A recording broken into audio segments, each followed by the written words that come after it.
And yet again, we have to wait 10 seconds to know whether or not the stream is working. It's always the way it goes. Yay, it's working. It's Tuesday. Another beautiful day. Even my phone knows it's Tuesday. I gotta mute my phone. There's nothing more irritating than my phone beeping during a live stream. But how you doing today, son? I'm doing very well. How about yourself? I'm doing all right. I'm recovering from the holiday. I think yesterday was useful. Yesterday was a little bit of a down day. I had to drive my my nephew and my sister-in-law to the airport. So that was a 4-hour trip in the car that was not super pleasant. It wasn't awful, but Dude, I remember how you sounded once you got back from that drive. You were beat down. well, you wake up at 6 a.m. and you get in the car and you go and you know you're going to hit traffic going into New York City. There's no way to not hit traffic driving into New York City at that time of day on a Monday. You're going to hit traffic.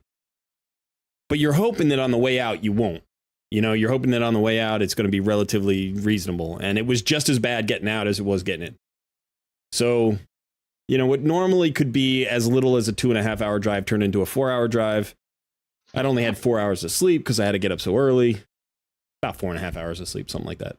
And then, and then trying to do a day of work on it. So at least it was a relatively chill day after the chaos of the holiday, so it wasn't too bad. And then today is, it's another day. It's like it's a stream day. I'm excited. I always love Tuesdays. So I'm getting my energy back and got a good night's sleep. And hopefully we're going to help some people out today. That's what it's all about. That is what it's all about. All right, we got Jacob B in the house, Sabik, Stefan, or Steven, I'm not sure. Mayhem Monkey, Marco, Dave, Inc. All right. So we're going to just get fired up right now. We currently have 18 viewers. As soon as that hits 20, I'm gonna pull the trigger. So if you're looking for a takeover, jump into the Discord and react to the wheel of takeover. You're going to look down on the left-hand column. Down about 2/3 of the way, you're going to see something called Coaching Corner. And you're going to see one of the channels is called the Wheel of Takeover. All you have to do is react to the wheel. Son's in charge of that. And then we're going to spin that wheel, and we will get our first free takeover. Remember, if you've hit in the last 90 days, that's the only one you get. Hello, Suzanne Johansson. So we've got a system to monitor that now. Yeah. Yeah, and we're monitoring former winners. Couple of notes right now. A couple of things that you can do is, one, make sure that you have your email address for your account and your login reward. Your password. You need your login information. That's what you need. Login reward. You need your password. Have those kind of ready and waiting. And then also, if you click the wheel and you react, don't walk away from your computer for the next 10 minutes. We're pulling it in like 30 seconds. Okay, because that's happened a couple of times.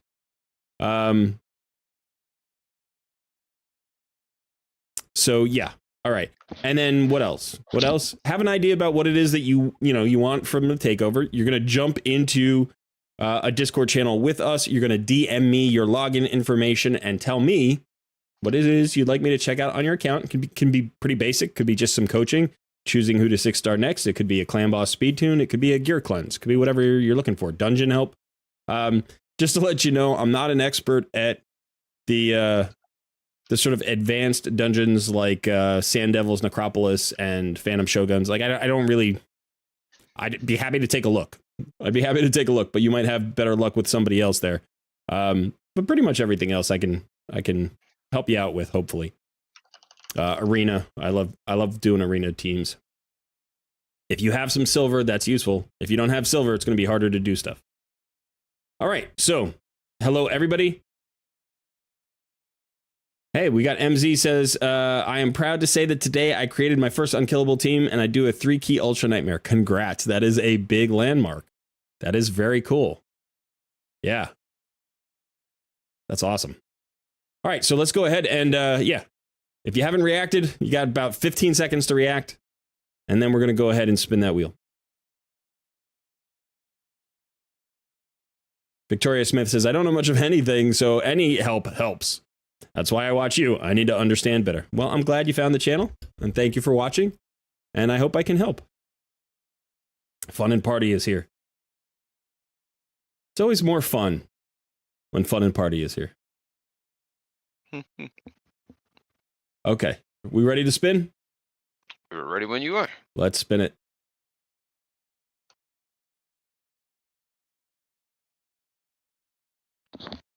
We already got a lot of reactions in there. A couple people getting on the boat a little bit late. Just a little bit late. Just a little bit. I think Gintoro is supposed to be a good clan boss damage dealer, but I'm not 100% sure because I've never pulled one. Let me double check if it's the guy I'm thinking of. Yeah, he's a good clan boss damage dealer. I don't know what else he's used for. I've seen him in some speed tunes. All right, we've got our first winner. Dinky. Is that who we've got? Dinky? Dinky. Dinky. Well, congrats, Dinky.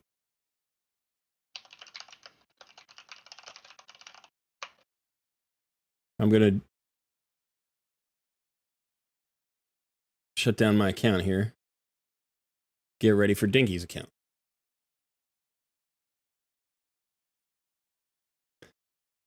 Got some tokens running out in just under 6 hours.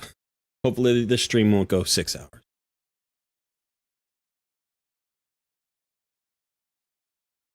Oh, that's a good question. Did you pull on your soul stones today? I did Doesn't not. look like it.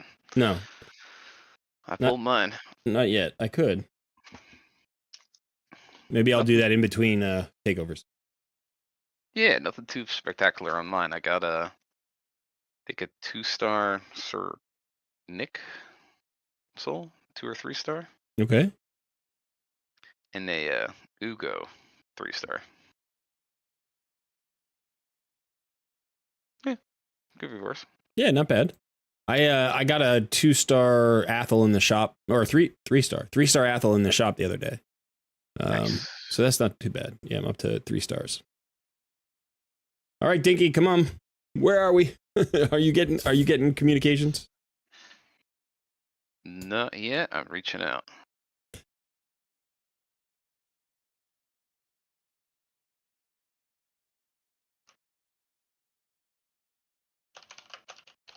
This gets me a little bit. This happens every week, it seems like. Somebody enters the pool and then walks away from the stream for a little bit, maybe. Oh, we've got Dinky down in the wrong channel. Dinky, you there? That'll do it. All right, so you just want to DM me your... There we go. Now we got it. There we go. All right. Think you got shell shocked. He was like, I won? It's me? It can't be.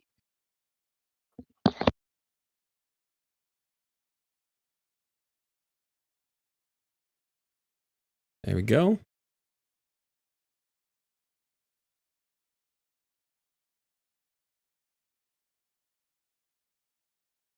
All right. All right, Dinky, let me know what do you want to do? What you want to do?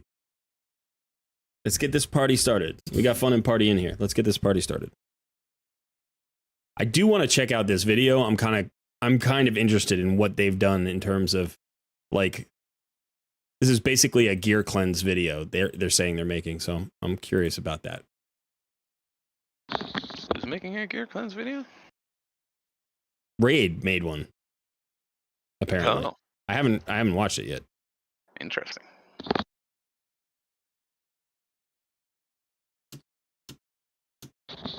Here's how to sell all the bad gear we give you. Exactly. All right, so we got a level 50. You said it's silver. Take it. Take it. Yeah. We got a level 51 account here on day 44. All right, doing quite well. Doing quite well. That's a good pace to get to level 51. 44 days, that's excellent. So I think when I'm usually doing referral accounts, I hit level 50 in probably somewhere around 30 to 35 days. But on my main account, it's always slower. Like if you're doing a real account, it's slower because you're not putting all of that energy just into leveling, you know? So I think 44 days for 51, that feels just about right. That feels like a really good pace. This is an active player. All right, you just need an overall account review and some things to focus on. All right, well, we've only got 20,000 silver, so we can't rebuild anything, and we don't have a lot of energy, so we can't play. But let's take a look. Ooh, you got a bunch of arena resources here and some XP banners. All right, you've got a few gems. Let's check out your roster.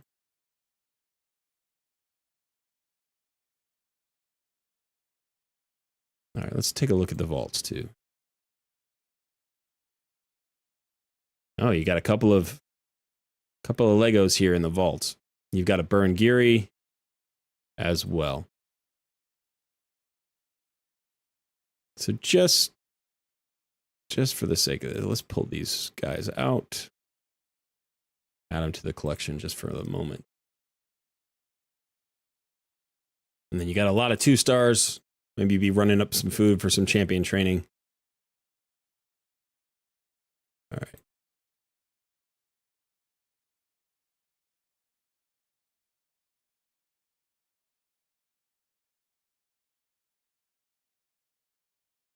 You got a few 5-star food champions there. It looks like you could get another 6-star relatively soon. You've got a cold heart. That's very nice. I have a Mother Superior at 50. Fully booked. Okay. Norog. You do have a great campaign farmer in Fellhound. And you don't need him booked. You know, you can just run him the way he is. That could do work for you. You do have Lightsworn at 6 stars. Not booked. You have Magnar at 6 stars. Fully booked. Where's your High Katunet? Doing okay there. Let's see the speeds on High Katoon. Well, you're over 200. You're 215, which is nice. And you still have some speed to go on your speed boots here once you get some silver. So that's going to give you an additional 14 speed. So you're pushing the speed here. That's pretty good. That's solid. Let's see who's actually built. Lightsworn is built. Fellhound is built. Elhain is built. Theodore, very nice. You're booking him out, it looks like, at the moment.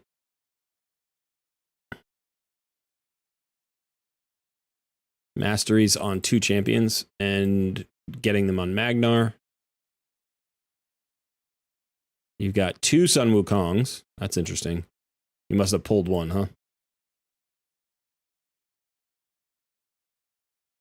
Running a little bit behind on your masteries here. Not uncommon. That's like, don't feel too bad about that. That's just sort of the way things work.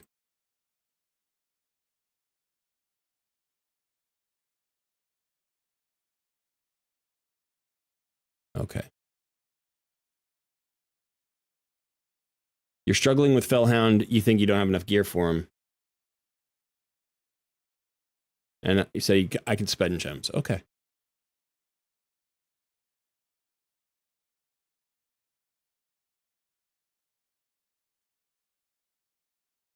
All right, so let's take a look at where you are in the game. Let's start with the clan boss. It's not necessarily critical to start with clan boss or anything like that. I'm just kind of curious. I'm going to guess that you're in one of the early. Where are you in clan boss? You haven't used a key today, so are you in hard?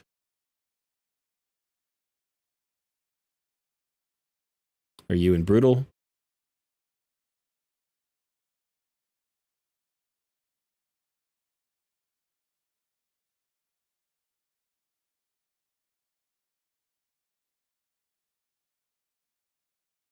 Oh, you have a wreck your draft. That's nice. And you're running fast. I like your speeds. Like a lot of times I get on these accounts and I see that people just don't have any speed on their account. But it looks like you've prioritized speeds. I mean, even your slower champions are running in the 160s or 170s. Felhound doesn't need speed, right? Because you're going for the one-shot kill there. Everybody else pretty much has speed. Lightsworn's a little slow. Magnar's a little slow. I'm assuming you have HP percent. No, you have speed boots on them. Okay. What about here? You do have speed boots. I mean, you can get some more speed from a banner if you had a banner with any speed on it, but you don't at the moment.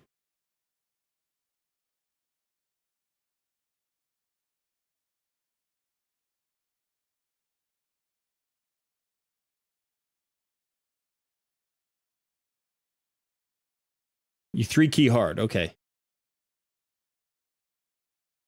And you learned raid with my videos. Okay. That's great. Yeah, what I would say is, most of the champions feel properly put together to the most part. Obviously, when you have a situation like this with, the cold heart where you've got a shield set, resistance, chestplate, like maybe you were going for speed, crit damage, accuracy, those are all the substats you need, and you just didn't have a better piece. But obviously if you can get maybe like a cruel piece here, right? Like if you could get a cruel chest piece, that could potentially be a little bit better.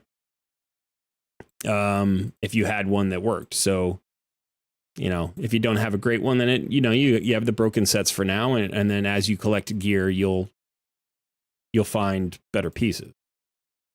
You still want to get that 70% crit rate, which you've got. And now you're just trying to push crit damage. So you don't need crit rate on this particular piece, which gives you some flexibility. So you could potentially, find another piece that gives you a little bit more, maybe. But in general, it's like that for an early game account, you're doing the right thing. You're putting the right stats in. Seems pretty good. So going back to Clan Boss, now this looks like a good team. I would actually say that this is a pretty solidly built team based on the roster that you have. I think this might be the exact team that I would suggest you build. So Myceliac Priest Ornn is a great tanky poisoner. You need to make sure you have the accuracy on him. Your accuracy at 150, I think should work on hard just fine. Brutal, I think starts to get up to like 175 or something like that. And this won't succeed once you get to Nightmare, because you need 225 at Nightmare.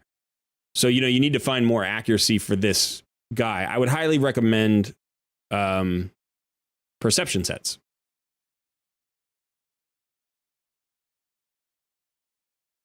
So this is the gear that you want to get onto, a lot of these champions. Anybody that's struggling with accuracy in the early game, you want perception sets. Also, since he is 6-star, remember that you can get him fully ascended. So focus on the potion keeps. You want this guy fully ascended. You want Teodor the Savant fully ascended.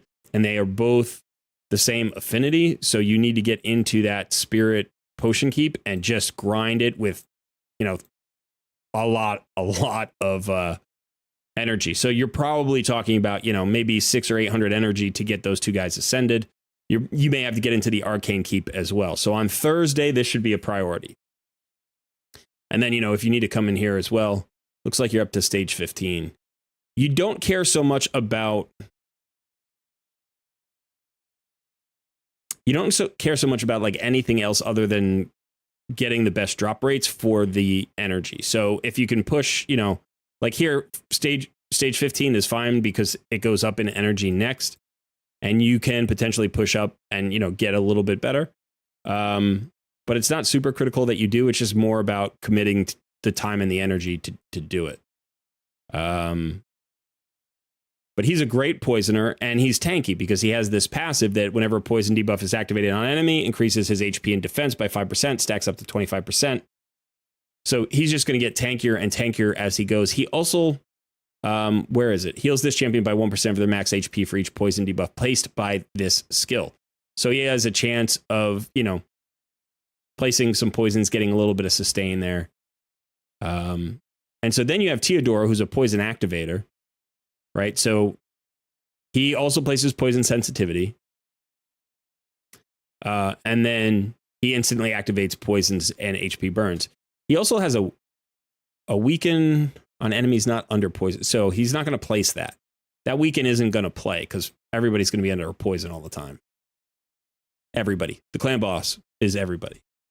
So you've got 2 good poisoners, and now all you need to do is keep them alive. Rector Drath is your key to that. So this is a really good trio. Again, I think Rector Drath is going to get more powerful as you can get her 5-star and 6-star ascended. So the force keep is open today. It is a priority to get your 5 and 6-star pieces on your champions, right? So that's something that you want to focus.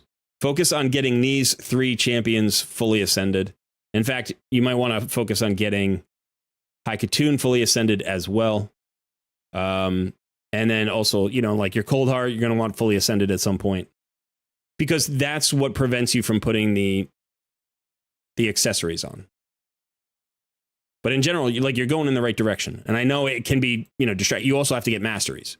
So obviously, if you have Rector Drath, Teodoro the Savant, and Mycelia Priest Ornn as your clan boss team, like your core, all of these need to be fully, war mastered out. They will probably benefit from either the defense or the support tree, most likely the support tree for the 2 poisoners to get that extra accuracy. You can also use Lore of Steel to help them get additional accuracy if you're using perception sets. That'll give you more speed as well. Or if you're using a defensive set, that's going to get them more defenses and extend their lives, which means more turns, more poison procs, more damage. So yeah, I mean, you're doing a great job here. I do think that for right now, for Clan Boss at least, your focus should be get these champions fully ascended, get them some accessories if you can, and then get them fully masteried out. So that means Spider Dungeon, that means Potion Keeps, and that means Minotaur. In fact, I think those are so important that unless there's a real reason to be doing gear at the moment, I would just focus on those 3 places. I would put all your energy into those 3 places and then just try to get some gear from faction crypts. So if you're in here, and you can push this as far as you can and see how far you can go with each, faction. Like obviously some of them are not going to be very far. You've already done this one today. Okay. But get what you can. And then even if you have to come into the Forge, go to the perception gear. And even if you have to roll up, 3 and 4-star gear, go ahead and do that. Even if you can't get 4 and 5-star gear, but get as much perception gear as you can because your poisoners need more accuracy. Your Cold Heart's going to need accuracy. Most of your champions are going to, your Sun Wukong's going to need accuracy. Now, as far as your next 6-star is concerned, it looks like you have 4 good options. Maybe 5. But 4 good options for your next 6-star would be Sun Wukong, Cold Heart, High Katoon, and Candrafon. I would probably focus on, those 4 next. Now, Candrafon is a god tier arena nuker. He is absolutely, meta champion, top 5, maybe top 7. Because there are some who've crept in there that are a little bit stronger than Candrafon, but really, really good. You don't need more than Candrafon. He's going to be plenty for you to get what you need.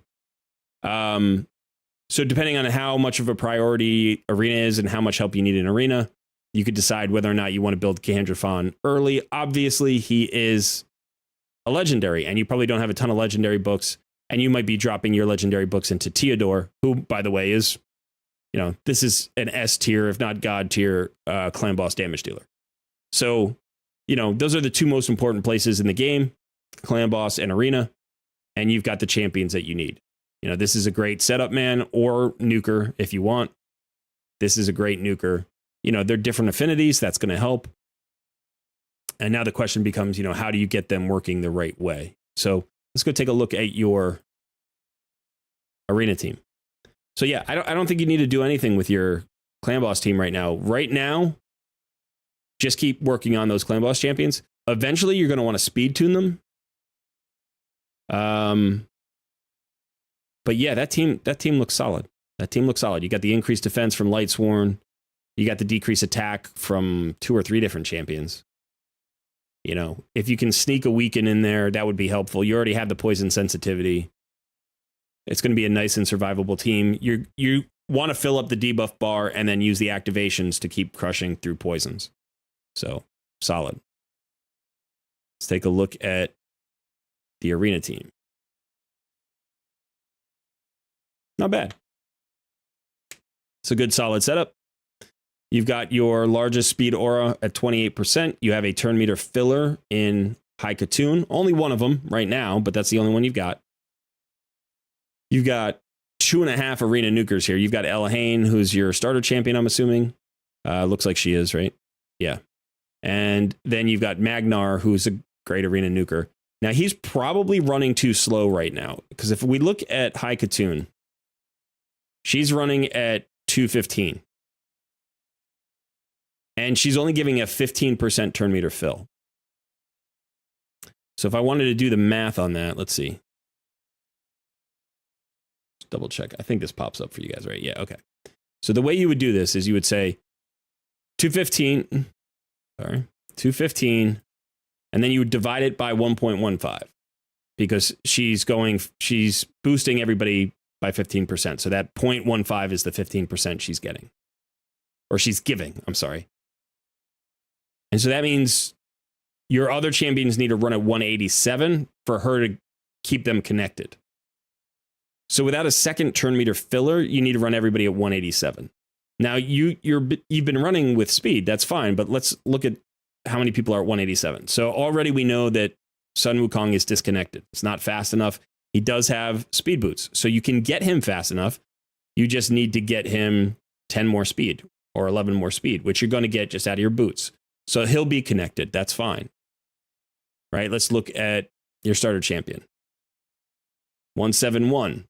So again, she needs to get to 187. Right? So you need 17 more speed here. You're not going to get it out of your boots because your boots are maxed.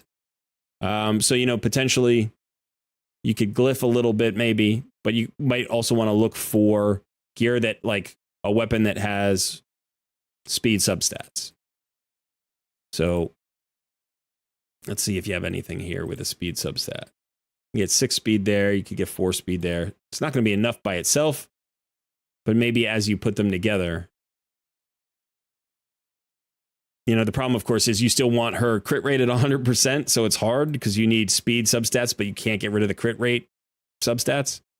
So, that's something to consider. Maybe you could look in other lifesteal gear. Maybe you have a piece that works. If you just can't do it, that's okay. Just recognize that they're going to get disconnected. Might not matter. It might be one of those things where when you get a second turn meter filler, it's not going to be as big a deal. So for instance, let's just go here and look. Do you have any other turn meter fillers?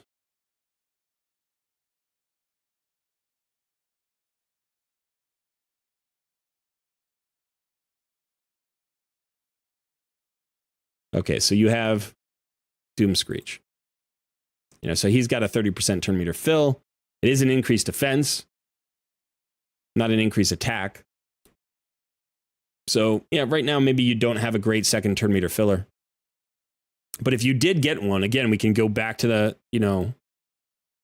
calculator and we can see, let's say you got a second turn meter filler that gave you another 15%. So you had 30%. So you just take your fastest champion, who was High Katoon at, what was she at? 260. I already forgotten. What was High Katoon at? 260 something? Oh, no, gosh, that's not at all. Okay, so at 215. 215. So now you would just divide it by 1.3, because now whoever is going after, right, is getting a 30% fill. Like your next champion would have to be at the 187. but the champion after that could be slower, and they could be running at 166. As High Katoon gets faster, all of the champions need to get faster. So you can always do this calculation on your own. Now, I was talking to Sun earlier today, and he was talking about the High Katoon. Like, High Katoon also brings an increased speed buff. You can't rely on the increased speed buff in Arena. Not on a Go First team. Because the way the turn meter works is when the turn meter hits 100%, you stop. And then everybody just queues up at the 100% mark, right? Whoever gets to 100% first is the next in line, and then the next person, and the next person, and the next person. However, you can jump the line if you have turn meter fill that increases you beyond 100%. So if you get to 100.1%, you've now jumped everybody who's just waiting in line who hasn't had a turn meter fill.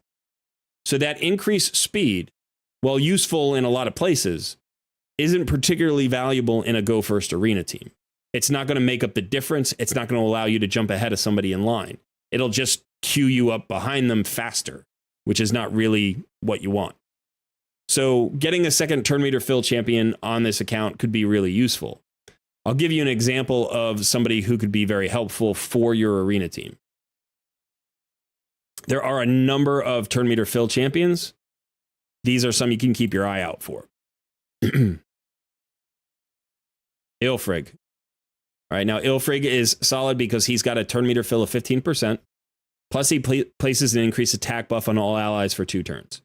So whoever your turn meter fill champion is, whoever your second turn meter fill champion is, you probably want them with an increased attack. That's what you want. So that, Doomscreech has an increased defense. If you were going with a defense-based damage dealer, that would be useful.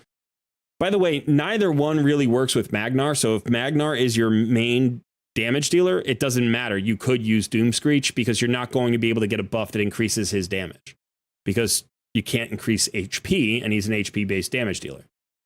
So if you were, looking to speed tune and make Magnar your main carry in Arena, then you could go with Doomscreech. But Ilfrig would buff Elhain, right? He would also buff Wukong. He would also buff Kandrafan, all those other champions. So this would be a very good champion to pull. Another one like this is one of my favorites, Old Hermit Jorg. He's got a 20% turn meter fill on his increased attack. So same deal. The nice thing about Old Hermit Jorg is his base speed's at 104. He's a nice fast champion, so he's going to be easy to accelerate and get to where you need him to. If you ever happen to pull a Deacon Armstrong, the great thing about Deacon Armstrong is that he has that turn meter fill on his A3, which is getting that 15%. He does decrease the turn meter of enemies if he has enough accuracy. So that gives you a little bit more leeway. And then this grants an extra turn, which then allows you to use the decreased defense. So if you don't have another champion that can bring a decreased defense in, right? Even if you did, like, he's the only champion in the game that'll give you a turn meter fill and an increased defense in the same turn because he goes back to back with that extra turn mechanic. So, once you get another one of those, then you'll get some leeway with your speeds, and then it'll be easier to stay connected for a Go First team. But for where you are right now, it feels like you've done the right thing. Let's see where your accuracy is at here. Your accuracy is at 189. That's not too bad. You've got a perception set here on Wukong. Remember, you can get accuracy on look at this amulet. This is a perfect amulet for him. Crit damage, he's going to hit harder. Accuracy, he's going to be more likely to strip buffs. So this could be a good amulet to put on him. You're not running him with any crit rate. Right now, he's got no crit rate, and that's fine, but this crit damage glove isn't doing you a lot of value because you're only getting value out of that 40% crit damage 20% of the time. Less the times where he weak hits because he's weak affinity. So less than 20% of the time you're getting value out of this main stat. So the better thing to do here would be to get him into a crit rate glove. This would be a significant upgrade. right? You're getting 40% more crit rate. Even though you're dropping the crit damage, it doesn't matter because you're going to land it way more often. It's giving you additional speed and additional accuracy. So this is a much better piece for Wukong. Yeah, I would look to make that swap. And then, you know, if you can get him to 100% accurate, 100% crit rate, that would be good. But if not, that's okay. Just get him, you know, reasonably high and get him a little bit faster so he doesn't disconnect from Haikatoon. Again, if you get him the 6 stars, you can get a banner with accuracy and speed on it, accuracy main stat, speed substat, and that's gonna help him as well. Plus, he's gonna hit harder at 6 stars.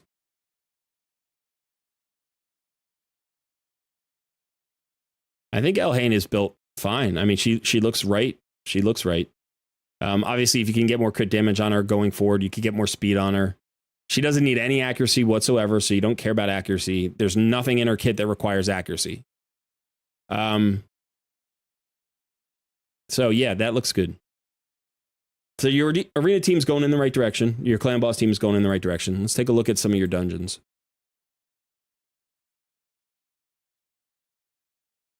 By the way, if you have any questions, don't hesitate to call them out. Oh, I just used up all your silver. I wasn't even thinking. Sorry. That was good. You got a bunch of mystery shards. You need mystery shards. You definitely need mystery shards. Buying mystery shards is a really good investment of 5,000 silver. It's a really good investment. So I try to buy every mystery shard I can. All right, let's take a look at some of the dungeons. See where you are with Dragon's Lair. That's the most important one. Not bad. You're at 15. And you're using your clan boss team, which is a good call. Your clan boss team is strong. Again, I think, you know, the primary concern here is that you have enough accuracy, enough speed, you know, that you have the whole team masteried and ascended, you know. So this is the same thing that we had before where you're like, okay, this is not really great because, or it's like good, it's a good team, but it's not really efficient yet. It's not optimized because you don't have the masteries and you don't have your 6-star ascensions.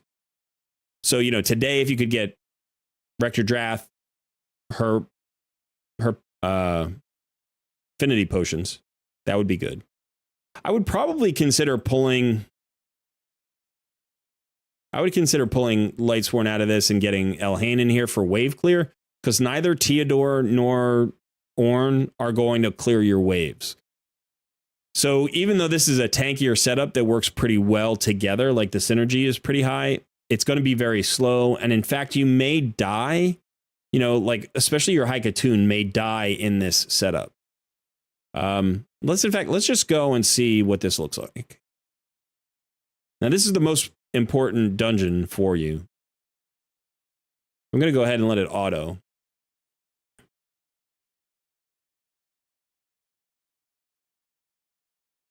And yeah, so you see your Haikatoon is already taking a ton of damage. Now you do have a reviver, so it's possible that Haikatoon dies and you can still make this work.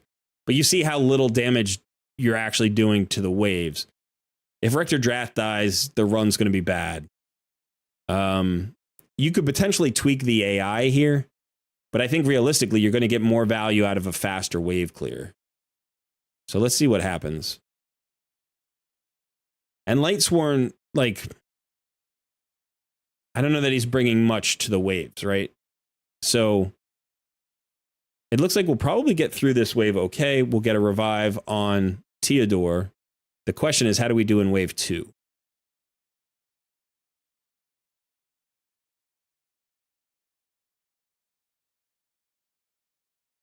Now you can manual and stuff, you know, but you want this on farm.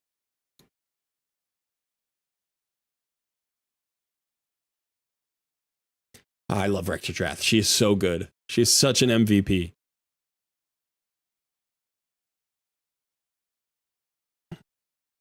But you can see how much damage even Lightsworn is taking against these waves. Even with the perfect veil up, right?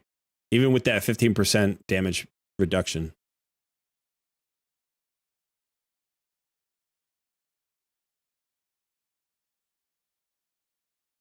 That was a nice little revive on death there.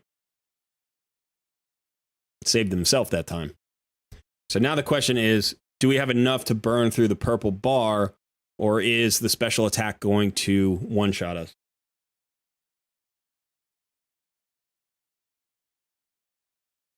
The poison sensitivity is nice. We have a decreased attack out there, which is useful. So that might prevent us from being one-shot. Now we have the perfect veil up. So defensive enough to survive. By the way, I like tanky teams. So I like the idea of this team. And if this team does work for you, if it makes it all the way through, then you're great. And again, you're going to get more gear, right? As you ascend these champions, you're going to get those extra accessory slots. So that's going to give you more stats. And then in addition, the masteries are going to optimize the more. You're going to get more accuracy. You're going to get more defense. You're going to get more speed, depending on where you go. You're definitely going to get more damage because everybody should be in the offense tree. So now, can Rector Drath heal you up enough? The other thing is these champions aren't all booked. So as they get booked, you're going to get reduced cooldowns. You're going to get improved, damage and healing. You're going to get that speed boost more often. So the ceiling for this team is up there, right? It's like you have a lot of improvement with this team still to go. You're going to need books for Theodore and for all of the epics, and that's a lot. Like there are a lot of books there, but that means for the next month or so, maybe 6 weeks, this team is going to keep climbing and keep climbing. And that's great. That's where you want to be. You don't necessarily want to keep swapping champions in to iterate the team that way and, get incremental progress. It's better to put together a team that works and then to improve the champions. It's just more efficient in terms of resources. Because every time you build a new champion, you need more books, you need more gear. So yeah, you got Dragon's Lair turn 16. Now this is a 4-minute clear, 200 turns. That's not bad. That's not bad. This is a pretty solid team. And again, got 4 champions that need to be ascended. I think all 5 need masteries. I don't think any of these had masteries, right? I think El Hain had masteries and maybe Wukong or something. So this is nice. What I want to try just right now, just to see, is if we pull Lightsworn and we put in El Hain, does that improve our performance at all? So we had 200 turns, just under 4 minutes. Let's see if this helps us with the waves enough that it actually improves the overall result. Because she's not as tanky as your Lightsworn, obviously, and she's not adding tankiness to the team, but she is helping to clear the waves faster. And she may help burn through the boss faster as well. So yeah, I mean, this wave is coming down way, way faster. I mean, I think realistically, we cut that time by like 60 or 70%. We cleared it in less than 30 seconds. I think the first time it was well over a minute. So I know El Hain is, she's got the lifesteal set. So we're not going to have to worry too much about her dying. But the question is, was Lightsworn keeping other people alive? Like if Haikatoon dies here, this could be a problem because now we've got 2 champions dead and we've only got a single target reviver. So, I mean, Rector Drath will get back around to her revive, but I think right now it might be on like a 6-turn cooldown if it's not booked at all. I think it starts at 6 or maybe it starts at 5. But it's a fairly long cooldown. Now, losing Haikatoon isn't going to hurt us in terms of damage. She's not bringing anything but her speed boost to this particular fight, right? The turn meter fill and the speed boost. The slow doesn't apply. The turn meter decrease doesn't apply. Dragon can't be affected by turn meter. And now Haikatoon's back up. We got some heals.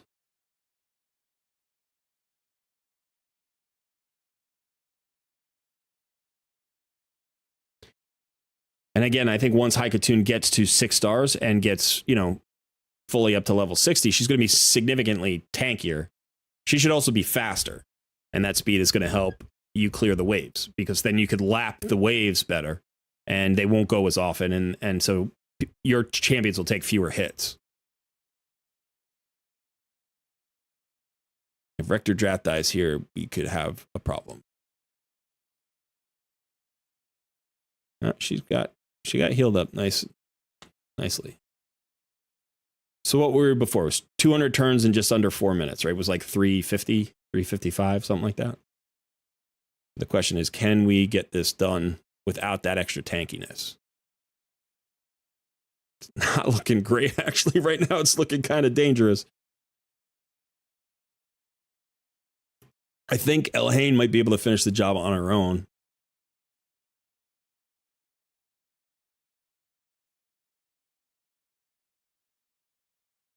Yeah, she got it done on her own.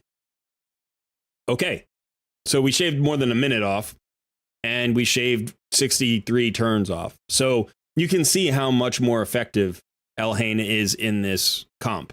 Now, my guess would be that the success chance of this particular 5-person team might be a little bit lower than the one with Lightsworn, simply because it's a squishier team, and so if the RNG goes against you and too many people die, or if Rector Drat dies, maybe this team doesn't clear it at 95% or 100%. But this team can still be improved, and I think the ceiling on this team again is better than the one with Lightsworn, right? Probably in terms of speed, it's going to be faster.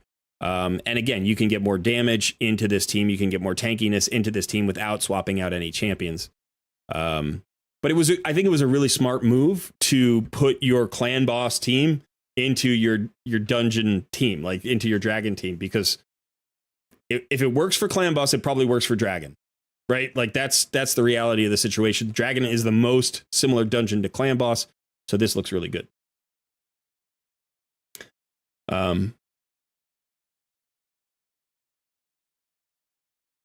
You actually switch light with Magnar for this. Okay, that would be an interesting, because that's also, that's, again, bringing in another damage dealer. Magnar's a little bit tankier than Elhain. What's the speed for Magnar? Magnar's running at 145. Doesn't have his banner yet. Elhain is running at 171. Crit damage is good. I mean, they both hit decently hard. Magnar's got 47,000 HP, so he's going to be a little bit tankier, but Elhain's in lifesteal gear. You saw she didn't die, right? She basically soloed the boss for the last 2 turns. So I think either one could work. You could, experiment with them and see which one's better. But as the team gains power, as Theodore and Myceliac Priest Ornn gain power, as you get, all of the other accessories onto people, their masteries and stuff, you'll probably start chewing through that stage. This team should not have a problem reaching stage 20.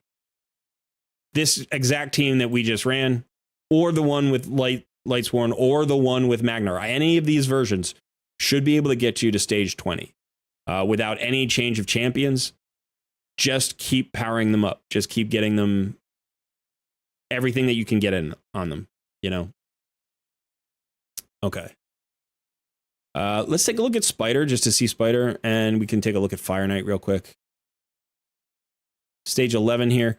So if people don't know, stage 10 is the stage you want to farm for Spider boss, because it just gives you better drops for some reason. It's like coded differently. The reward rates here are much higher. So even though you can clear 11, don't farm stage 11, farm stage 10. That's only true for Spider boss. I don't know why, but they did it that way.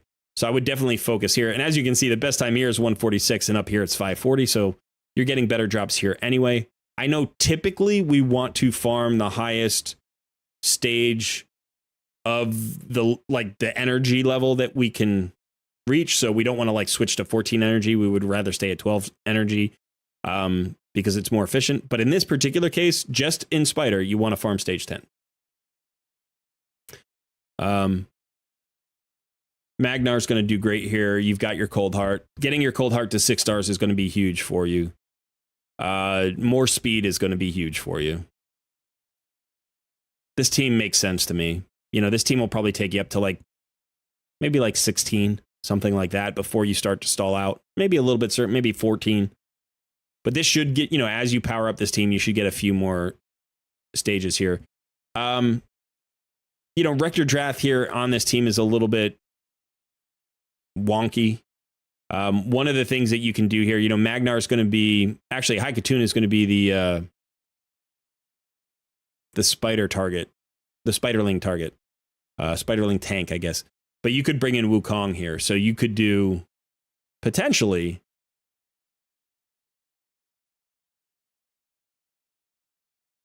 I don't know. I mean, you would do something like this, right?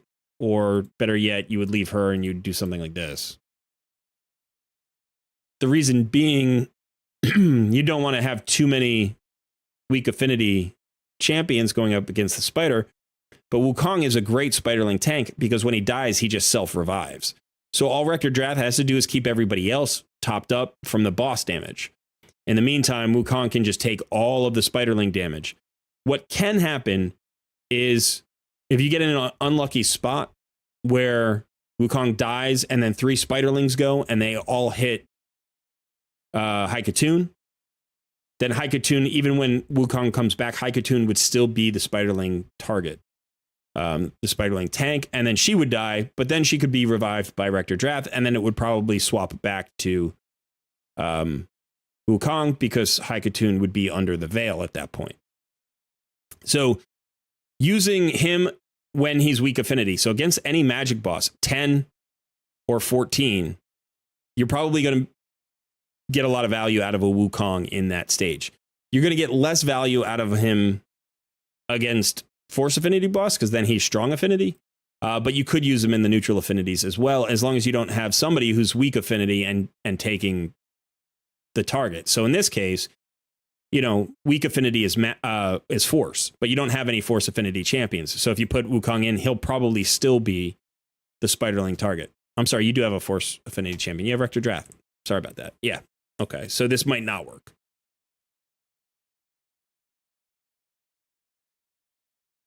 Let's look at Fire Knight.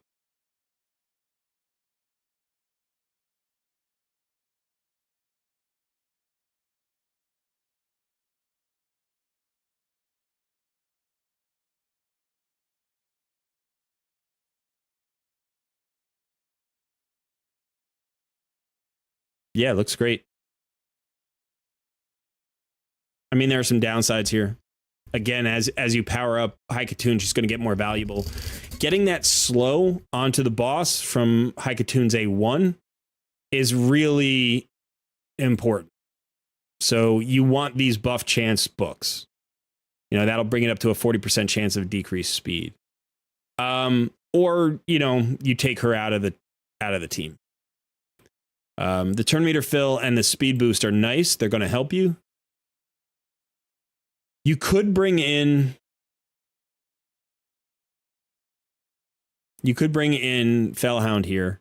He's going too slow probably for this team, but his reflect damage will actually, when the Fire Knight goes, he'll have a reflect damage up on everybody, and so that'll help bring the shield down really fast because every reflect counts as a hit.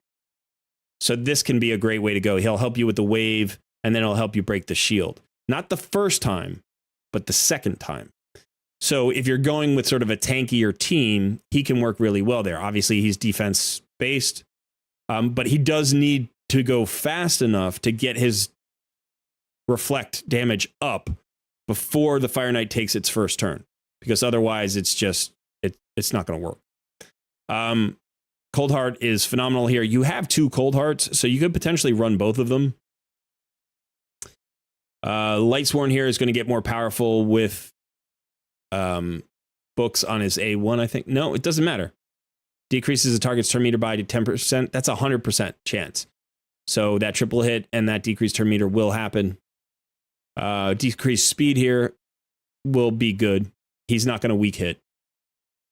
Again, this one doesn't get better with books. This is really the only skill that gets better with books. I mean, this, you get this on a lower cooldown, which is good. But that's nice. Running him unbooked makes total sense. If you were going to book him, you'd want this one book. Potentially, you'd want these 4 books, and you don't even care about these 4 books. So that can save you some books in the long run. Team looks okay. More speed, more accuracy. Again, wave clear could be an issue here. You know, so this is, I think, what you had. And she does double hit on most of her hits, so that's good. So it's solid. It's solid. You'll probably max out here. This would be also a place where like another turn meter filler could really help, especially if you had a turn meter filler who had like a double hit on the A1 or something. Again, that's why Deacon is so good, because he's got a 2-hitter on his A1 with a leech and all sorts of great things going on there. But if you got Old Hermit Jorg or Ilfrig or Seeker would be awesome. Seeker's really, really strong against Fire Knight. So that's what you want to probably look for in the future. But yeah, looks like your teams are, I mean, honestly, you're doing great. You're doing great. I think there's a sort of an order of operations here. There are things that you need to accomplish on this account. And because you need to accomplish multiple things, it can be distracting, and you can be doing a little bit of each thing and never really making significant progress because you're not focusing on any one thing. So what I would say is the most important progress you can make immediately is first get all of these champions fully ascended. Get Myceliac and Theodore fully ascended. Get Rector Drath fully ascended. Get Haikatoon fully ascended. Get your Cold Heart fully ascended. Like, work on that all the time. Anytime one of those potion keeps comes open that you need those particular potions for, go get them. Anytime you have a keep open, like if you have a magic keep open and you don't need magic pots, that's a day to get into Minotaur, right? So get into Minotaur with your whole team if you have to.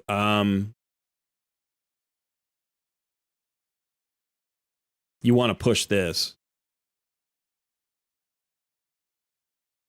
So I mean, this is where I would just bring that same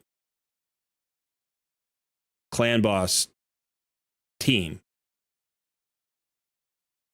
I'd probably just bring your clan boss team.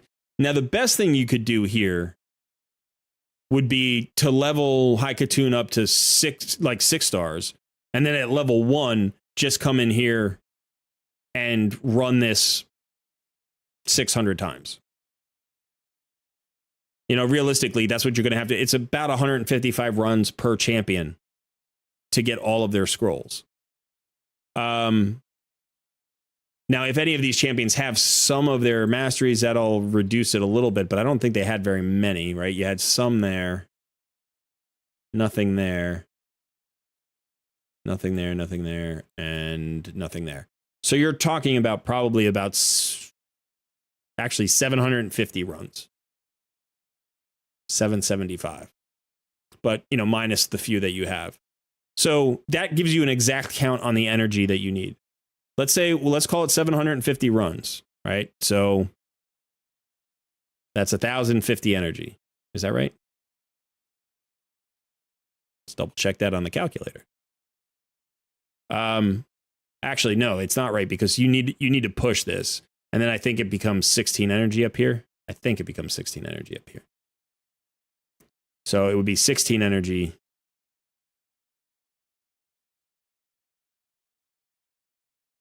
Times 775. 12,000. I was so far off. So far off. 12,000 energy. Is that right? Yeah, 750 runs, right? 750 runs. 155 times 5. 775. Times 16 energy. So you need to get 12,000 energy into the Minotaur's Labyrinth. Now, when you think about the fact that you get 480 energy, I think, passively per day, then, if you're doing all of your daily quests, you get the energy from there. You're doing all of your advanced quests, you get the energy from there. You do your playtime rewards, you get the energy from there. You should be pulling down, plus any events, tournaments, anything else that you get, your daily login, every other day you get a pack of energy. All of that. I would say, you're probably capable of getting 1,000 energy a day. Yeah. I think you should be able to get 1,000 energy a day. So you're still talking about, 2 weeks of grinding Minotaur, just Minotaur. That's without the potion keeps, right? If you wanted to spend these 800 gems not on energy, but you wanted to spend them on getting somebody's masteries, you could do that. I would do somebody who had 0 masteries. Think about your Teodor, maybe your Ornn, maybe your Rector Drath. And that would save you some time. Like it wouldn't take as long, and you would get some advancement right now. Using the gems, turning them into energy, and then grinding Minotaur is going to get you a lot more silver. And it's going to get you some free XP as well on your High Katoon once you turn it to 6 stars. So that's more efficient, but sometimes we just want to go faster. So like if you wanted to spend those 800 gems, you could. But I think the thing that you'd want to do here is push this, all the way to 16, which with that team, with that clan boss team, you should have no trouble doing. I don't think you need to really do anything. They don't need to be stronger than they are already.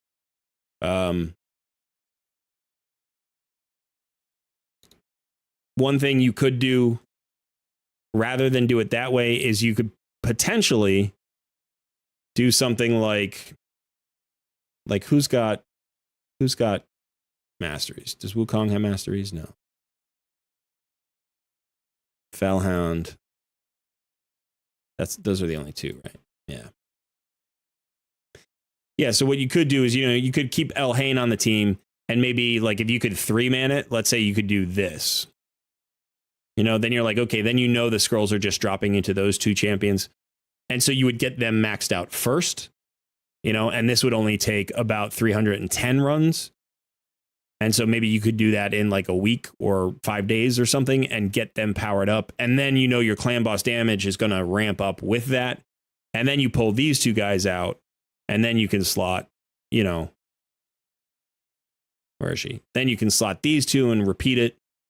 And so you can make quicker progress that way sometimes, because you're going to cap out each champion faster. It won't take more runs. It won't take more energy, but it will be a little bit less efficient in terms of any bonus XP you're getting. So if you were running her, leveling her up, having her in every run would get you bonus XP in every run. But like the efficiency doesn't drop off that much because it's just split differently. So I would consider that. So yeah, Potion Keeps, Minotaur's Labyrinth, then Spider's Den to get all those accessories that you need, farming stage 10.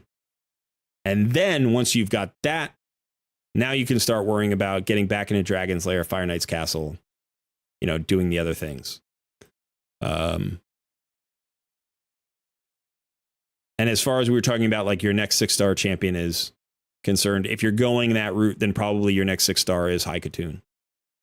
And then after that, you can think about, Cantrifon or Wukong, probably Wukong or Coldheart.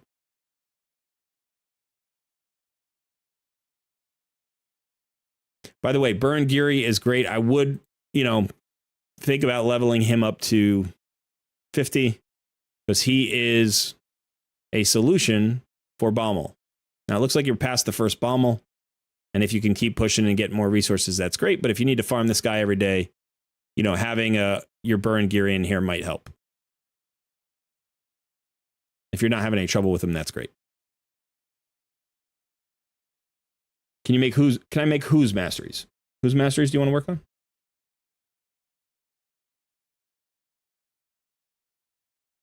Teodor. You want me to spend the gems? Okay.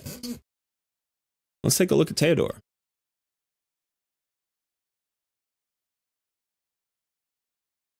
All right, so this is a champion I don't personally own, but he's a poisoner and he's a clan boss poisoner. Shouldn't be too hard to figure him out. All right, so has 30% chance of placing decreased speed debuff. This is an AoE. That's really nice, by the way, in wave content. That's great. He needs accuracy, poison's sensitivity, increased speed, poison duration, weaken on enemies not under poison HP burns, and then champion's resistance increase for each poison, accuracy in all battles. All right, so we're going to spend the gems here.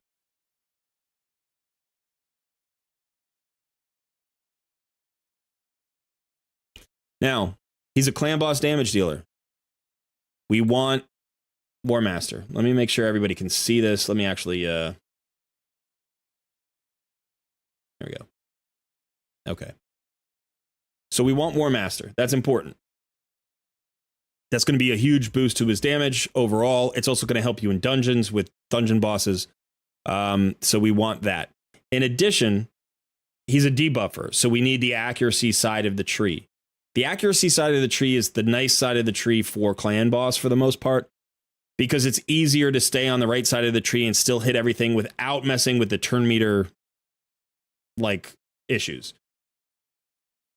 Now, the reason that you don't want turn meter, like, so for instance, we have, it's this one.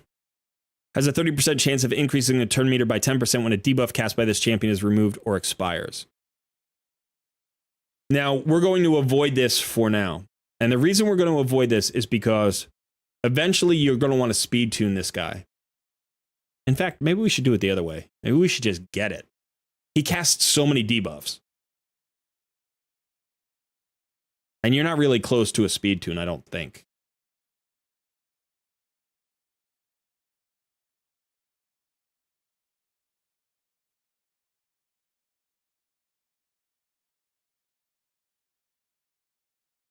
Yeah, we're actually going to use this. Okay, so what we're going to do is I think we're going to use this, which means he's going to get a lot of turn meter fill because he's going to have a lot of debuffs that are, going off.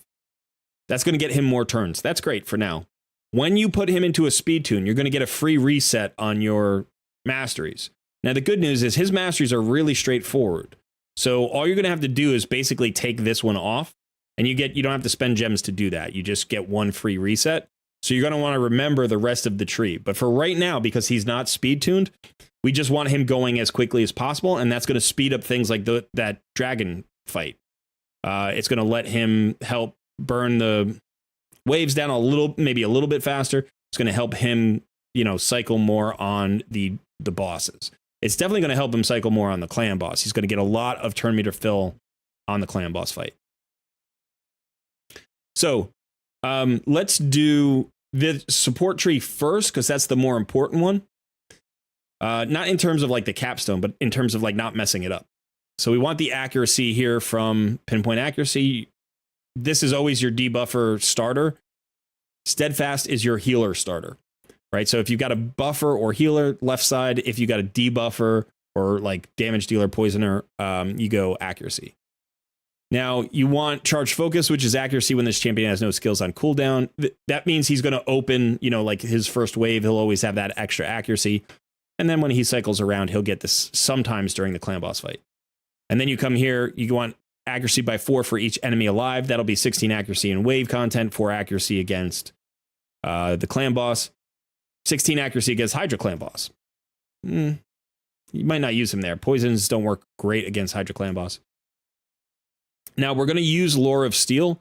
This is going to increase the base stat set bonuses of all his artifact sets. That's like speed or perception. Probably you want him in 3 perception sets. So this is going to be really good. Also, any HP you got from like an immortal set or a life set, that would be increased. But this is going to help you reach faster speeds more easily, and it's going to help you reach that high level of accuracy you need more easily. So if you're putting an accuracy set on him or a perception set on him, you're going to get an additional 6 accuracy per set. Okay. Now, at the end point, what I usually do for a debuffer like this is you want the chance to extend any debuff. So this is going to extend the duration of poisons, poison sensitivities, decrease attacks, decrease defenses, weakens, all that stuff.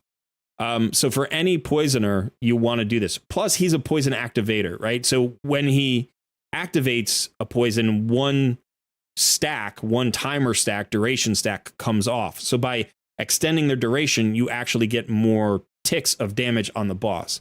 So you absolutely want to do this. This doesn't work for CC champions, but it works great for poisoners. Okay. Now, in addition to that, we are going to, in fact, give him the turn meter increase. This is the one you'll want to remove when you speed tune him. Now, there's a chance you won't want to remove it. There's actually a chance that his turn meter won't matter. Sometimes damage dealers can get extra turns and it doesn't matter. Usually this is the mastery that'll mess up a speed tune. So you'll want to think about removing it. Now there is this other one, which is this equivalent for buffers, and that's also tricky. So anytime you have a buff champion, you want to, think about that. All right, now let's do the damage side. Now on the damage side, we're always going to take the crit rate.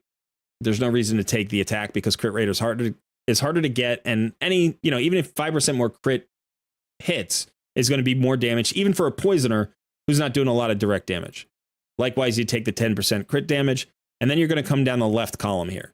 So increases damage inflicted to targets with less than 48% HP by 8%. So if the clan boss is under 40% HP when you start your fight, you're going to do 8% more damage the whole fight. Inflicts 6% more damage when attacking targets with higher max HP. Clan boss always has higher max HP than you, so that's extra damage. This increases the damage of your A1. Every time you use it in a battle up to 10%, you will use your A1 probably more than 10 times or 5 times rather in the clan boss fight, maybe even in dragon fight. So this is going to make your A1 hit harder. And then you've got your War Master, which gives you % damage per hit. Now this is not a bad ability boost for wave content. It's not going to be helpful in clan boss, but you could pick this. You could also try to get over here to this. Again, it's not going to help you in clan boss. So this is a little bit less significant. So what we're actually going to look at is we're going to look at Sniper. Now, Sniper increases your chance of placing a debuff by 5%. Again, no CCs. But this could increase your chance of landing poison sensitivity, weaken, all those things. So I want to go back and look at his skills and see if they're all at 100%, because if they're all at 100%, then the 5% doesn't help us. So this would be a 50% chance of decreased speed. So that would the Sniper Mastery would increase it to 55%. That's good because this is going to help in wave content. This is a 100% chance of placing poisons and the poison sensitivity. So Sniper won't improve this skill. This doesn't have a chance of landing. It either lands or doesn't. So doesn't help that skill. And then you have this. So the only thing Sniper would help is this decreased speed. Decreased speed on an AoE is extremely valuable. And I think potentially with this providing very little value, like this could be good in wave content and this could be good in wave content. So it's really hard to say. Like if you wanted to speed up your dungeons, if you wanted to speed up your dragon, there's a chance he kills enemies and then he does more damage. Or if you want an increased chance of landing your slow, like let's say you do have him in Hydra Boss for that AoE slow. I don't know. It's kind of a toss up there. Do you have a feeling which way you want to go? Any preference? You know what? I'll just leave it. You can figure it out later. So now for the other stages, you could do this Exalt in Death for a little bit more survivability in wave content. He doesn't cast shields. Let's see. Increases damage inflicted by 5% when attacking with full HP. So yeah, we'll probably take that. And then here on this stage,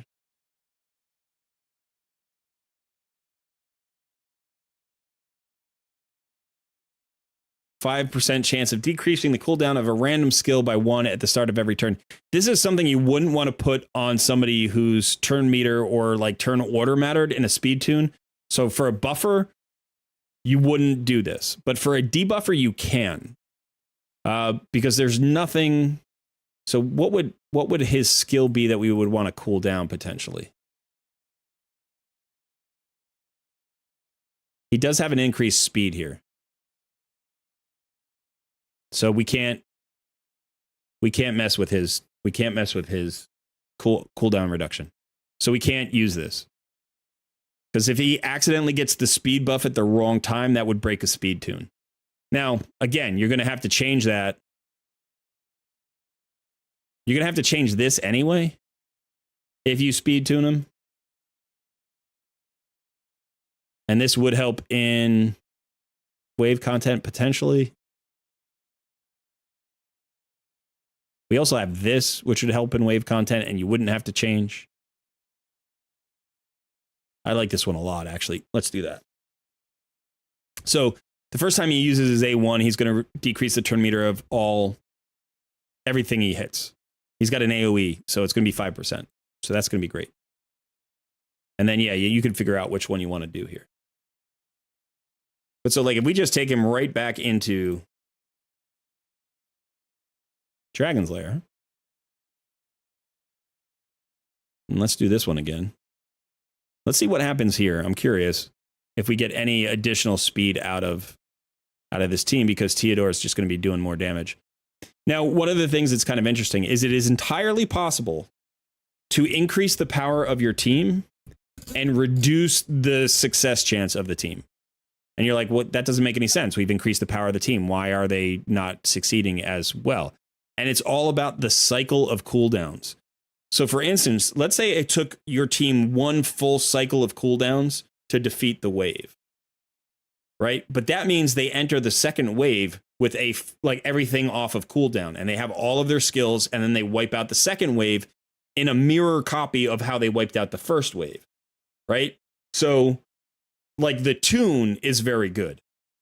Now you make them stronger, and instead of taking a full cycle of cooldowns to kill the first wave, they kill it faster, which means they enter the second wave without their cooldowns up. They've gotten there too quickly.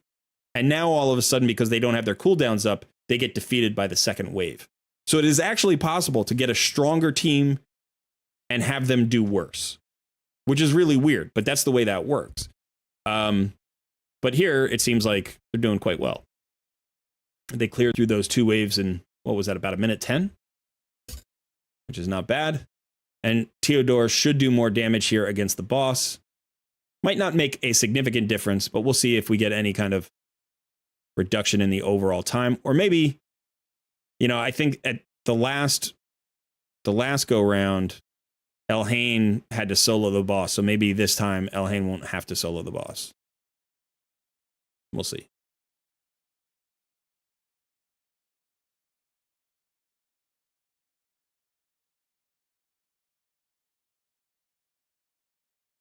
But yeah, those masteries should work for you on the clan boss for a while until you start to speed tune them. Then when you speed tune them, you may have to change that turn meter fill.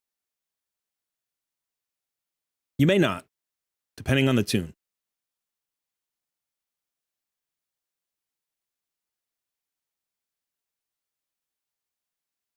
Well, Theodore died, so we lost our extra power. And now Rector Drath died. So we're not getting Theodore back. Now the question is simply, can Elhain solo the dragon from here? Because when she soloed him last time, he had about 20% health. So yeah, the success chance on this team is lower. I don't think she's going to make it. I don't think she's going to make it. So, I don't think that had anything to do with the Theodore. I think that's just a bit of RNG there. Okay.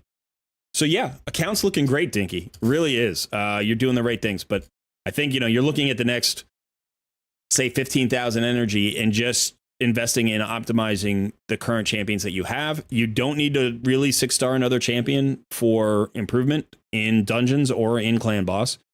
So you could look to that 6-star for arena, maybe Wukong. Or if you pick up a turn meter filled champion at some point. But yeah, you're doing great. You're doing great. Do you have any questions?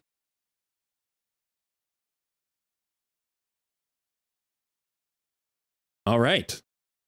Well, thanks for letting me take a tour of your account. If you have any questions, definitely hit me up in the Discord. But yeah, and one of the things I want to say, and this is really good for anybody who's sort of in a similar position to Dinky. If you haven't gotten your masteries on your champions, if you haven't fully ascended your champions, if you haven't gotten your accessories on your champions, if you have good champions, that's where you get your power from. That's where you make your incremental progress. And it's especially good if you're not doing a fusion event or there isn't a big shard pull event. Like everybody should be basically empty of shards after this weekend. So that means you have maybe 3 weeks until the Christmas fusion pops. And in those 3 weeks, we're going to get one shard pull event. So don't pull during any 10 times events. Only, wait for the next 2 times event, which would be 2 weekends from now. That means all of your energy, just 100% of your energy for the next 2 weeks can just go into getting masteries, getting potions for ascensions, and, just getting more power out of the teams that you currently have. It's a great time to play raid when it isn't like every day you have to do 10 things to, like you have an event and you got to pass. Like this pass is almost over. The Forge pass is almost over. You're going to get a few days rest before the next pass pops. Like I think we get like 2 weeks actually. So like you're literally going to have nothing to do, right? Nothing else to do. No super exciting. Hopefully they don't drop any crazy events on us. So go spend the next 2 weeks just grinding up those masteries. And what's going to happen here for Dinky? Absolutely. I expect this. I think what you said, you have a 3 key hard, right? Is that what you have? 3 key hard. This team should go from a 3 key hard to maybe a 2 key brutal in that time. That's the kind of progress I expect to see from this group.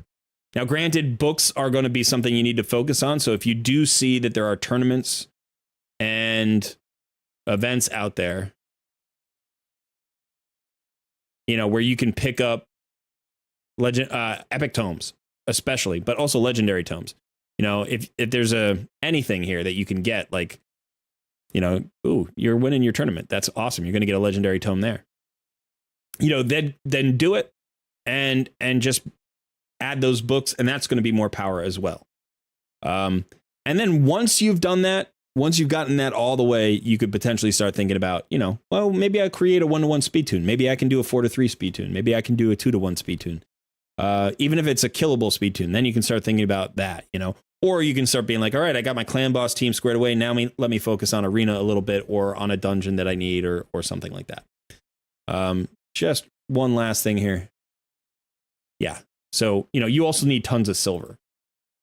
And so farming spider is going to help you with the silver. Doing the Minotaur is going to help you with the silver. Because literally, like, here's the great thing about the silver you get from Minotaur. It's not a ton, but you don't get any gear.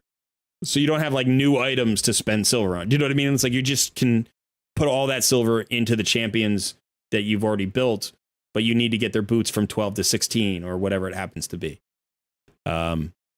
Same with the potion keeps. You get silver there, So, I mean, you'll need some of that silver for actually, ascending champions. But let's see how you're doing here on potions.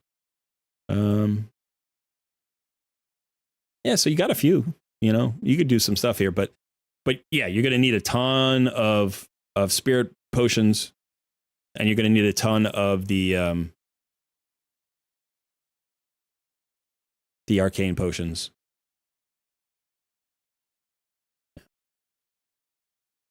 I appreciate that. I don't think I'm going to run a clan boss fight. I want to help a few more people. So, yeah, thanks for letting me tool around on your account. It was fun. It's great to see. First of all, it's great to see somebody who's at this level putting it together the way you are. It's really great. And obviously, as you learn a new game, there are all sorts of little tweaks you can make in order to improve your performance overall. But this is great. And the second best thing for me is that you've learned from watching my videos. So it means that my videos are effective to some extent, to see you progress. I mean, at level 51 to be where you are, you're doing awesome. Especially if this is your first account ever. You're doing absolutely great. Sabik helps you out a lot. You bomb him with questions. Well, that's a great part about the community. And thank you to Sabik for being part of that community and answering questions.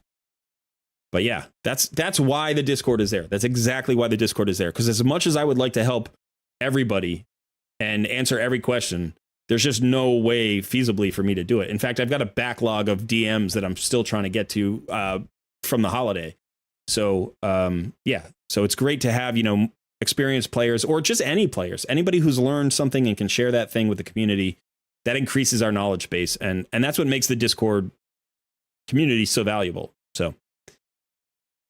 All right. Thank you, Dinky. Congrats on the great account. Good luck in the future. Definitely keep me updated. And like I said, if you have any questions, shout them out.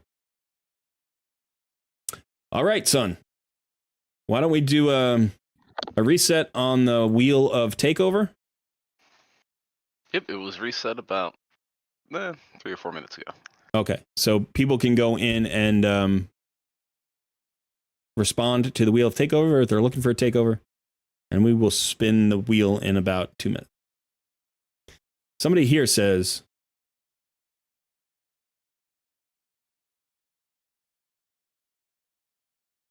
something about Teodor. Teodor needs to be in an immortal and or regen. Keeping Teodor alive is important. Yeah. I don't know necessarily, like, so one of the things about, you know, the gear that you put on any given champion is the composition around that champion. So if you have a healer like Rector Drath, do you need anybody in regen? You know, if you have a leech on the clan boss, do you need anybody in regen? Is that going to significantly extend your life or not? And if you're not running a healer, then how do you regen? You know, do you have lifesteal gear? Do you have regen and immortal, like you said? Do you have a leech? So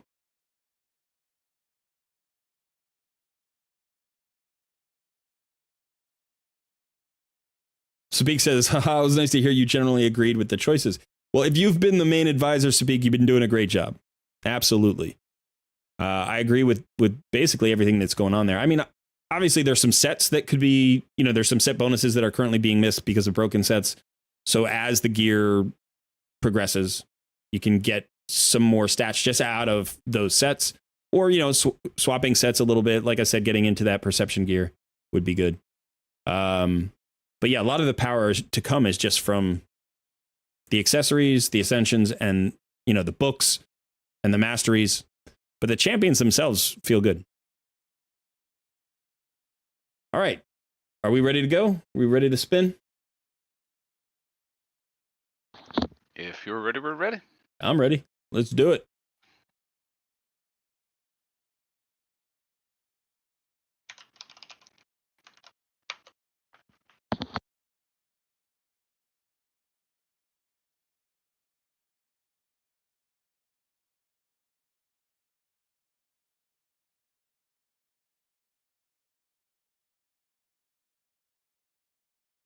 The Wheel of Names is thinking. The Wheel of Names is thinking.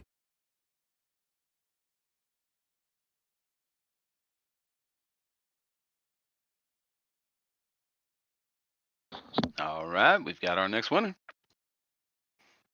Jobrek? Jobrek. Congrats. I hope you're here. I hope you're here. You can jump into the Discord. Son will send you a message, and then you can DM me your info.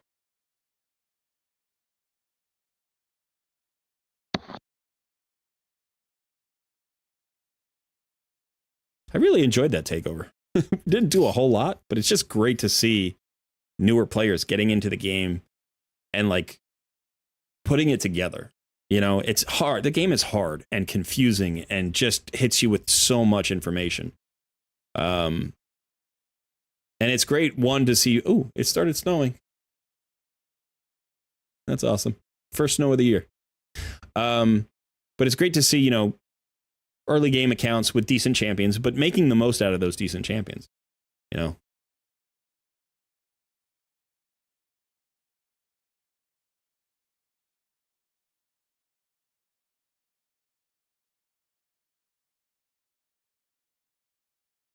Francis, yes, we changed back to 1 p.m. because the clocks here in the US changed and we're now on standard time. And as a result, people in Europe and later time zones couldn't watch the stream because it was too late. You know, so we moved it an hour earlier just to make it a little bit easier for people east of us to be able to watch.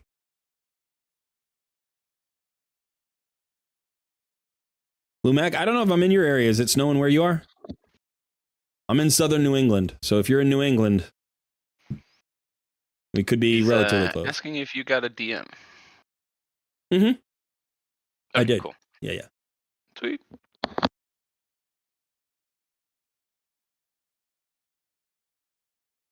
All right. Let's get this rolling.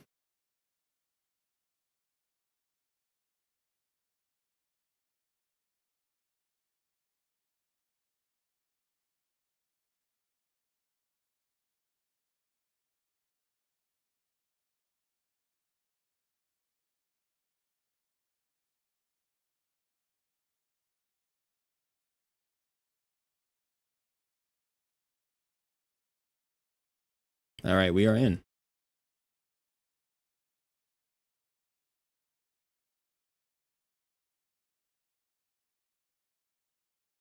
Francis says, Central Florida almost never has snow. Been like 30 years since a snowflake has landed here.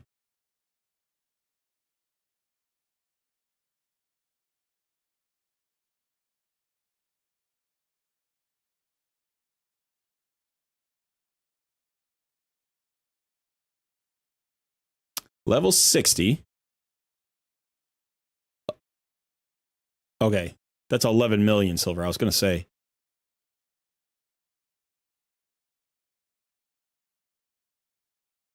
Oh no, we've got one of those accounts, son. We got a red dot account. Oh boy.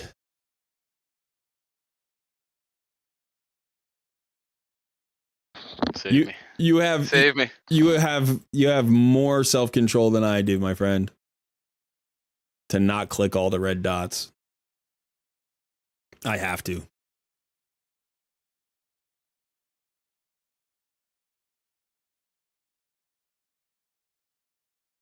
Okay. So Jabrek is at the gym right now, but is watching.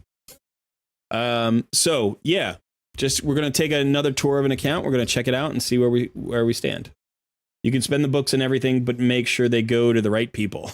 Let's see. We've got how many books we've got? We've got some epic tomes. Got a few legendary tomes. Let's take a look at the roster first. That's always a good place to start. And then we'll start looking at some areas of the game. Let's open up the vaults. So we do have some vault champions. We have an allure there. Nothing in the reserve vault at the moment. We do also have a renegade. Okay. Got a Kinagashi. I love that champion. She's such a good champion. Highly underrated. A couple of cold hearts, which means you probably built a cold heart. Yeah. Oh, wow. You got a 6-star cold heart. Fully awakened. Nice. How good is that? That's so much fun. You got to get the masteries on her. You got to get the masteries on her. 255 accuracy, which is solid. That's going to be enough for all of the dungeons. You're at 69% crit rate, so just that one shy. But it looks like maybe you could get crit rate out of this chest plate, or you've got more to go on the gauntlets. Speed on the boots will come in. Yeah, you do have some cash, so we'll look at that as well. You got a Queen Eva. Oh, you have another allure here. Okay, so that's why the other one's not built.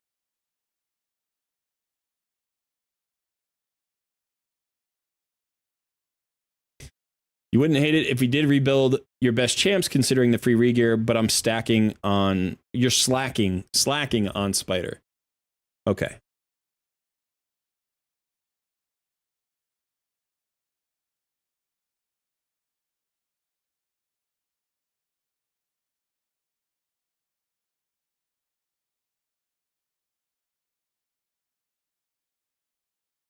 Got another cold heart down here.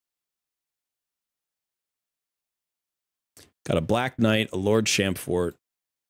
You have a Tomb Lord.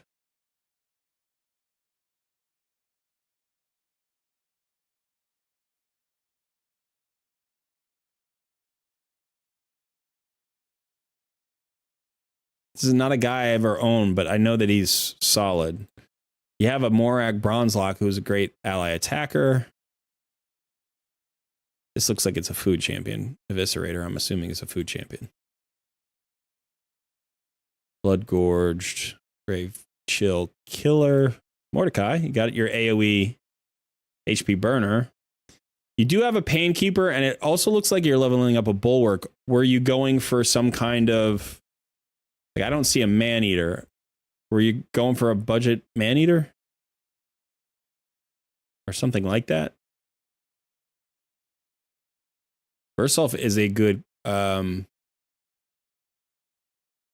good clan boss champion. Got an increased defense and ally protection, but he's not awesome. But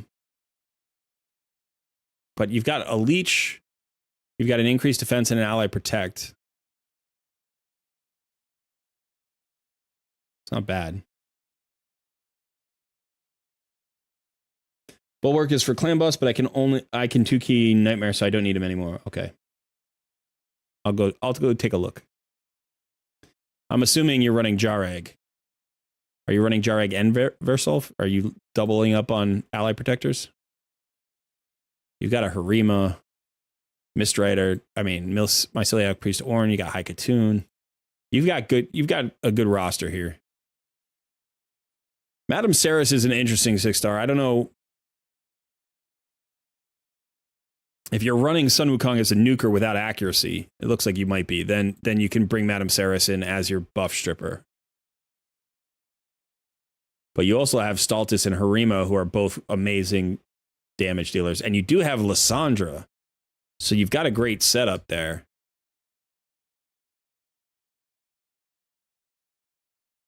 You've got this. This is probably the best arena turn meter skill in the game.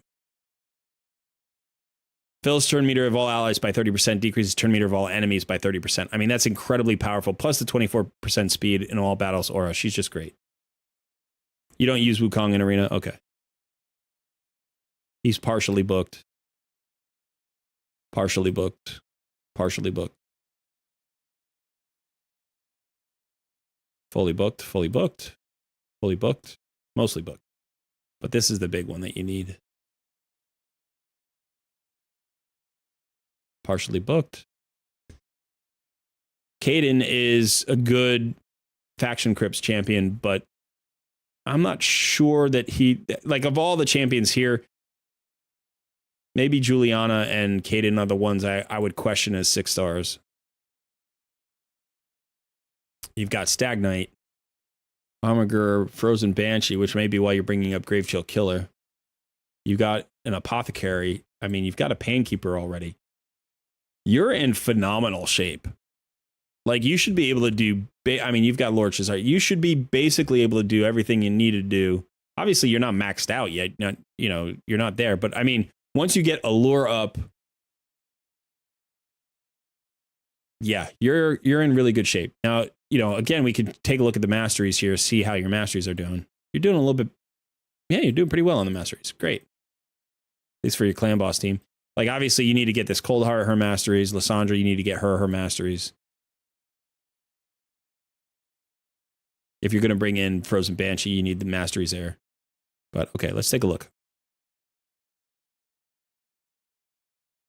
So you said you're 2-keying Nightmare. So that's this team right here.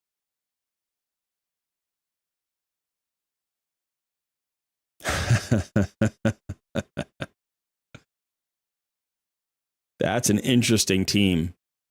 Obviously, it's going to do very well against Magic Affinity, right? It's going to do awful against Spirit Affinity.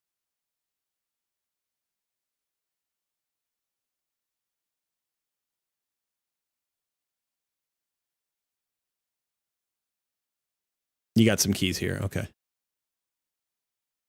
You got a lot of arena tokens as well.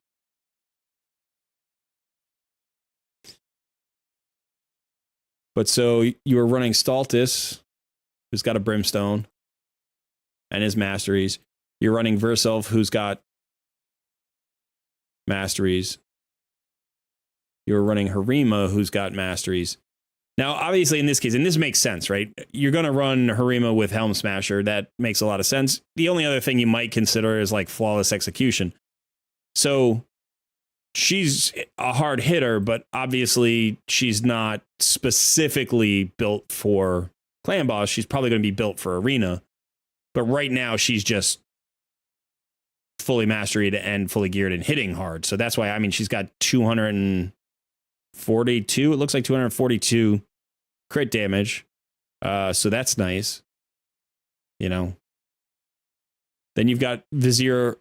Now, Vizier is a bit of a multi-hitter guy, right? He's more of a... I guess he has the increased duration of all debuffs. Decreased attack is good.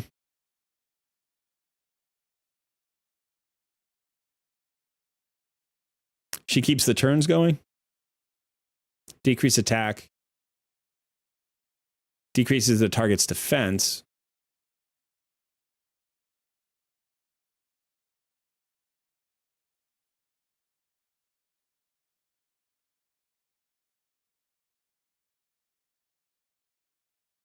And so she and Staltis stay alive basically all the way until the end. Well, your ally protector will probably die at some point, right?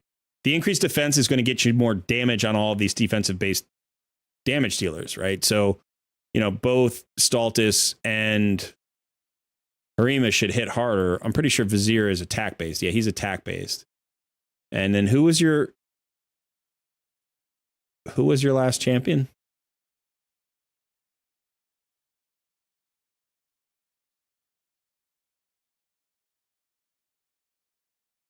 Juliana. So what is it that she's bringing?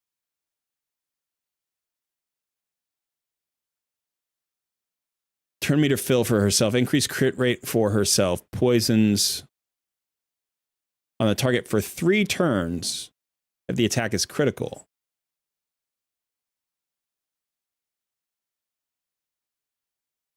On a 3-turn cooldown. So you get a little bit of poison. You've got cruelty, which will reduce the target's defense. Removes all buffs from the target. Has a 75% chance of placing an HP burn. Says that was an early mistake for Katie. And the Katie 6 stars. Yeah, it's going to be fine for you in the long run, but it's a little bit of a miss there. You get a 3 key on Spirit. Juliana for debuffs, HP burn and poison. She does half the damage, but she doesn't have to stay alive.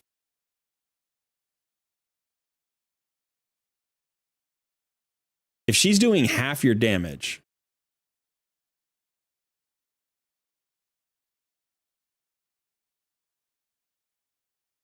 with this limited poison and HP burn, then you could clearly get more value out of Frozen Banshee.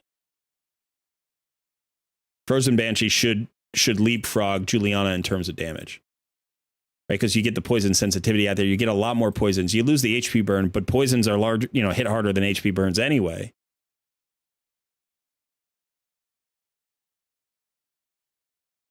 Now, does she bring anything else that isn't just the increased crit rate? I don't know if that plays for your team. You know, the other option is, like, forget Frozen Banshee, just use Myceliac Priest Ornn. You have such a defensive-based team anyway. This guy's fully mastered, and he's got this. Right? He's got War Master. Do you run him at all?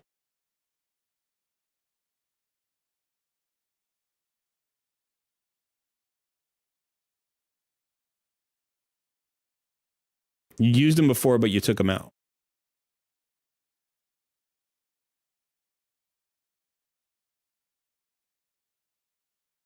You recently took him out. Okay. Well, let's just do a quick check, because this feels to me like I'm going to pull one of these keys if you're all right with that. Let's just jump in here. Get on Nightmare. Pull her out. Oh, we've got instructions. See the instruction.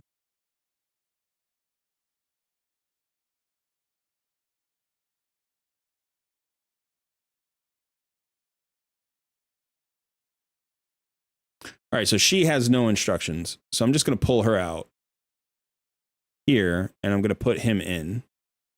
So all we have to do, all the other instructions should be the same. So you should be able to make that swap nice and easy. Let's see.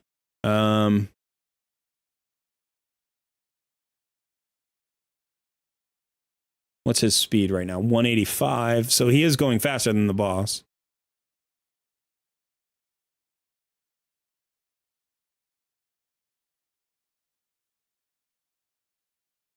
You run out of debuff slots.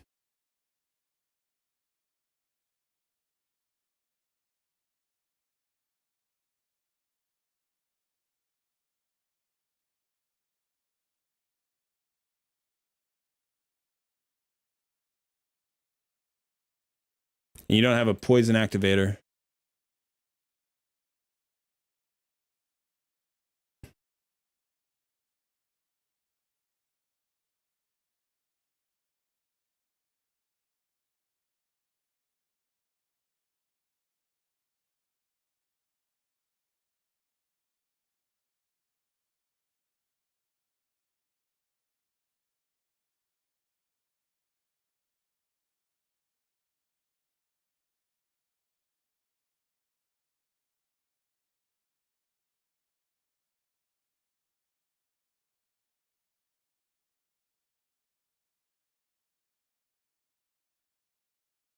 So was this the team you were running, basically? You were running this team?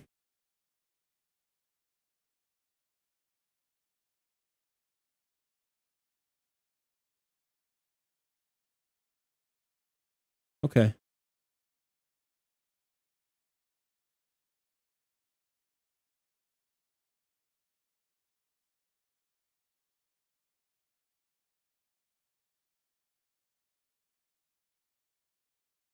So here's the thing about this.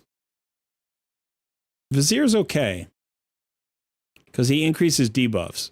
But if your debuff bar is getting full, then increased debuffs isn't particularly valuable. Out of these 3 debuffs, the only debuff that's good for clan boss is decrease attack. So he can potentially land heal reduction and block buffs that blocks more poisons and poison sensitivity. And then he's extending those so they don't come down, right?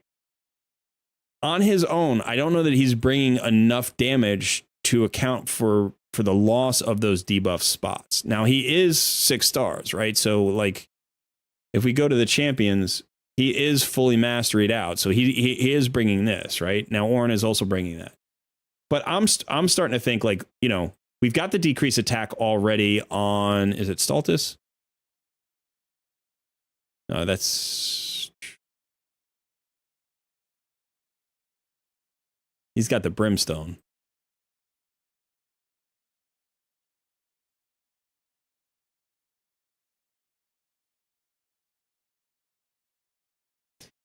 So I'm looking at this, right? You have a leech here, increased defense and ally protection. That's great. You've got Harima, who has the decrease attack.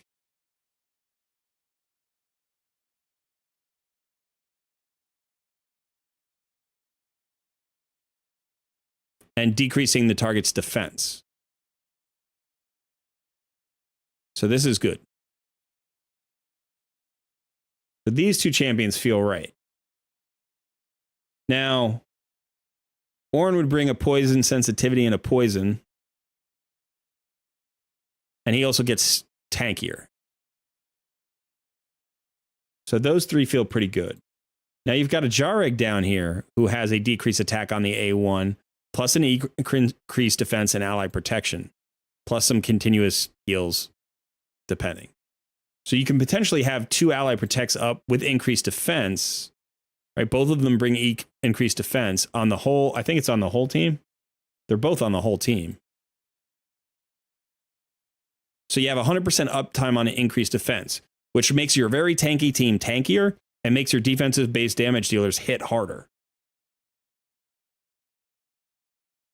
And if you time that, if you speed tune that, you will have 100% uptime on ally protection and 100% uptime on increased defense. So now you're looking at 2 ally protectors. You're looking at Harima and Myceliac Priest Ornn. That brings you the poisons. It also frees up your debuff bar from Vizier Ovolus, right? You get those two weird debuffs out of there, that the block buffs and heal reduction. And so you just free up the bar. Now the question is, who do you bring in as the 5th champion? Right? So if you just want to put more poisons out, you could potentially run Frozen Banshee and Myceliac Priest Ornn. They're two different affinities. You'll be sure to get a poison sensitivity out there because they both place it. That means, you know, every single A1 will land a poison from Frozen Banshee. So you could go that route. That would probably bring you more damage. You could go with High Katoon. You could go with speed, try to get extra turns. Maybe you could speed tune this so you get a 4-3 team or a 2-1 team. If you could get a 2-1 team with just High Katoon, you're going to do so much more damage, right? Because everybody's running their War Masters. Plus, you get the extra poisons. You have more uptime on the debuffs. The only issue with running 2-1 is you have to make sure that you speed tune it properly to get the ally protection and increase defense up. So we've got two options right now. We go with like a slightly slower team and go with an extra poisoner, or we go with a slightly faster team and we try to get a 2-1 to get more procs out. The problem with High Katoon, obviously, she doesn't bring anything other than the speed and the speed increase. So you'd really have to get to a 2-1 or it doesn't make sense. You have a third option. Your third option is Morag Bronzelock. Now, one of the nice things here is you got a blessing on her, so you can get some damage out of that. You can do whatever you want there. But the great thing about Morag Bronzelock is she brings a strengthen. So now, this is on a 3-turn cooldown. It's up for 2 turns. But you could potentially speed tune this in a couple of different ways.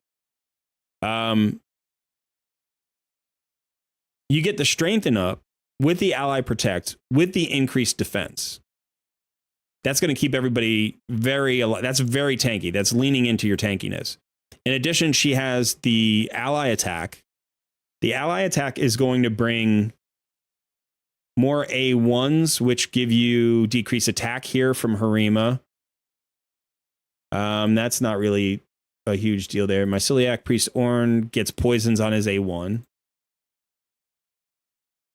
And decrease attack here. So you're going to make sure you've got 100% uptime on that decreased attack. You're going to get more procs. Plus you get the strengthen, which extends your life. Now, the one downside of all 3 of these teams, and it's all of them, there's no sustain. The only, there's no, I'm sorry, there's sustain. There's plenty of sustain. There's no healing. There's no leech. There's no healer. You know, so now you're talking about, do you have to start putting people in regen gear? Do you have to start putting people in lifesteal gear? So potentially, if we're looking, like, let's see who we have. Who has I wanted debuffs. Who has a leech? Oh, Versylph has a leech. Where's the leech?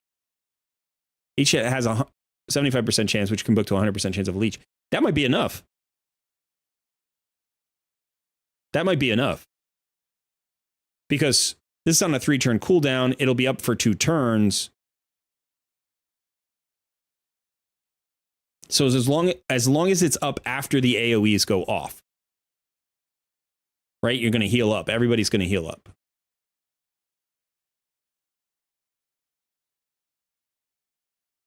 So, sorry, rather than, I'll pull this guy back out and we can put in Juliana. That's the team that you had. But potentially we could look for a team that looks more like,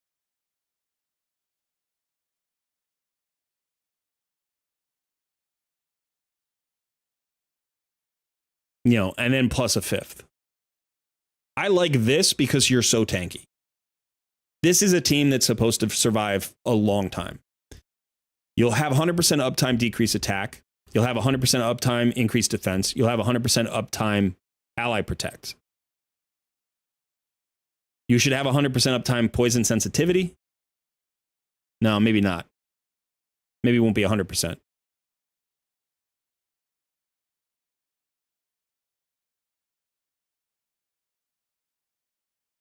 Poison sensitivity debuff up for 2 turns.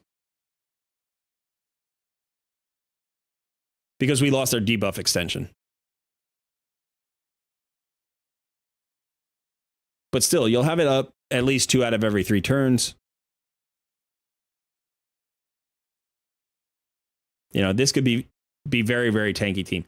And again, this Morag spot really is flexible. It doesn't have to be Morag. You can think about a lot of things you could bring in here. You could do this. Right? That allows you to worry less about cooldowns, increases the uptime. You could do this. That gives you some healing. It gives you extra speed. Potentially gets you a little bit faster. You could run it 4-3 rather than 1-1, or maybe faster than that. Like I said, you could do this for more poisons. You could potentially do, you could do a lot of different things. I think this is, something that you could start with even because you're already running her, But I think realistically, even though Stultus lives a long time, I'm not sure that he brings enough to the team.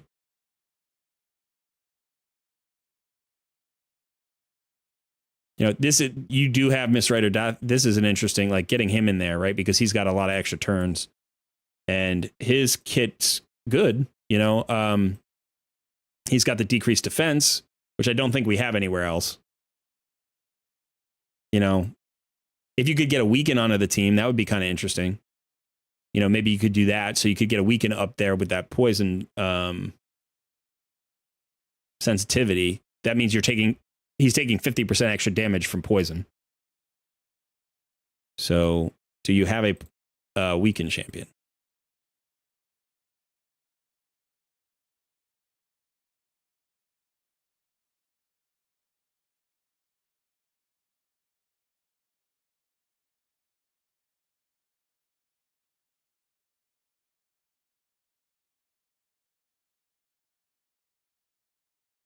Scabrius is kind of interesting for you because it's more poisons. It's a leech. It's a weaken. You're far away from him. I don't know that I would invest in him, but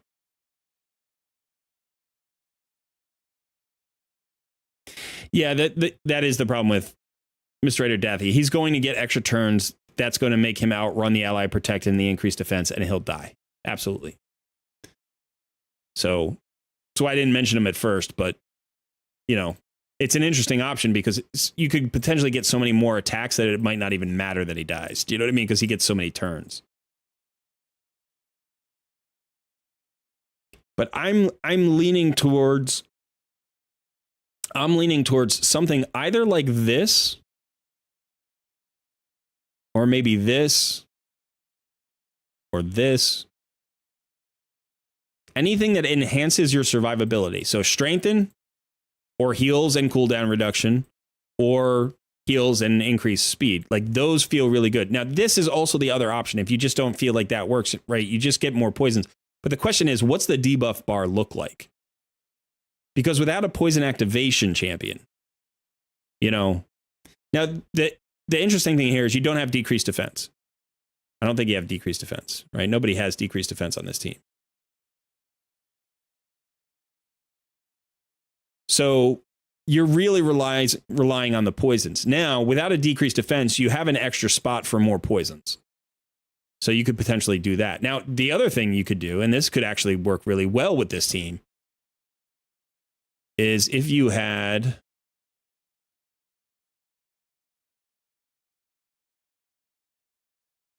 counterattack.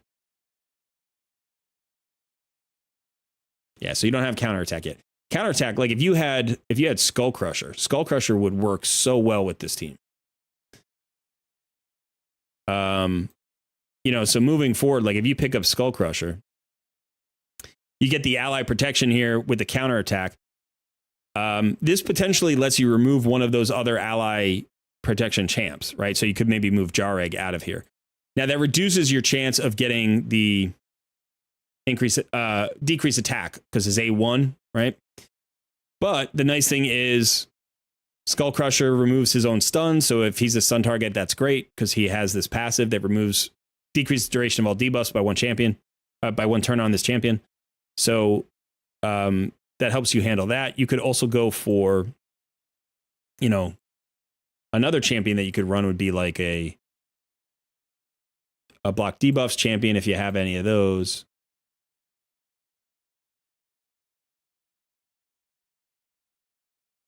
Grizzled Jarl is one that gets used a lot. And he does have the increased defense on a 3-turn cooldown. He also has a decreased attack. This guy is great for killable speed tunes. Right? The only downside here is that heal reduction that you don't want. But you don't need accuracy for him. Just don't, if you don't need the decreased attack, then you don't need accuracy for him, and you can just run him with no accuracy. You don't worry about that extra debuff. If you do want the decreased attack, you run him with accuracy. You have a lot of options. You have a lot of really interesting options for Clan Boss. But I think the first thing I would try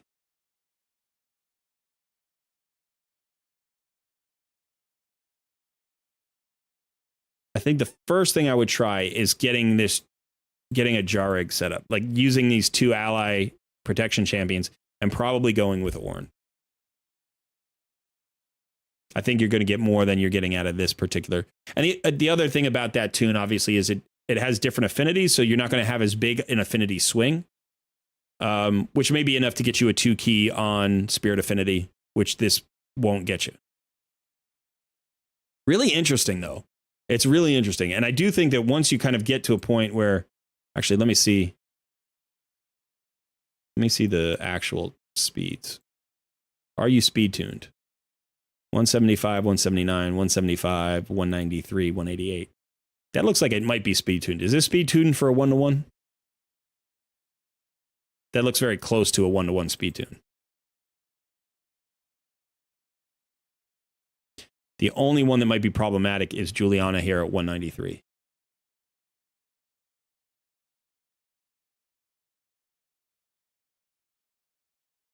Yeah, she might be running a little too fast.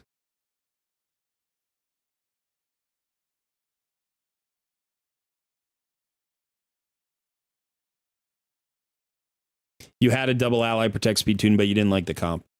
Okay. So yeah, if you don't like the double ally protect, or if it's not working for you, then you could still potentially run it with a single.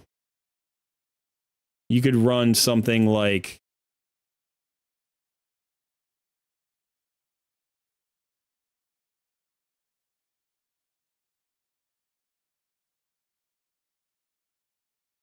maybe not.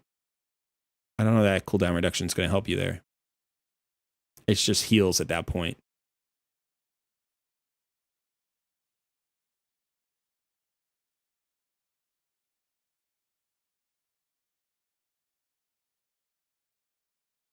Maybe. I don't know. But I don't think right now that the team you have, like, it's not bad, but I think that these 2 champions here don't synergize as well. And also Stultus, like, you have a Mastered, which is, and I think Brimstone on him, right? Which is where that damage comes from. So I wouldn't swap him out right away, but I would start trying to move towards, if you're going tanky, I'd start moving towards 100% uptime on increased defense and maybe adding a strengthen to the overall mix, or maybe adding a shield. I mean, if you had a Brogni, I would definitely put a Brogni in this team, because one of the things that this team lacks is a block debuffs buff. So you're going to get stunned. Somebody's going to get stunned, and that's going to break the speed tune.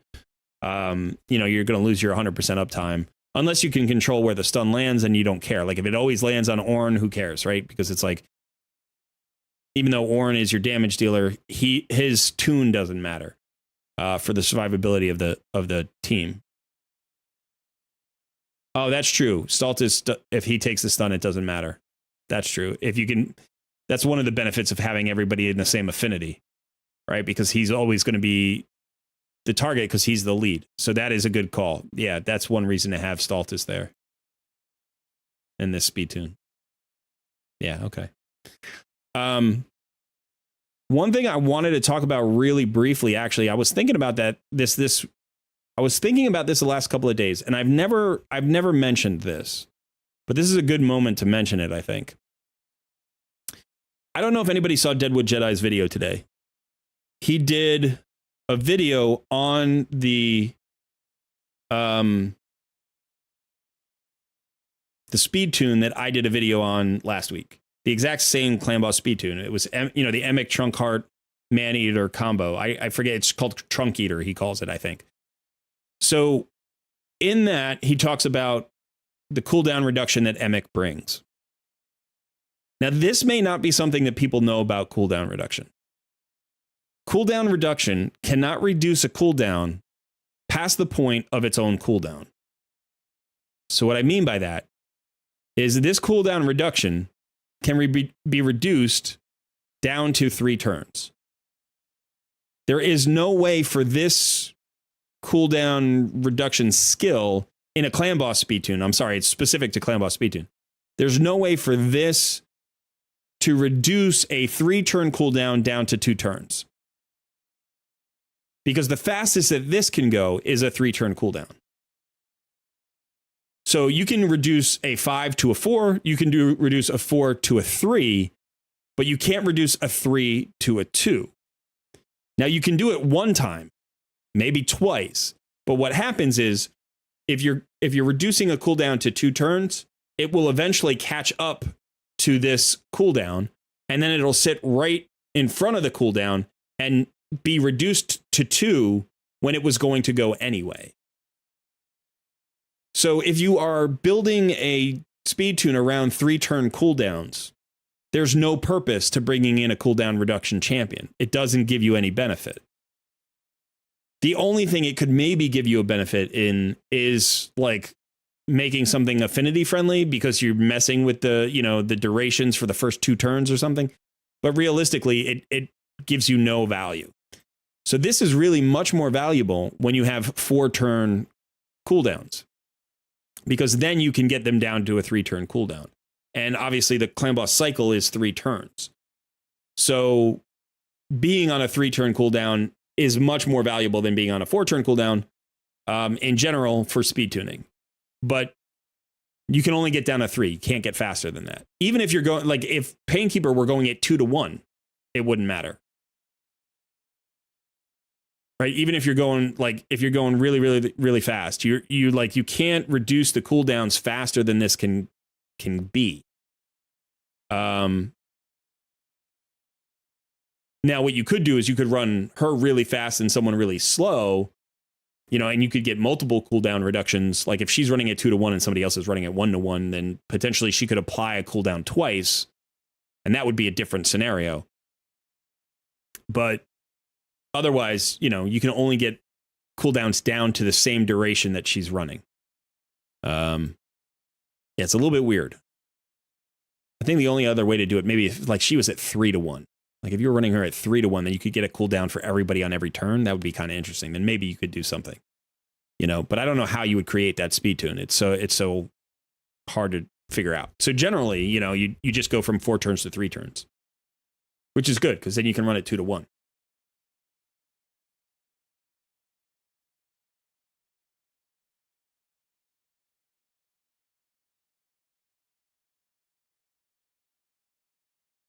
All right, so we're looking for Spider now. Let's go ahead and look at Spider. Spider's at 15. Let's see the team.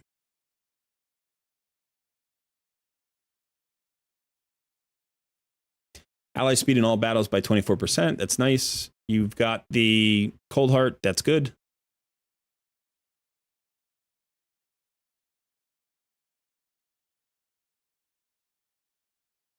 That's your Spider 13 farm team. Okay.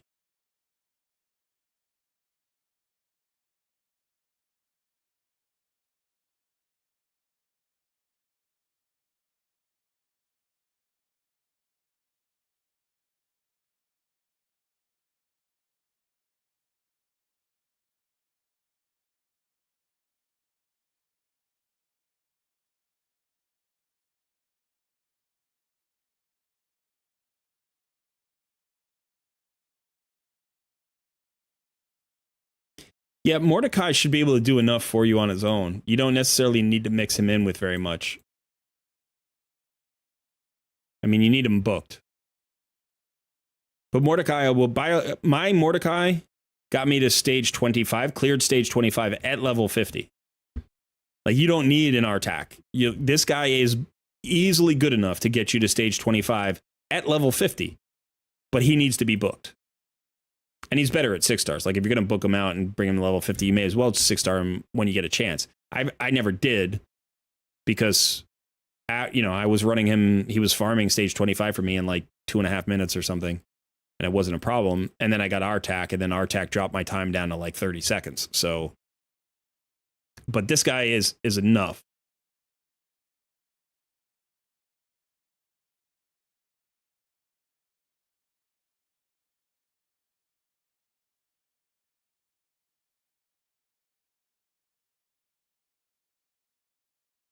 I'm going to take a look at something here. I want to...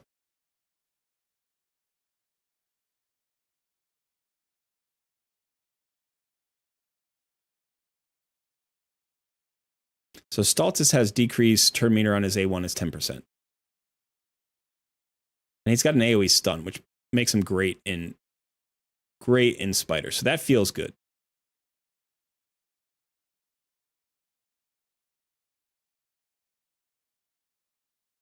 Full turn meter, increased speed on all allies, fills a turn meter. This is great.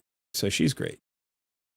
You've got the Cold Heart, which you want for up to stage 20, and then you probably swap her out. Is fully booked, so that's great.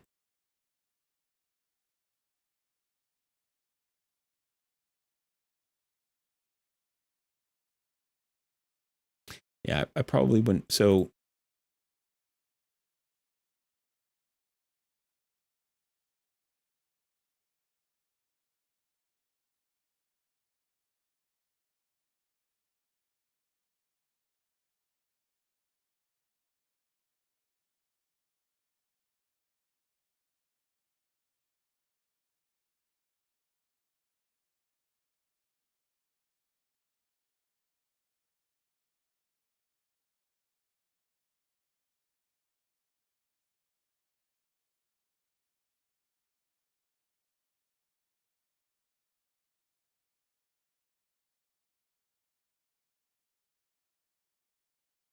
let's try this. Let's see if we...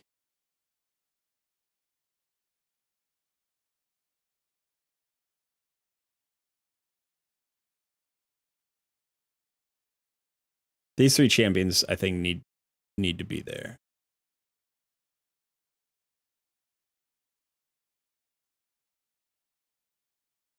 Let's see if we bring these 2 champions in. Now, what's Mordecai's accuracy right now? 199. Just barely high enough. There's a Paragon in the vault. Yeah, maybe. We'll see. We'll see. I would probably prefer speed here. See how fast your Apothecary is. Ooh, Apothecary's not built. Okay, that changes things. Ikatun is fast, though, right?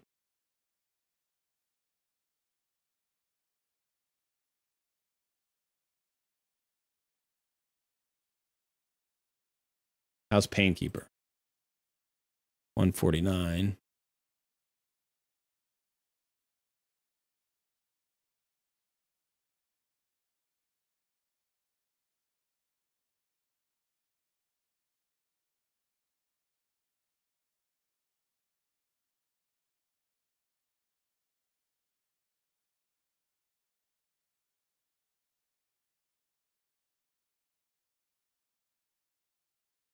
All right, we need a magic affinity champion to be the Spiderling tank.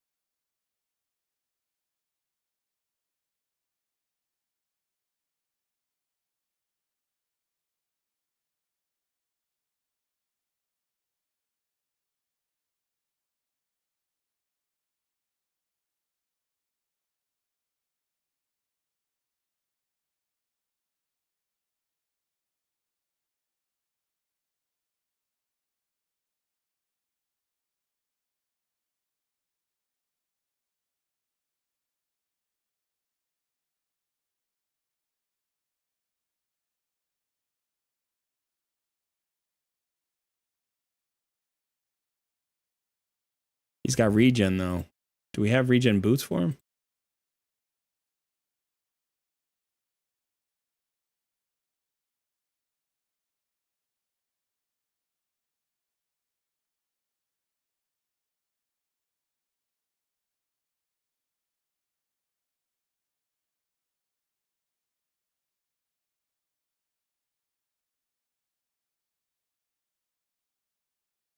Free regear is great, yeah.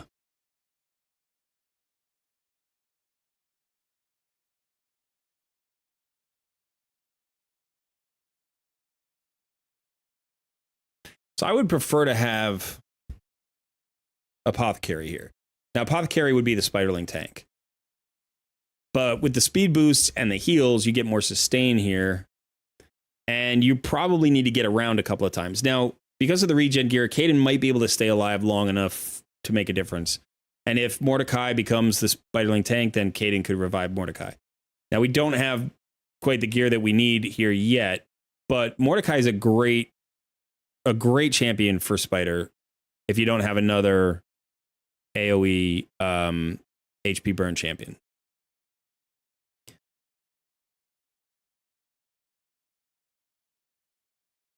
All right, so let's see. So the first thing we want to do here, yeah. So we're going to do this.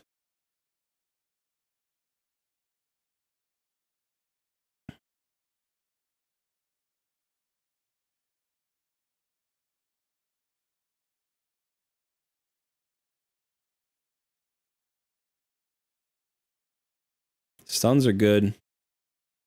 Wow, he just blew up most of those. So, okay. I mean, he landed a lot of HP burns there. That was solid.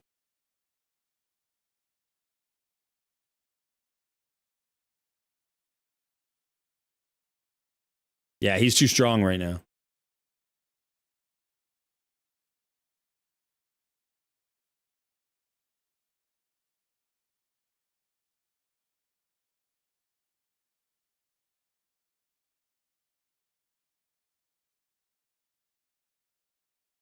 He's too strong for this stage, for this tier with the HP burns. So let's just see how we do. Between the Cold Heart and the Lysandra and the Staltis Dragonbane, he like the Spider may never get a chance to go. I mean, you don't have all the cooldowns on Lysandra. You know, so it's more a matter of does Caden stay alive or not? And it doesn't look like he's going to. So since he's our reviver, this is the problem here. This is going to be the bottleneck. Like once he's down, we're probably going to die pretty quickly. And unfortunately, because Staltis is blowing everybody up, the HP burns don't have a chance to take effect. But the boss doesn't get too many turns here. We got a lot of cooldown. Yeah. So okay, so we're gonna die here. So maybe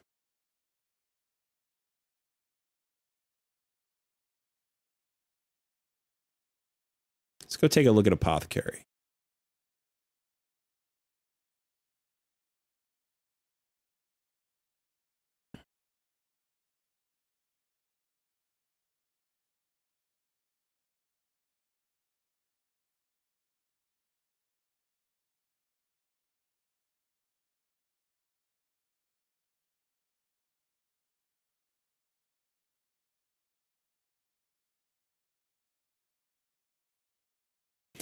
You could put him in a high resist set.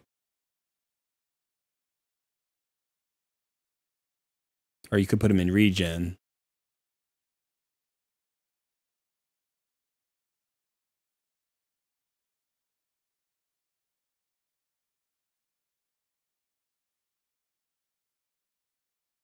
I think chances are better we just go speed. Let's just go speed. Let's see how fast we can get him.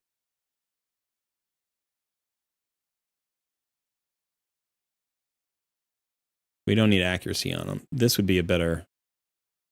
Do we have silver? We have a little bit of silver. Roll speed.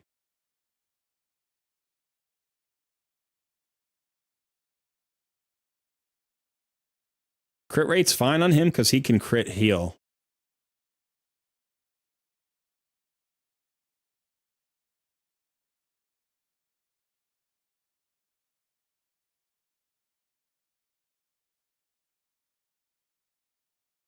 Yeah, it may be a gear struggle. It may be a gear struggle. It's hard to say right now because it feels like you're close. It honestly does feel like you're very close.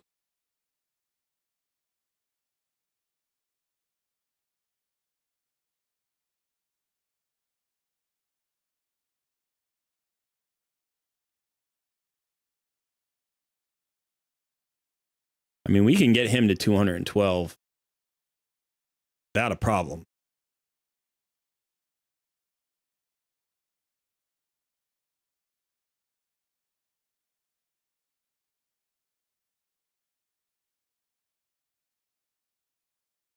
$217.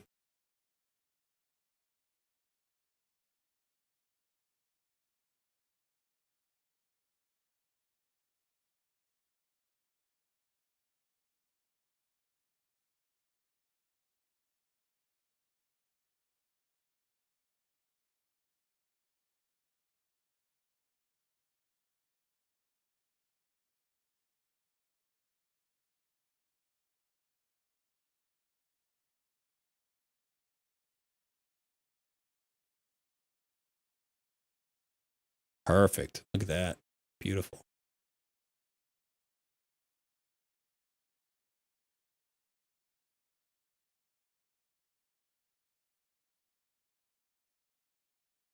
You can decide. People usually either run him in Miracle Heal or you can use him in Phantom Touch. You know, you can put him in like Carapace or one of the Survival Instinct. This is the one that fills his turn meter when debuff is placed, spread, or transferred onto them. This would be good for Spider.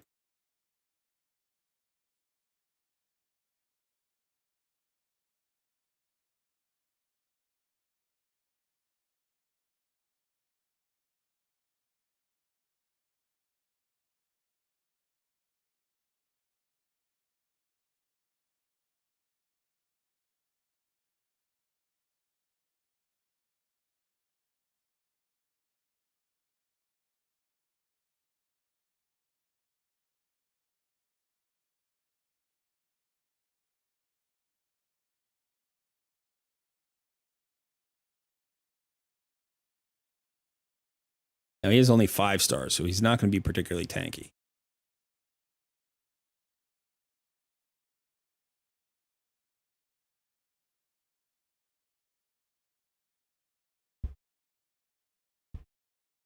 Might work.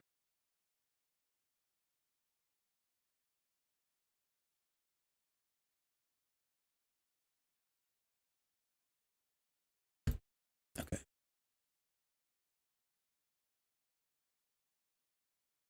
Again, books are going to help this. I'm actually going to wait here on the speed until next turn. Let's do this. Get that HP burn out there. It's a nice bit of HP burns. Just do this to get the decrease attacks out there. That'll reduce the incoming damage. We want the spiders to get their turns. We just want to survive it.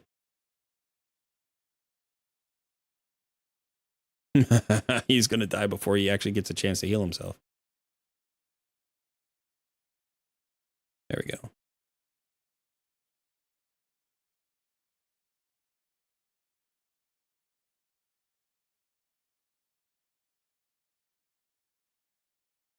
Oh, wow. We missed our decrease. So that hurts.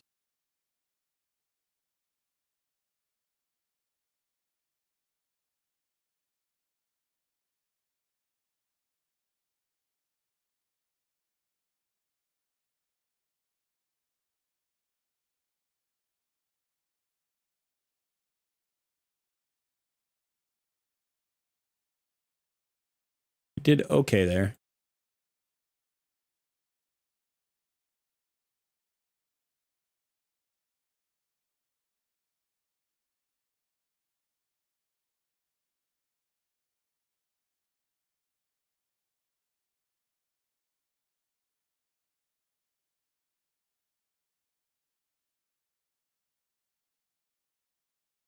Don't need the speed boost from Apothecary because we've already got it up.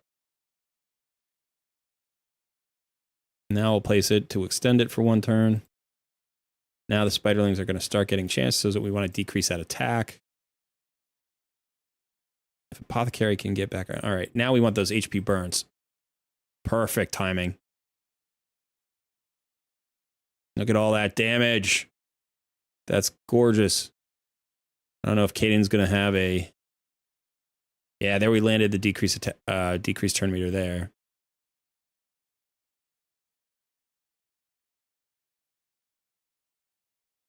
Now we've got a bunch of HP burns out, but we are going to lose Caden, and we're not going to get Apothecary back. But look how close we are.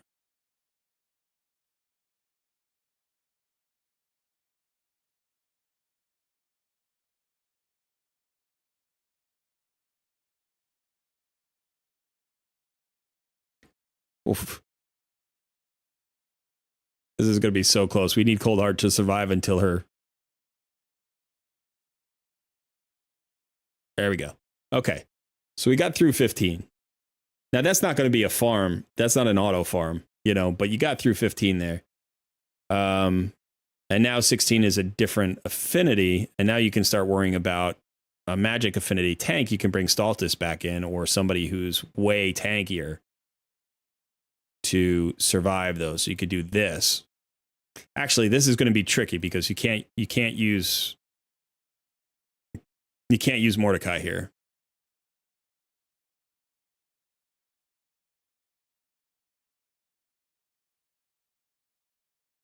So this feels okay. This quad feels good.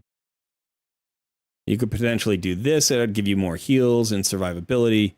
You could stay with Caden here because he's going to land his decreased attack and it'll give you a revive.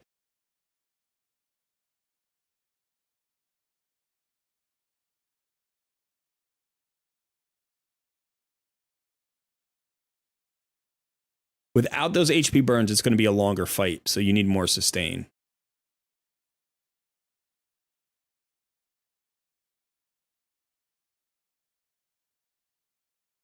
You could also do like this. You could go like that. Just kill spiderlings. Just keep them dead. Or even this, right? You can nuke him out if he's totally built. You could nuke him out that way. Let's see which champion's better build here. You got Brimstone there. He's mostly masteried at 179, 100% crit rate, 260 or 165 crit damage. What about? Yeah, he's not fully built. A little bit slower. Yeah. I mean, you'd prefer strong affinity here to neutral affinity, but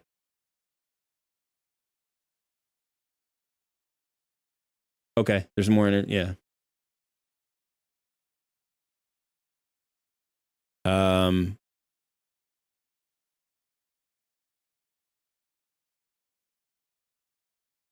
Just for right now, let's see what this looks like. Let's see if they go after Apothecary or not. Like Apothecary may be so weak that they just want him.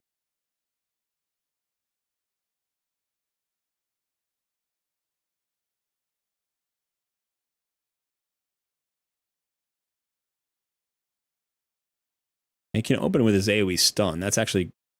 Is he still going to... Yeah, so he's not nuking them out here, which is actually good.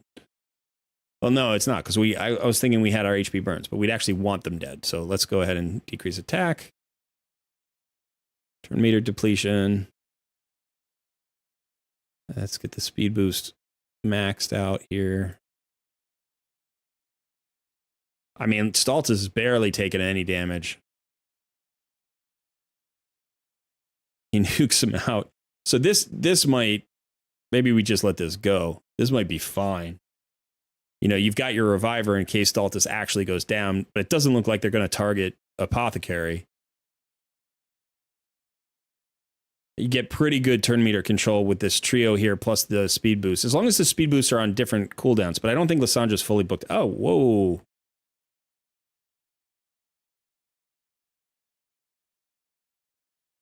That's unfortunate.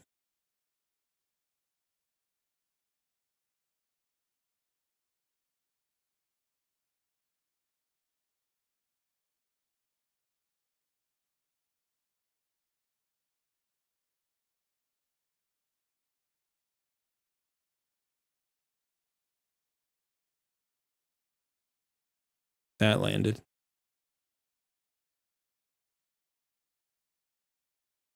If Cold Heart's down, it becomes a whole different thing because we don't have HP burns and then we don't have Cold Heart.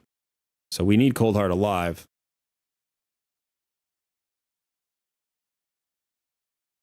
Now they're hitting him. I don't get it. Maybe we just can't heal him. We'll just heal Cold Heart, let him get pretty low, and then we'll heal him when he gets like below half. I mean, he's resisting the poisons, right? Is that part of his thing? Like he can't take poisons? I don't remember.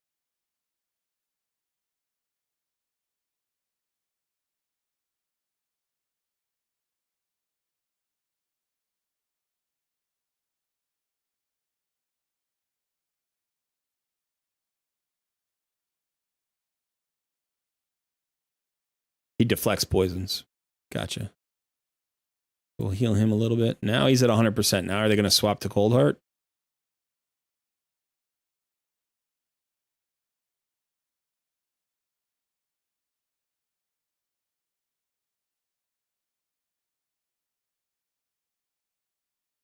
Yep, they swapped to Cold Heart. So if she's not at 100%, then she becomes a target. So we want him to actually get hit a few times.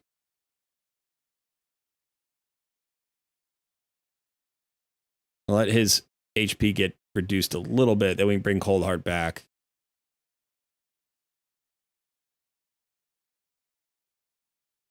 I don't know how long Caden's cooldown is.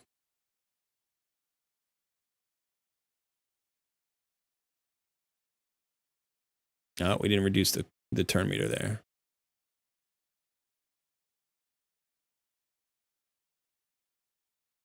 Cold Heart's back.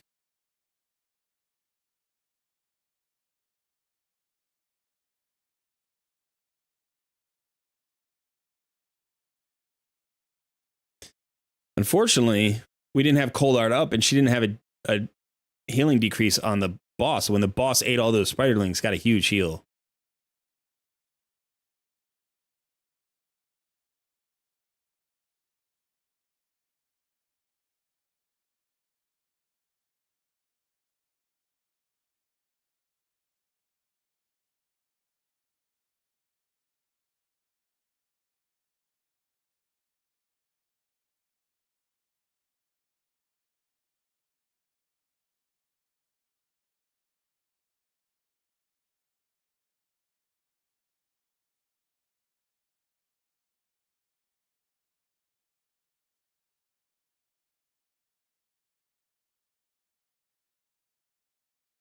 Want to make sure we always have a heal reduction on the boss if we can get it.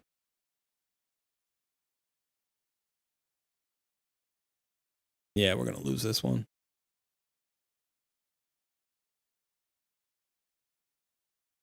Now, if Stultus goes down while Apothecary is down, it's not a huge deal because we can get a double revive.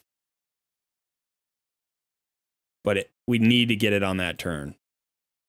So when Caden goes... See, this is the problem because we still have 2 turns here. Okay, so that's not going to work. Right, you can't heal reduce the boss. You're right. You're right. On Spider, you can't do that. I'm looking at Cold Heart. I'm like, she can. But yeah, so what it feels like here is you have the champions to push. I think you have the team compositions. But if we look at your Lysandra, right? One, she's not fully ascended, so you can get her some increased accuracy and get her some extra speed. So, you may even have a banner waiting for her. You do. You have a banner waiting for her. So that's going to push her up over 200 accuracy. You're going to need to get her to 225 accuracy. Where are her masteries? She has no masteries. So here's another 10 waiting for you, right? Here's another whole bunch. This is perfect for Spider. So you get her masteries. Maybe you even get her Lore of Steel. That's going to get her up to probably somewhere in the vicinity of like 260 speed. Probably something like 260, maybe even a little bit over 260 with glyphs and stuff, because you still have glyphs available here. So you might get her up to 270 speed, which is going to be huge in Arena. It's actually going to be massive in Arena to have her running at 270.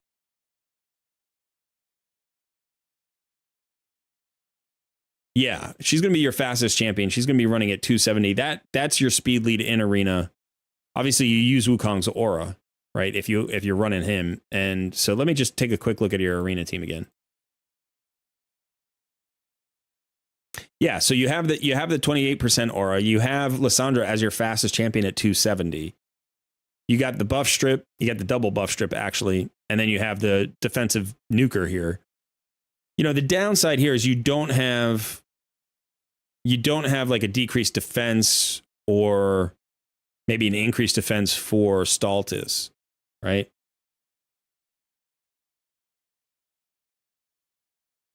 Do I think the spiders should? No, I don't. I think right now, basically, we're as far as we can get for today. Because what I think you need to do is you need Lissandra to have enough accuracy. Her accuracy is too low right now. So if you can get her accuracy up to 225, right, with that banner. So literally all we need to do here is, can we ascend her? So yeah, you need to get into the potion keep tomorrow. Get her 6-star ascend. This is incredibly important for this champion. She needs to be your fastest champion in arena, right? So you're going to get her that banner. That's what you're going to, we already know the banner is there. It's sitting there for her. It's got a double roll in speed. That's an additional 13 speed. You take this to 16, right? That's going to give you, I think it's 70, what is it? 78 accuracy or something like that. 78, max is 78. So it's going to give you 78 accuracy. That's going to get you up to you're there. You're there. You're over 230 at that point. You just got her up to 6-star yesterday. Well, congratulations. She's awesome. I don't have her and I want her on my main account. She's one of the few champions that would actually help move my account. But phenomenal champion, right? She's going to be your speed lead everywhere. Everywhere. She's great against wave content. You know, now focus her with books, right? You get her the books that she needs. She's going to be pushing you in dungeons. She's going to be pushing you in arena. She will be absolutely enough for you in arena. Let's see. Where are you in arena? You're in gold 2. Lissandra alone will probably carry you to like gold 4.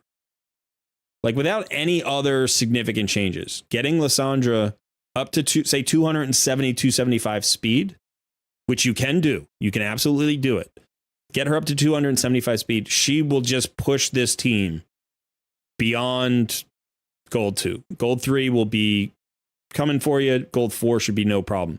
Because teams like this, right? Teams like this become no problem.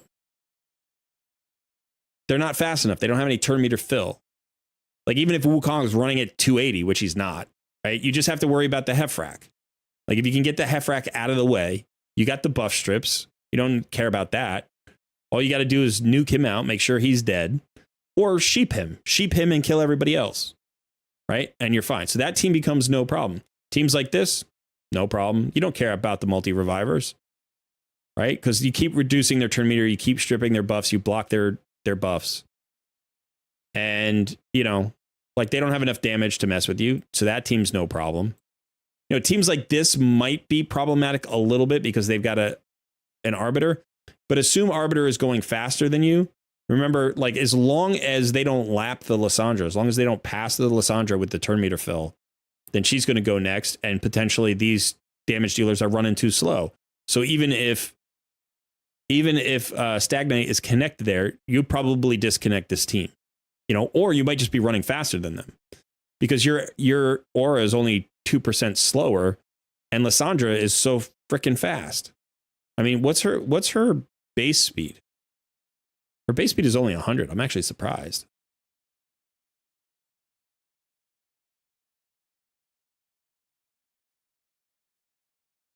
Okay. But yeah, so I mean, this champion becomes key to Spider and key to Arena. She also becomes key to like all the other dungeons. This champion is so strong for dungeons, that 24% speed lead. You know, with the full turn meter decrease, you can use her in Fire Knight. Like as long as you have other champions to break the shield, she's like a, you know, like a second Cold Heart, right? 100% turn meter decrease. She's great against waves. So I would prioritize this champion. We already know about your clan boss team, right? I think you can make some moves there. This is going to help you in Arena and Spider, you know? And so then let's just take one last look at your Scarab King.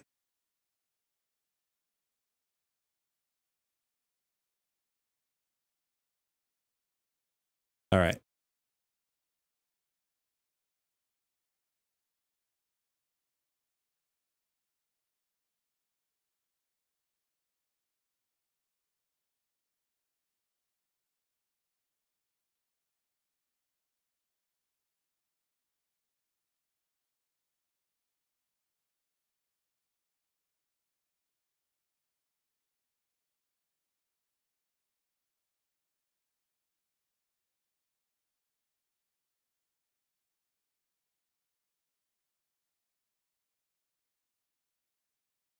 Blood Shield Ring. That's 1. Blood Shield Ring, Sylvan Watchers. That's 2. Lizardmen. All right, so we've got Skinwalkers, Sylvan Watchers, Lizardmen, Sacred Order,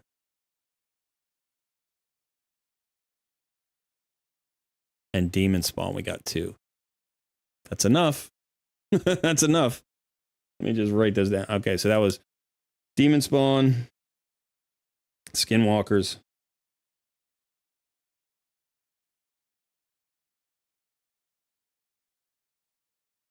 Sacred Order, Lizardmen, Sylvan Watchers. What was it? It was 2 in the Demon Spawn was 2. 2 in the Demon Spawn. All right.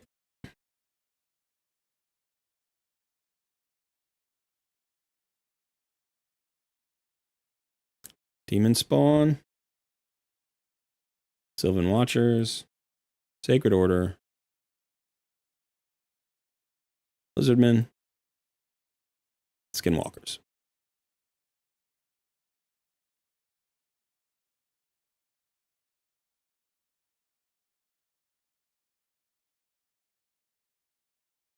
It's got to be him we got to use, right? Makes sense. Decreased defense. The extra turns.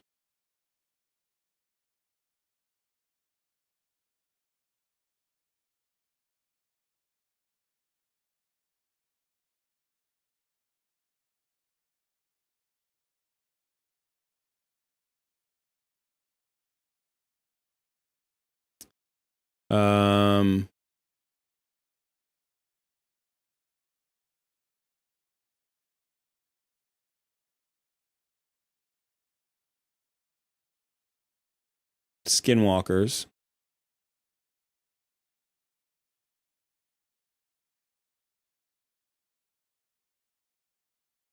Demon Spawn.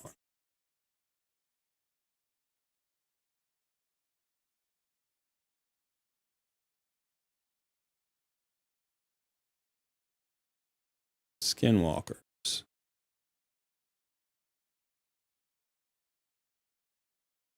Who's got the extra crushing rend? Brimstone doesn't. I don't think Brimstone matters. Sacred Order.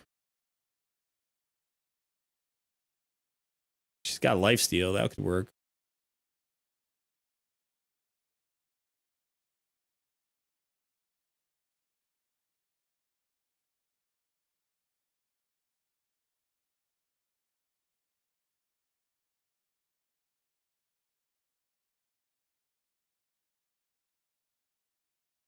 And Lizardmen, right?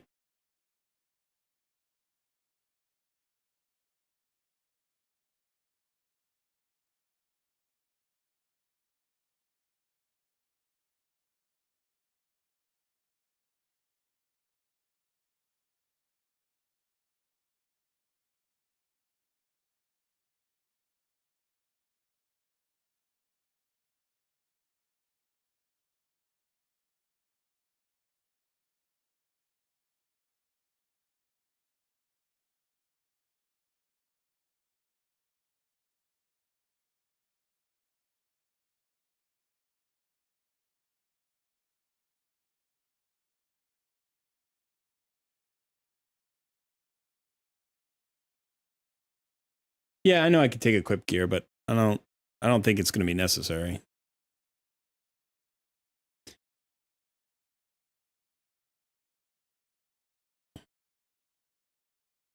Demon Spawn, Sylvan Watchers, Lizardmen, Sacred Order.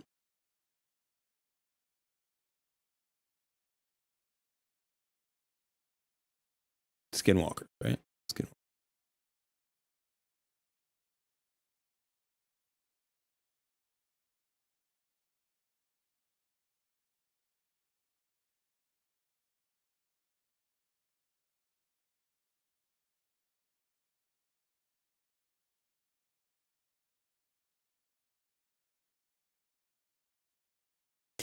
All right, so Blood Shield accessories. By far the easiest solution for Scarab Boss. It's funny because I don't think I've done a Scarab Boss video yet. But this is the way you handle Scarab Boss. Your shield, you'll see your champions get shields after every attack, and that shield is counted before the boss's check on whether you have a shield.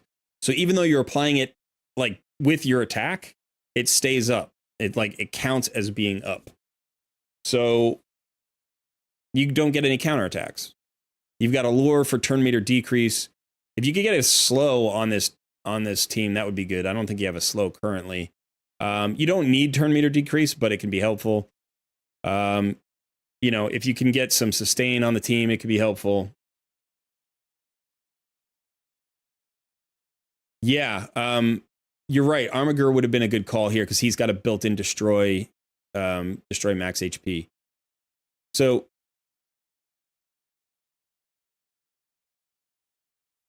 one of the issues here obviously is that there's no sustain on this team, and we don't have enough turn meter decrease. But potentially, like Jareg may be able to do this with Wukong. Like everybody will die, and Jareg has regen. And he just might be tanky enough to stay alive long enough. Wukong will keep coming back from the dead. And the two of them may be able to duo this tier of Scarab Boss. It actually looks like, Juliana also has lifesteal, so it might actually be a trio. So the other two died, we got a little bit of work out of them. But you're right, you might bring in an Armiger instead. He's going to give you increased turn meter decrease. He's going to give you additional turn meter decrease. And he'll also give you max HP destruction. It doesn't matter if they get provoked, right? Because they're just going to A1 and get their shields on their provokes.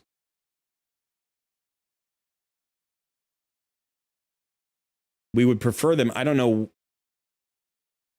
Yeah, I don't know why they counterattack there. Shouldn't be counterattacking, but okay, now we're out of that bad cycle apparently. Oh, it's just a regular provoke. So this should work. It might even work on the next one. If you have enough regen, if you have enough lifesteal. Like Jareg might just be able to solo it. You could do that. Maybe not. I mean, the ally protection is what's killing him, it looks like. Like if you look at his health actually comes down based on everybody's hits, right? This is going to end up being closer than I thought. Maybe if Juliana dies here, that's going to help us. Because now Jareg shouldn't get killed by her. So he'll just regen. And if you need more regen, you can just get him going faster. Look, he's gonna regen all the way back up. So Jareg can probably solo the boss. And that might stay true at the next level. It's hard to say, but if you could get him fast enough and get him tanky enough, maybe some more HP. I mean, his gear was level 8, some of it. So you can definitely get him tankier.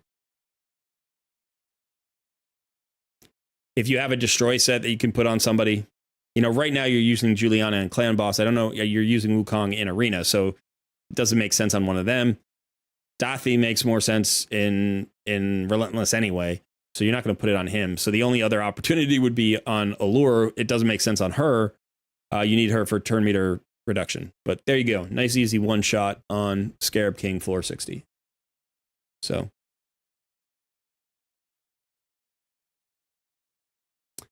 the plan is, yes, absolutely. Get Lysandra Masteries and the Last Ascension. And then consider what you want to do with your Clan Boss team. If you're going to 6-star another champion,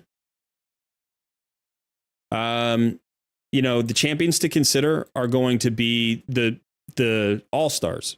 Apothecary could be a great 6-star. We talked about Mordecai. For Spider, above 20, he's going to be phenomenal. If you're just trying to get to 20, you may not need him. We saw the team that we put together was working pretty well. But I do think Mordecai could be an all-star for 20 plus. So, you know, these two are relatively cheap to 6-stars. So if you're running low on legendary books, legendary tomes, and you want to take up a non-legendary, Apothecary, Mordecai, Allure. Those are absolutely awesome options. If you're struggling in Doom Tower at all, I would think Allure first. She might be more valuable than the other two. If you're thinking Spider is more valuable, like you're not struggling as much in Doom Tower, then one of these two champions would be better. Other than that, you know, if you're thinking about Frozen Banshee for Clan Boss, that is a 6-star you could do. Again, if you want a really cheap 6-star, Armiger, right? You can bring Armiger up. You don't even, like, you can book him out on copies. He's already booked. So if you're struggling with books, you know, that would be a way to go. We did talk about Morag for the Clan Boss team. So that would be a champion to pursue. You could also go with a second Cold Heart. At this point in your roster, that might be a little bit too much getting ahead of yourself.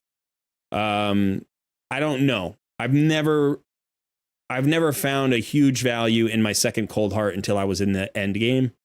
Although I know some people run 2 Cold Hearts in the mid game and get a lot of value out of it. So again, if you're looking for cheap, promotions, then you have there. As far as the legendaries you have are concerned, like if we just look at the legendaries, all of them are decent. You don't have any trash legendaries. Bludge Gorge can be a 6-star. Tomb Lord can be a 6-star. Lord Chamfort, Black Knight, they can all be 6-stars. Lord Cesar can be 6-stars. But none of them jump out at me as must-haves. None of them jump out at me as champions who are just going to massively improve your current roster by a ton.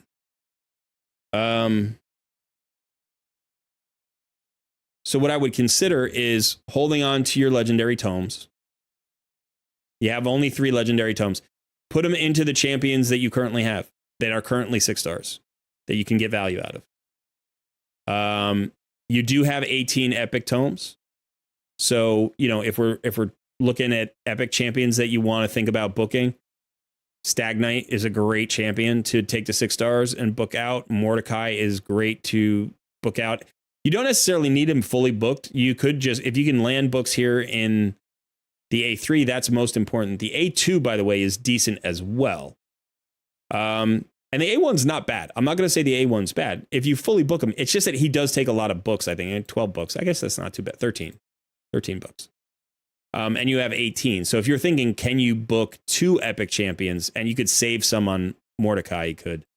I noticed your Husk before. So like if you're working on Hydra Clan Boss, like that's fine. But Allure, like, you know, this is a great champion you don't necessarily need booked. So you don't have to worry about her. You could just take her up to 6-stars, save your books there. Morag is somebody who you would want books on because you want books on the strengthen and you want books on the ally attack. Again, not a lot of books here, and you don't have to book her A1. So you could save some books here. So potentially you could say Mordecai and Morag. You know, but I would definitely get Allure to 6-star soon. You don't have to book her. You know, Stag Knight kind of depends. I mean, he's so good. You know, one of the things about Stag Knight you don't have it in a lot of places is you have an A1 decreased speed. This is going to help with Fire Knight. This is going to help with Spider. This is going to help with every boss that can be slowed down. Doesn't help you in Dragon. Doesn't help you in Clan Boss a lot. I mean, decreased attack and decreased defense on Clan Boss if you want to bring in that decreased defense. He's tanky. He hits decently hard. You know, a very worthwhile epic. But it really depends kind of which direction you want to go. I would say, like you said, the priority is probably Lysandra. And then, you know, the Mordecai, the Apothecary, maybe the Allure or the Morag, depending on what you choose to do with your Clan Boss team.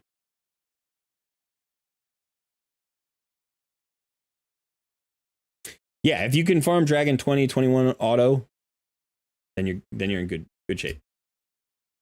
You say you probably book Mordecai for Spider. That would be helpful. Now, the thing about Mordecai, right? When you go into Spider, remember he is Force Affinity.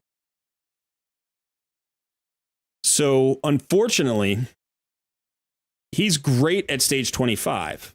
He's awesome at stage 25 because he's strong affinity. So like, having him there for stage 25, that's all you'll ever need. Eventually you might pull an Artak or some, you might pull a Assissia Flame Tongue or, another HP burn activation champion. And you might move in that direction. But he will get you all the way to 25. But you have to get through 24. So he's going to get stuck on 24 because he's going to be weak affinity there. So you need a team that's going to be tanky enough and survivable enough and fast enough and all of those things. So you may need a reviver. That's where Caden comes in. You may need a healer like Apothecary. You may need somebody else. Like maybe you need a better support somewhere along the line to help you get through stage 24. But, you're going to be able to farm stage 20. I know he's weak affinity there, but you should probably not be should probably not be too problematic with the champions that you have and the gear that you have to get through stage 20. And then stage 21 is easy, 22 is easy, 23 is going to be fine, and then 24 you're going to get stuck. But that's why having Lysandra built, the way she is going to be so important because she's going to be like your safety net. She's got that decreased turn meter on everybody. She's got the turn meter steal on the boss. You mix that in with Cold Heart's turn meter steal, and at least up to stage 20, they're going to keep you going. That's why I think Mordecai is fine for stage 20. Once you get up to stage 24, the turn meter reduction is reduced by half. And now you need more sustain. Now you need more survivability, or you need another, AoE HP burner or something, which is frustrating. So. But yeah, you are very welcome. You are very welcome. Yeah, by the way, I'm going to call this out just because maybe you haven't heard or you haven't watched my video on it. The mine here is an excellent investment. I know that it's 1,500 gems to get all 3 levels unlocked, but if you're going to play this game for more than another 100 days, the gem mine is a very good investment. You get paid back in 100 days, and it doesn't matter how much you invest in it. You always get your investment back in 100 days from the time you make it. So the first 500 gets back in 100 days. The second 500 gets back also in 100 days, and you don't have to pay the first 500 back first because you have an increased, like an accelerated income. So if you did this now and then did it again in 10 days, in 110 days, both would be paid off. If you did the third one 10 days later, in 120 days, all 3 would be paid off. So it's a very good investment if you haven't heard that before. Can I check your gear? You got a mythical piece you want to flex. Where is it?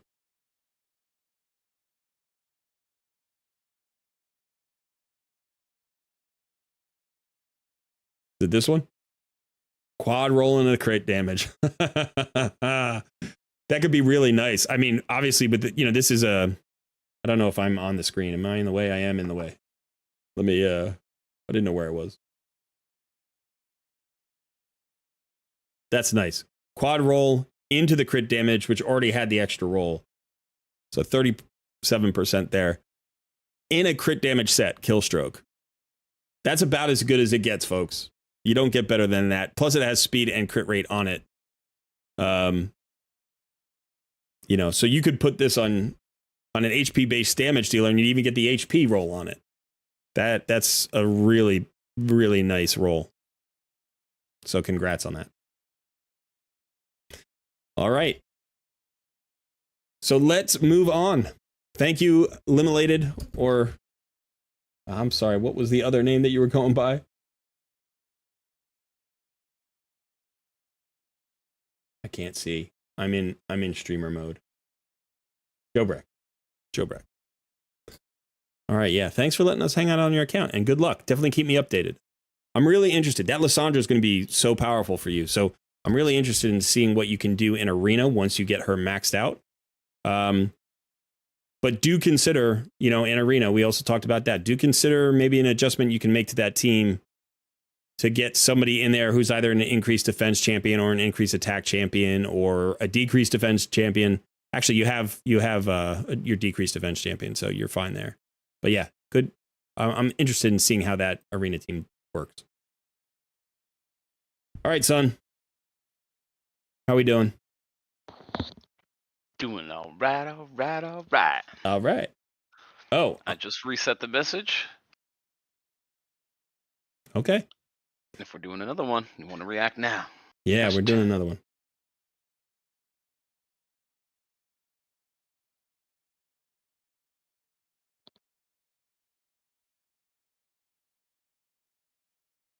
Okay, cool. That's right. Mordecai cannot weak hit since he places. You're right. And I forgot about that with Mordecai, but that's one of the things that makes him so good. He doesn't weak hit on Spirit Affinity. You're absolutely right. Thank you for that. And Lysandra after Ascension is 110 speed. I thought she was faster. So she gets speed with that 6-star Ascension. So yeah, she's going to actually pick up even more speed. She's going to pick up 10 additional speed. So he's going to get her to like 285 maybe. That's going to be incredibly fast. 285 on your speed lead is definitely enough to get you to gold 4. Probably enough to get you to gold 5, depending on the rest of your team. Adam Stevens says, more no weak hit. Just places. Yeah, you're right. Absolutely. Thank you for calling me out on that. The funny thing is I know that in the back of my head because I used to use Mordecai. And then I forgot about it because I haven't used him in like, I don't know. Ever since I got Artak, I stopped using him. In fact, I might have stopped using him before then because I got Sissia Flame Tongue and I have Cardiel and that's her duo. So I just used those two. But then eventually I swapped Artak in. And then I also put Newt in because I'm like, why not? Like, just blow up the spider. So. Got Ian Godwin calling out, smash that like button. Use Mordecai and Artak. Yeah, that works great. I mean, having an activator is like an AoE activator like Artak or Sissia Flame Tongue. That's incredibly powerful. But because they activate, they set off the burns, and then the spiderlings go, and that sets off the second stack of burns, and then you don't have burns out anymore. So the question is, if you kill the spiders, can you reset with a new AoE HP burn? So having 2 AoE HP burners, one of whom is an activator, that tends to be the best normal case scenario. The other option is to do a reset champion. So to have a Kymar or maybe even a Renegade so that you can get the HP burn activation, HP burn activation like setup, and that can be very fast. Yeah.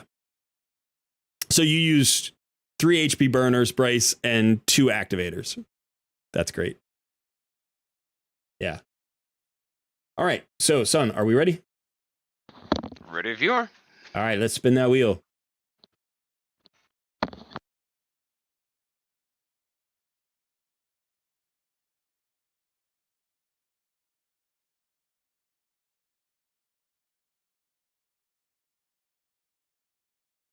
Mordecai is a 3-turn burner, and Artak takes away 2 of them.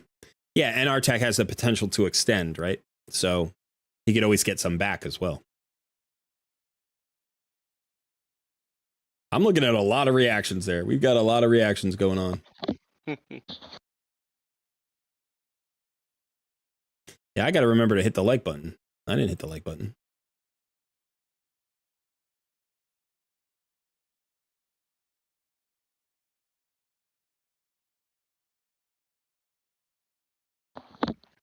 All right, we got our winner, Rapid Recon. Rapid Recon. Congrats.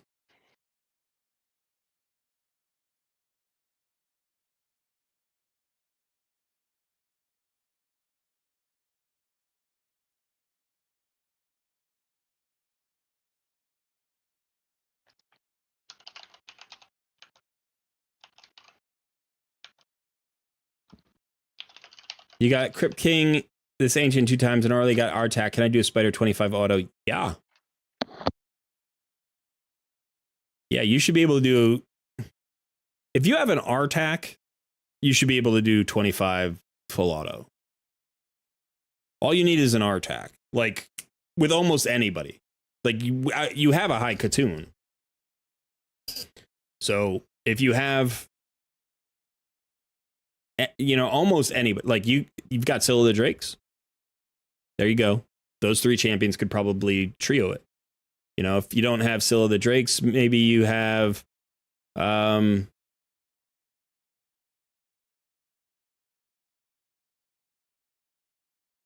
trying to think, like, if you have a Cold Heart, that's going to help. You could go with a Healy tanky kind of team. If you had like a Brogni, that would make it work. If you have a Helicath, that would make it work. If you have a Pythion, that would make it work.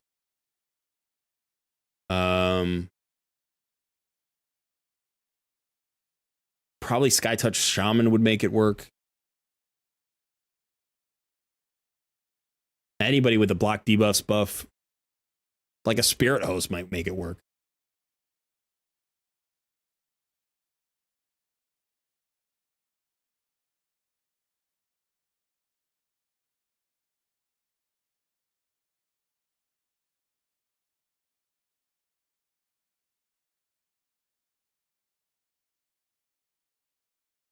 All right, I got a message request. Rapid Recon.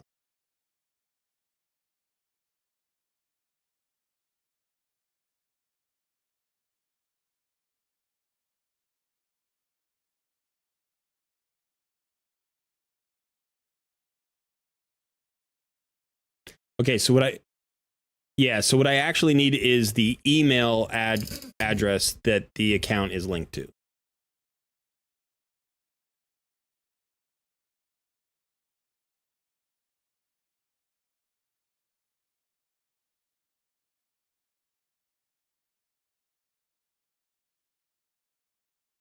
There we go. Thank you.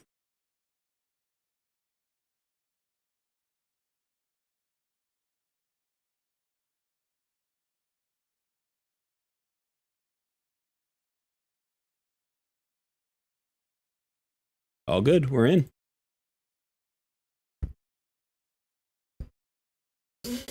Yeah, that shouldn't matter for the email. That would only matter for the password. The addresses aren't case sensitive.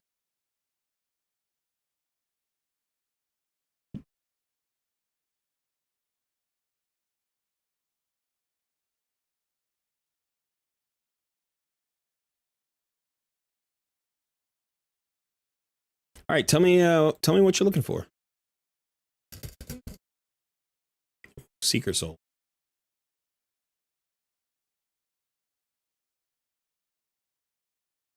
We got a level 67 account.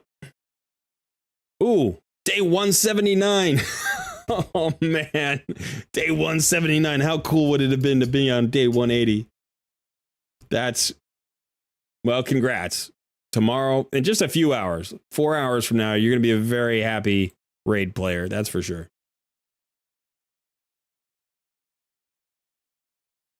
Clan boss, gear swap, general, all encompassing stuff. So we could do some rebuilds. We only got 1 million silver here, so we can't really do a lot of rebuilds, but we could swap around some gear maybe. I'm looking at a raid card. We got the Forge Pass, so that's good. Get some silver. You get silver rapidly with those two. Okay. Now you do have some Forge gear. We could get some silver here. We could potentially make some gear, sell the bad gear.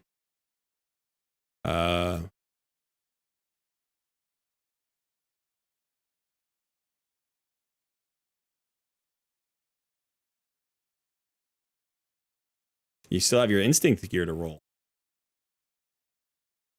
And your Defiant gear. Okay.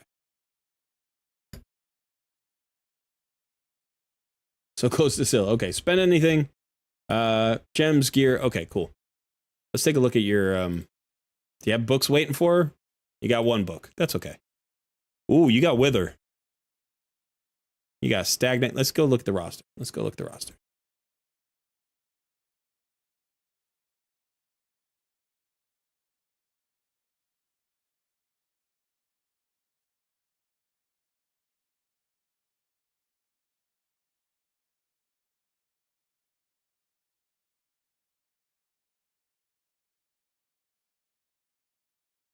Only 2 legendaries.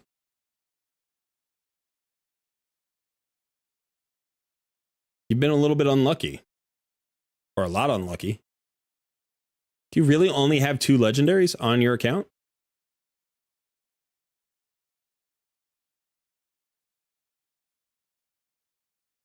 Yeah, no worries.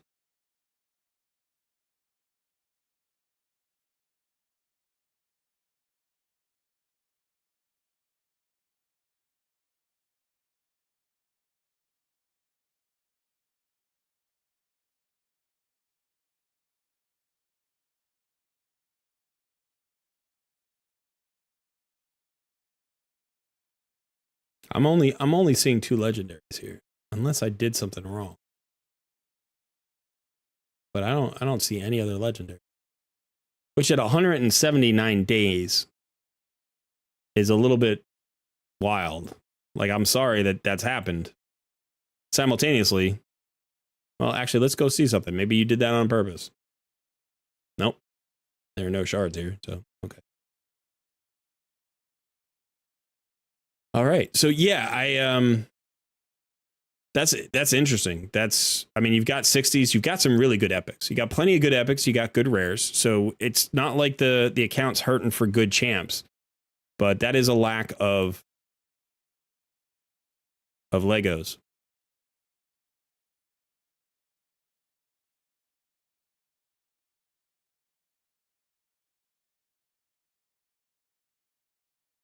Okay, so you've also fed a legendary. Okay.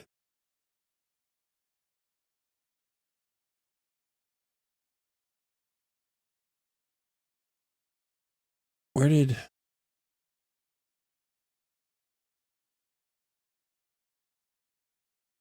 there she okay. All right, so let's look at the number of 60s you have. So you have 10 60s. Got 2 starter champs at 60. You've got another 2 starter champs down here at 50. You have an apothecary at 50. You have a doom screech at 50. You have a bellower at 50. Frozen banshee at 50. War maiden renegade at 50. You got another starter champion, Gaelic, at 50. Okay. But you do have 10 60s. And all 10 60s are legit. Dura is probably the one that maybe is the least likely to help you moving forward. Because as a reviver, like a faction crypt reviver primarily, you could run Dura at 50. But not bad for, some wave content, especially if you want to go tanky, want to go survivable. You have Geo. I mean, that's a legendary right there. You have Cold Heart. That's another legendary right there. You have Stagnite. I mean, you have some really good champions. We just got to figure out what to do. And then, okay, let's look down here. You got Lady Annabelle. You got Ashma. Yeah, go back and do that by affinity. Rarity. So let's look at, Golden Reaper is very good. Spider solid. Trumbor is very good. Sandlash Survivor is very good. Aothar can be very good.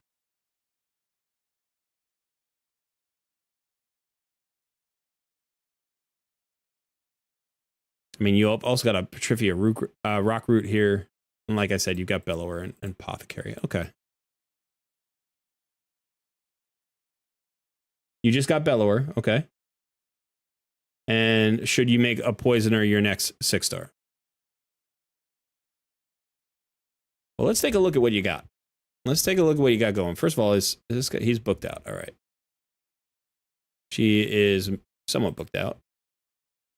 He is fully booked out. Booked. Nice. What about Cold Heart? Is Cold Heart booked? Booked. Nice.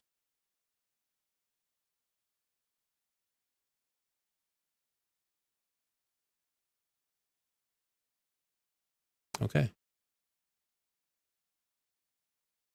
Yeah, the Frozen Banshee. Should she be your next 6-star? We'll get into that in just a sec, because I don't know yet. I don't know.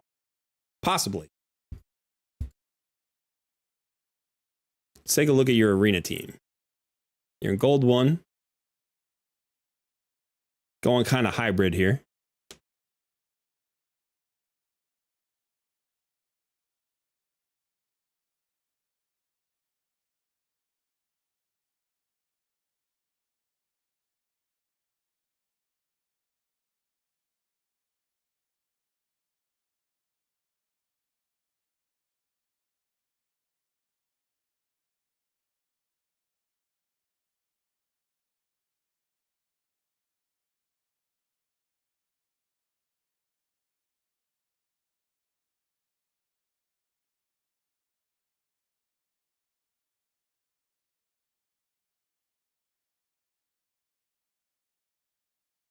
We're going to rebuild some champions.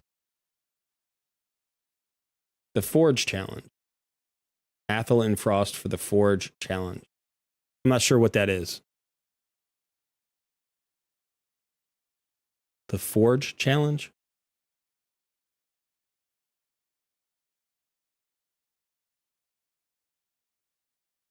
Oh, I know what you're talking about. You're talking about, like here, these challenges. There was a challenge to put somebody in Frost. Gotcha. And so you put Athel in Frost. Oh no, get 100% freeze? Or get 100 freezes? Okay. Yeah. But you've completed that. Now it's done, right?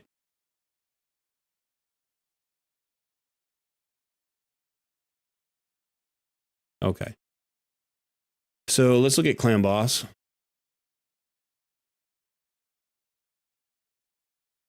We've got a 2-key hard. Now it looks like you've got a 1-key hard. Even though you used 2 keys here, you didn't need to. Let's see what the team is.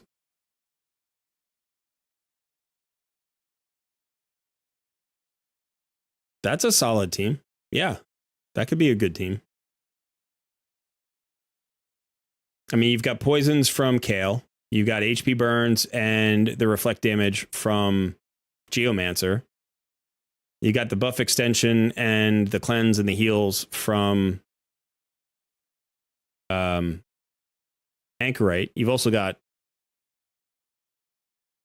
increased crit damage, I think.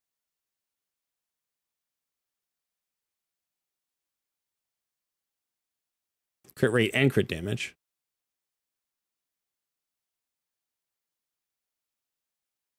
Yeah, I mean, you got a lot of damage here. So this is something good to talk about just from a theory crafting standpoint, right? And I've talked to Sun a lot about this lately, because what you've got here is you've got a hybrid damage team.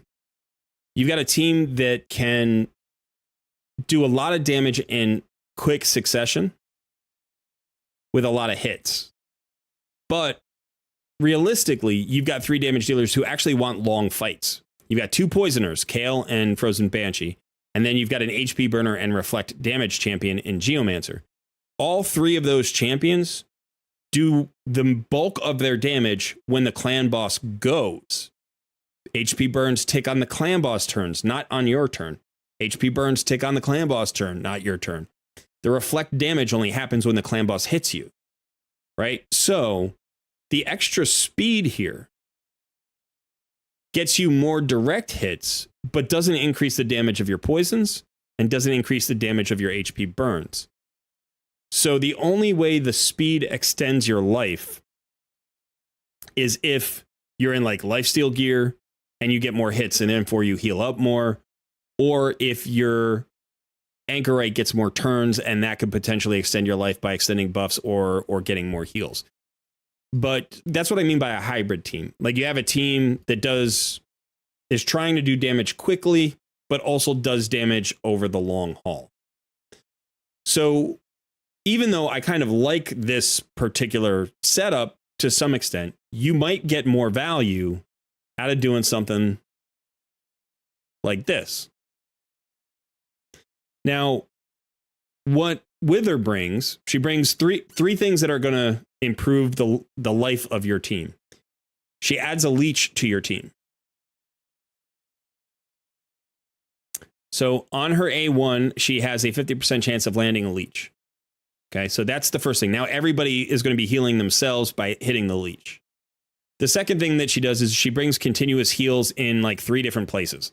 So I think she's got a continuous heal on her A2, continuous heals on her A1, and then her passive places continuous heals. She activates continuous heals. She does all of that. Actually, I guess she's going to extend your life in 4 ways. Because she's got all these continuous heals, but she also has an increased defense. So this is going to make everybody more survivable. And then finally, she also has a cleanse with just a straight up heal, where she heals all allies by 30% of her max HP. Now, when this is booked, it's on a 3-turn cooldown, which is perfect for countering the stun. You can make sure that she goes at the top of the turn order, and she always cleanses the stun. Unfortunately, she can't make you affinity friendly. She can't handle the spirit affinity and the stun simultaneously. She can't do that. But that's okay. You don't necessarily need her to do that. So by putting in a more defensive based champion, she does damage based on defense. That increased defense, she's going to hit harder than Apothecary, assuming like you had masteries on both, you know, if they were both fully masteried. I mean, the damage difference wouldn't be huge, but she's going to keep your team alive a lot longer. Now let's look at the rest of the team. You're like, okay, so now Geo's going to get hit more, so that reflect damage is going to do more damage. The HP burns are going to proc more often. We've got Kale. He's going to get more turns, so poisons, you know, will proc more. Now let's look at your Anchorite. Uh-oh.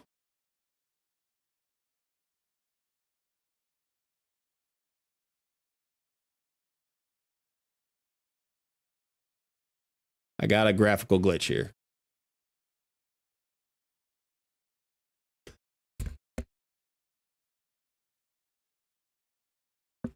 Sorry, give me just a second. All right, so now you got an anchor right here. And let's look at what he does. So one, he heals you on his A1, but it's by the damage inflicted. That's not a lot of healing. This is a very weak heal. But it's some healing. But this is what he does. He has the random debuff that he can remove from all allies, right? One random debuff. So with him and Wither, you technically have 2 cleanses. She can heal, she can cleanse the stun, he can cleanse the slow, or vice versa, right? You can use him to cleanse the stun and her to cleanse the slow. This also increases the duration of all ally buffs. This will increase the duration of her increased defense to make it 100% uptime. It will increase the duration of her continuous heals, which will give you more heals, right? Likewise, it can also increase the duration of, you know, all the other buffs that you might get. Like, let's see. No, what was I thinking of? Who was on the team? So it's the increased defense, continuous heals. Yeah, that's it. Okay, so I think that's it based on your team. Right, so now, okay, so now we've got that, right? So now we've got 100% uptime on the increased defense.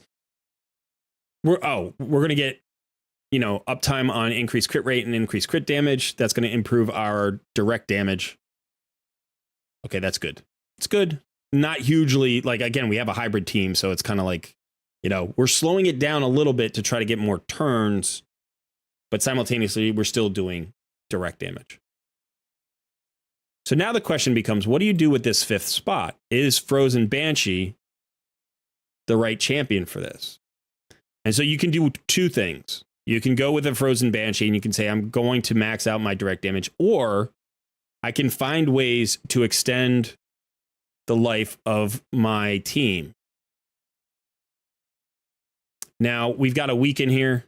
We could bring a decreased defense. That would give us more damage. But what about a decreased attack? What about an ally protector? What about a shield champion? What about a strengthen? Like, those would extend the life of this team. And again, you're getting damage from poisons. You're getting damage from the HP burns. You're getting damage from the reflect. So we look at this.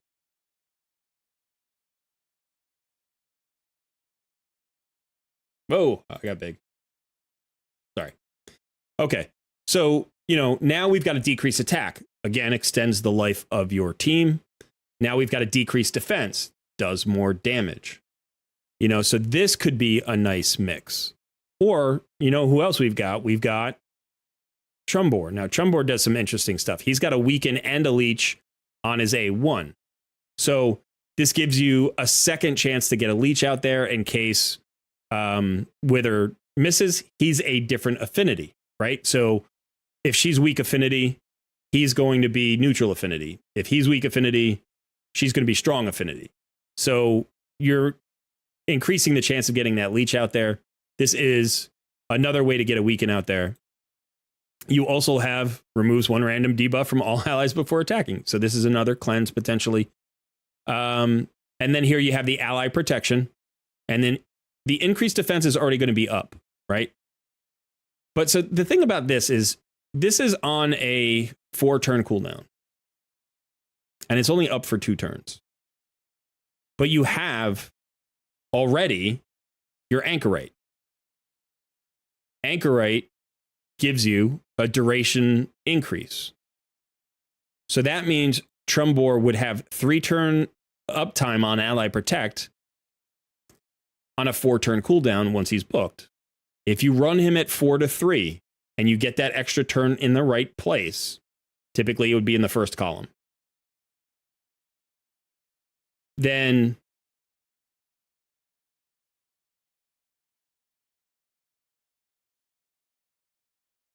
yeah, it would be typically would be in the first column. So then you would have 100% ally protect up, 100% ally increased defense up. Now it's like, okay, so you can go that way. You can start extending your team that way. So with Geo is so strong. He's better than Frozen Banshee. He's better than Kale. He's I don't know. I don't even know if it's arguable that he's the best epic clan boss damage dealer. Like, it's possible to say there might be there's some really good poisoners. There's some really good like Whisper. Like, there are champions who are maybe in his class, but he is one of the best epic damage dealers for clan boss. And it's all based around this skill. Whenever this champion is attacked, deflects 30% of the damage instead. When deflecting damage on each enemy hit, has a 30% chance of dealing additional damage equal to 3% of the target's max HP. That's a Giant Slayer proc. Every time he's hit, he's got a chance of a Giant Slayer proc, right? In addition to the War Master proc that he's bringing for all of his hits. In addition to his HP burn, addition to his weaken. So this guy wants a long fight. He wants a long fight. And so potentially going in that direction. Now, if you're like, you know what? I want to go fast. Now you're starting to think about filling up the debuff bar with poisons. Now you're starting to think about getting damage from, direct damage champions. But your roster doesn't have as many of those. You could potentially go Petrifia Rockroot with Frozen Banshee, and that would be kind of interesting. I've seen a few of those in the optimizer, and they do pretty well. The downside, obviously, is that you have an affinity issue here. You don't have really an affinity issue here. Right? There's no affinity issue here. You get hit, you do damage. So, it's hard to have a hybrid team and to keep pushing the hybrid team. Eventually, what you want to do is you want to kind of specialize your team in one direction or the other. Like, this team looks pretty stellar to me, actually. I mean, you could pull him out. You could do a couple of other things. You could do something like this. You could do something like this. You have some other options. Getting a decreased attack out there would be really, like, you could do this. Right? How awesome would this team be? 100% uptime on decreased attack. You'd have 100% uptime on decreased defense. I mean, granted, you have a weak affinity issue. And you'll have to run them fat. You have to run them at a 4 to 3, I think, in order to get 100% uptime. Actually, no, maybe you don't get 100% uptime. Let me double check that. It's 2 turns on a 3-turn cooldown. So, yeah, it wouldn't be 100%. But, you know, you'd have a decreased attack. Trumbor brings you the ally protect, weaken with the leech. You know, so you have that second weaken, second leech, increased defense up 100% of the time. You got heals from like 2 different champions. So, you know, this could potentially be a team. Doesn't have to go very fast because you're doing most of your damage when you get hit. You know, so it's like, all right, you just have to stay alive, have to stay tanky. You know, might not be like a 1 key Ultra Nightmare. You know, it might be a 3 key Ultra Nightmare. But hopefully by that point, you get somebody else that allows you to do something differently. You know, so you might get a Demitha, or you might get, you know, a Seeker. You might get a Helicath or a Roshguard the Tower, or maybe you get somebody like a Brogni or, you know, Kyoku, who allows you to like extend this idea even further, gets you 70 turns or 100 turns. Geo on a 100 turn team, that's a 1 key for everything, you know? So I like the champions that you've got for Clan Boss. I don't know that going for Frozen Banshee wouldn't also be good. Like, I can't say that it would be bad. But there are some things that make me a little suspicious of that team. One is you're doubling up on damage dealers in the same affinity, and they're both poisoners. And she has to, like, they have to land their debuffs in order to do damage. So they're like going into force affinity, you're losing a lot of your power here. Haikatun brings nothing but speed, and that doesn't necessarily synergize super well. And then it's a relatively squishy team. So the chance of you going deep with this team is relatively low. So this might be a 22 turn team or something like that, you know? Do you know how many turns you typically get out of this team?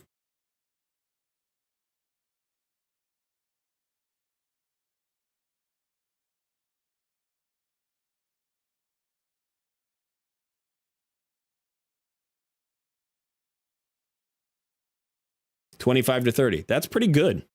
I wouldn't expect that. But that's on hard, you're saying. Yeah, so as you go up to brutal, you're going to get less. So let's just run this right now.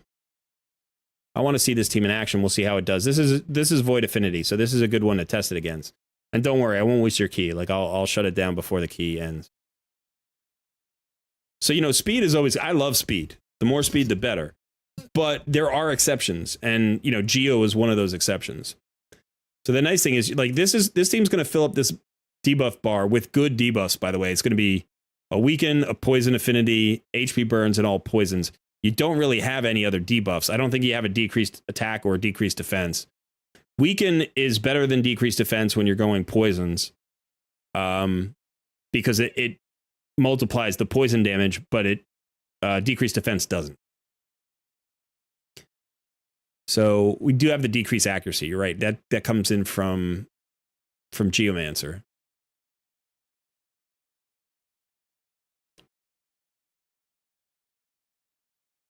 All right, so if we're floating around 650k. Oh, actually, no, we're in brutal. Okay, so that's different. What's the brutal? It's like 21.6 million or something, 21.4 million that we need for brutal.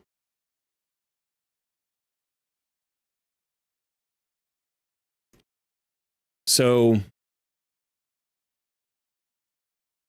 you know, you need to, based on the damage that you're doing right now, you need to go almost 40 turns, I think, which isn't going to happen with this, you know, particular team. Still decent amount of damage per turn, though. Talking about 600,000 damage per turn. Getting Frozen Banshee up to 6 stars isn't going to improve that damage at all because she's landing her debuffs. She might survive like 2 extra turns at 60. So, you know, chances are you're not going to get a lot more damage here.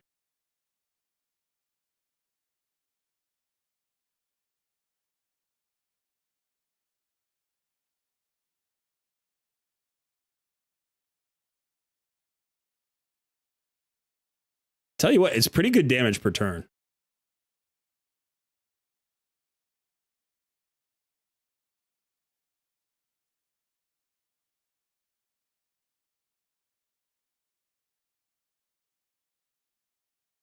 Your clan just opened up brutal? Okay. All right, so what did we see? That was about 11 million on 20 turns, right?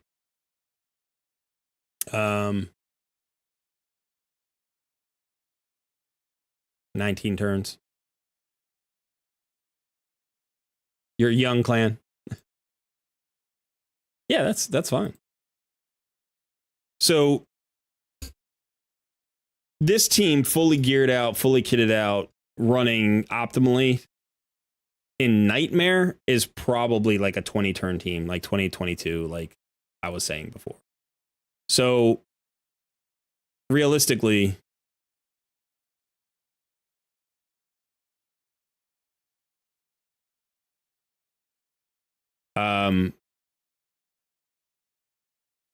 you know, you would have at, let's say you run 25 turns. So if you look at the different levels of damage, so in Nightmare, you need 39 million. So if you're running 22 turns, you basically need like 1.8 million per turn. There's no way that team gets that. You know, to get a 1 key, I'm saying, for Nightmare, there's no way that team gets that. No matter, like, you can't optimize that team to do that. There's just no way to do it. So you have to think about substitutions. And if you're thinking about substitutions for Nightmare now, then you could potentially get a team in place that as you gear up and optimize, you don't have to swap champions for. You know, you don't have to build away. So yeah, if you want to try that, you want to see what that does. So let's get into Brutal and we'll do, let's do this. Let's put Wither in. Vogoth could be interesting. The other one we were thinking about was like maybe Trumbor, but let's just put, because Vogoth's 660 right now.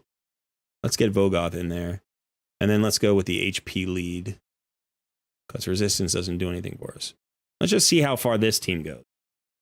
So I think we got about 19 turns or something like that on the previous one. And what was it, about 10 million? Is that what we said? 10.5, something like that. You know, so you can just see with the, you know, the increased defense, you got the shield up now. You got the cleanse, you're going to get heals. You know, now you have fewer damage dealers, right? We pulled Banshee out of this, so we're not filling up the debuff bar. So the damage per turn is going to be significantly less. But the question is, can we get enough turns to make it worthwhile? Now, I don't think Vogoth's bringing enough here to matter. Like, I think Vogoth is, because he's 60 and he's a lot of sustain, it could potentially help you a bit. But, you know, you would want somebody who brings you more than what Vogoth is bringing you. So now we're looking at like 250,000 per turn. So this, you know, this is actually going to be a drop off in damage probably. We'll have to see as we go if the damage ramps up, because the harder the boss hits, the more Geo reflects. So the damage actually does increase. And then of course there's the RNG. It looks like Geo's actually taking the stun, which is good. That's fine.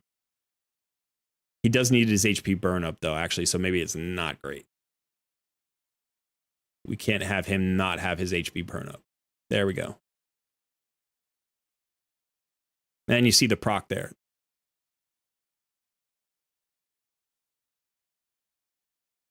So pretty good debuff bar right now.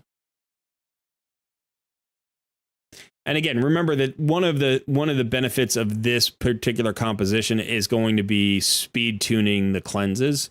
So it's going to make you affinity friendly. You know, and without that, like these stuns shouldn't be happening once you're tuned. You know, like the stun will happen, but you'll cleanse it every time. But yeah, the debuff bar is getting nice and filled up. It's not too bad with just Kale and Geo doing the work there.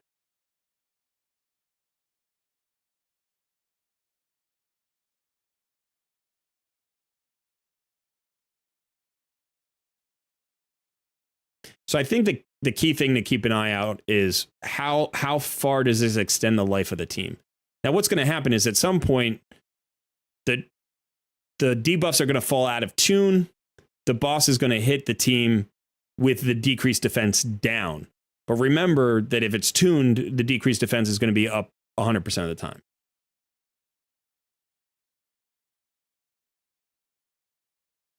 Yeah, we might not even have people fully geared, so.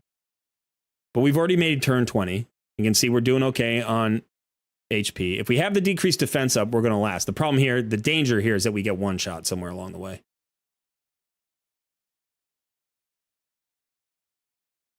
So there's Wither down, but we're already at turn 22.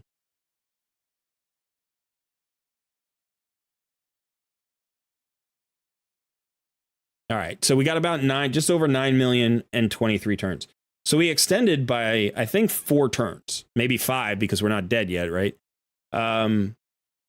So I think, if you're looking at it that way and you keep going in that direction, now think about the ally protection.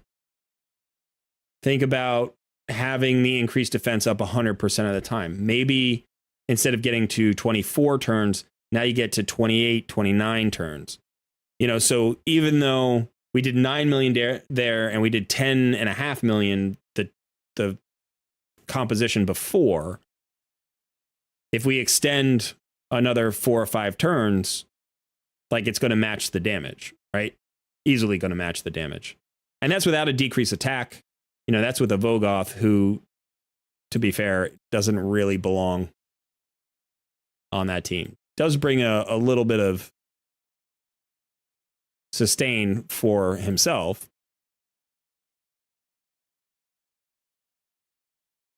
But I really like this guy. I really like this guy. I like Chumbor. I think he's a very good ally protect champion. 4 turns, 4-turn cooldown, 2-turn uptime. That's something that you have to deal with. But you already have the Anchorite, so you just need to get him to a 4-to-3 ratio. And if you tune that properly, it's 100% uptime on the ally protect. With the Wither, that's 100% uptime on the increased defense. You're going to have continuous heals, cleanses, leech. Like, you're going to have plenty of sustain. The sustain that a Vogoth is bringing, you don't need. You don't need this. So what you really want, is another way to extend that life. And maybe ways to get more damage, obviously, because, like, for instance, Vogoth doesn't have offensive masteries. Wither doesn't have her offensive masteries. So when we made this swap, we're like, we're taking out, well, she doesn't really have her offensive masteries either. So you still have a lot of damage ceiling left to climb into, I guess, or to push.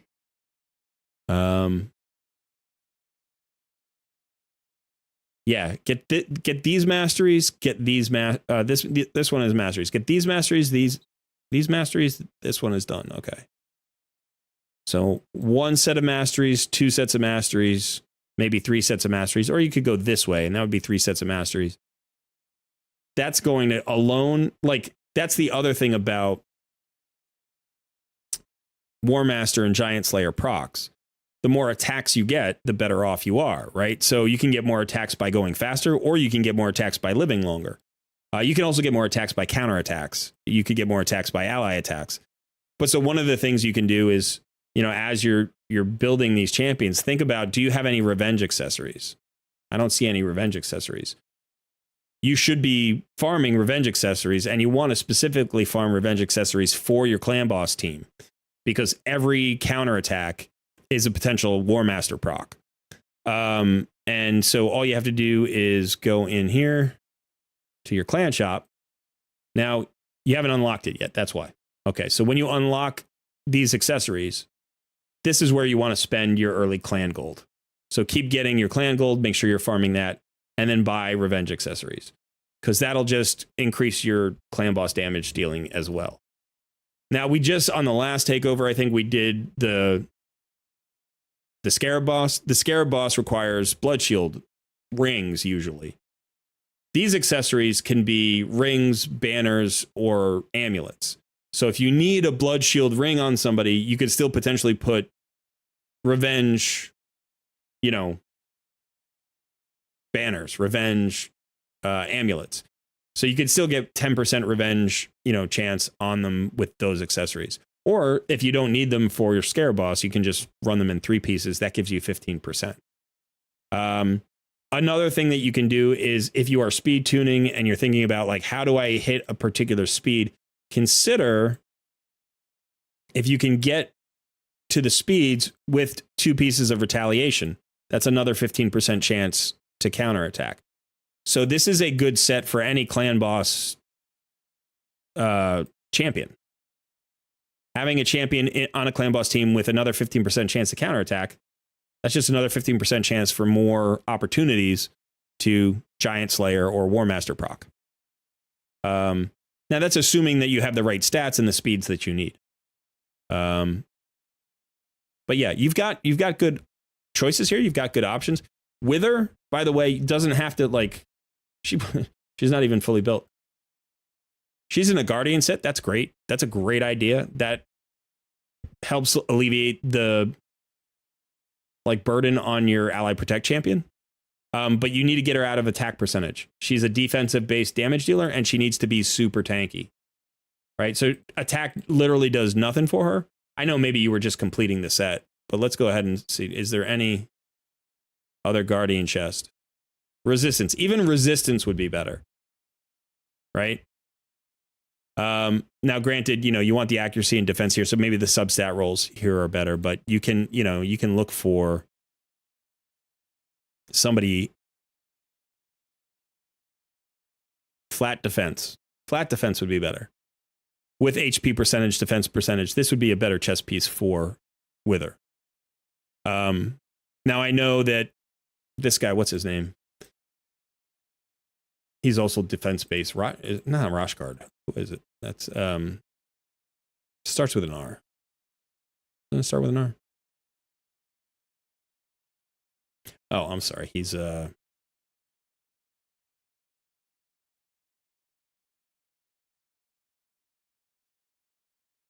where is he? Bannerlords? There he is. Riskarm. Yeah, he's defensive base as well. So I know that you want defensive, piece on him, but she's so much more important. If you don't want to put her into your clan boss team, and you don't necessarily need to, right? You could potentially find another way to go. You could go with like Chumbor and Stagnite and remove her if you have enough sustain. He's got a leech. So if that leech is enough, and you don't really need the rest of her sustain, you don't care about the increased defense, you want to go with the decreased attack, she is a solo god. She can solo so much content for you. She's really strong. There will be fights in Doom Tower that she can solo that almost nobody else can. In fact, she can solo waves. You can make her really tanky, put her in regen, make sure she lands her leech. You could also put her in a stun set, by the way. She works great in wave content with the stun set because she has an AoE on her A1. It's her only attack. But some people put her in poison. You can put her in like a toxic set. And she can crush bosses that way. Like she's so good. This is an amazing champion.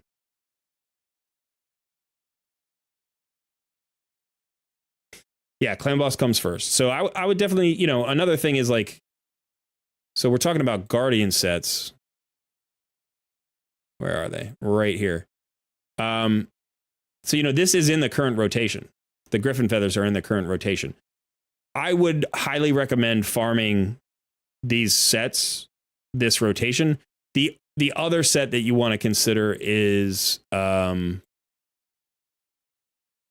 is it? Lethal. Like Lethal is in this rotation. So these are the two that you're competing with. Now, Lethal does more damage by ignoring enemy defense, and Guardian help keeps your team alive with the regen and the sort of mini ally protect. So depending on what you're prioritizing, those are the two to farm.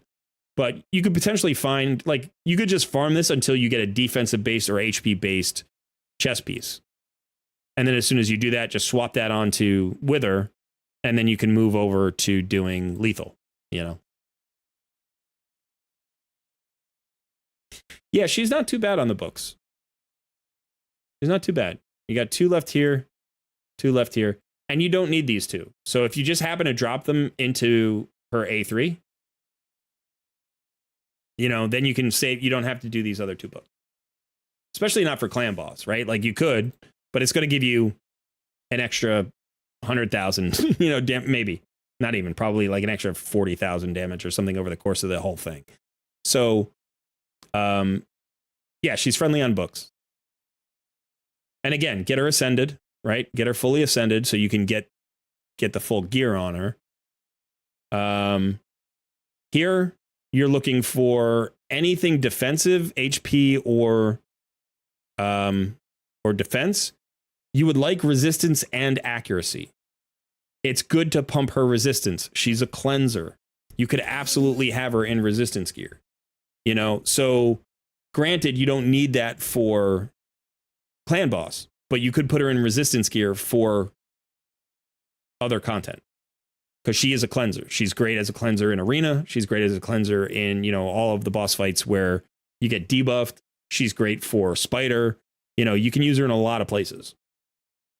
Yeah. She's an amazing champion.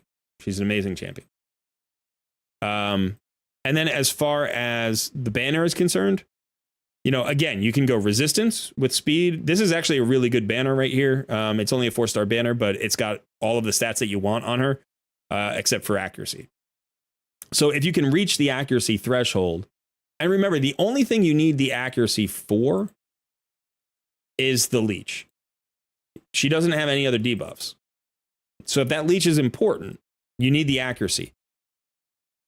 Nightmare clan boss, you need 225 accuracy. That's a pretty high threshold. She's nowhere close to that right now.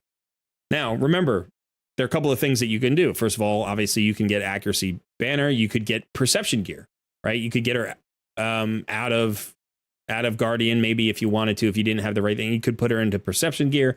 That would get her speed and accuracy, and maybe you have more options over there. You could potentially put the Guardian set on somebody else. It doesn't have to, like, it could be on your Anchorite. Right? The nice thing about Anchorite is that he doesn't need any accuracy. He needs 0 accuracy. So he heals off of damage. He cleanses debuffs from allies. That doesn't require accuracy. Increases duration of ally buffs, doesn't require accuracy. And increase, all these buffs don't require accuracy. So if you got him tanky enough, you could put him in a Guardian set. He's not super tanky naturally. Like, he's okay. He's not wimpy. He's decently tanky, but he's not like amazingly tanky.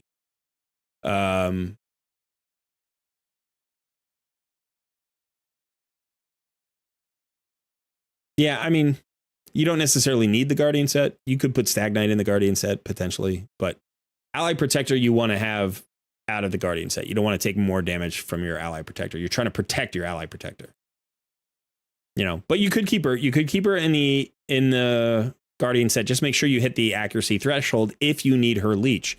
Now, potentially you don't need her leech, because if you've decided to bring Trumbor, remember he has the leech on the A1. Now there is a chance that, this is not a huge chance, only a 40% chance of landing. So there's times where this will come down. She's also different affinity. I think the best bet would be if you could get enough accuracy to have them both land their leech. And for clan boss, you don't need resistance, so you go with an accuracy banner instead of a resistance banner. Get accuracy on your amulet, get her to about 225 for now, and you should be totally fine. Okay.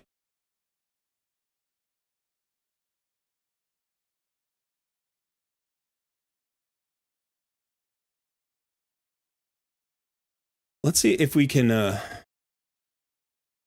want to examine your gear a little bit.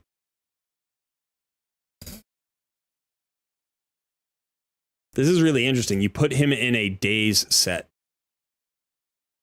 because he has an AoE A1, and you had a pretty good days set.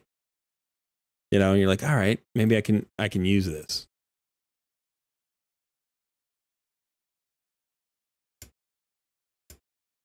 He doesn't need accuracy, so this is, you know, this is wasted other than the speed. But what I would probably do for this guy is, first of all, just for fun,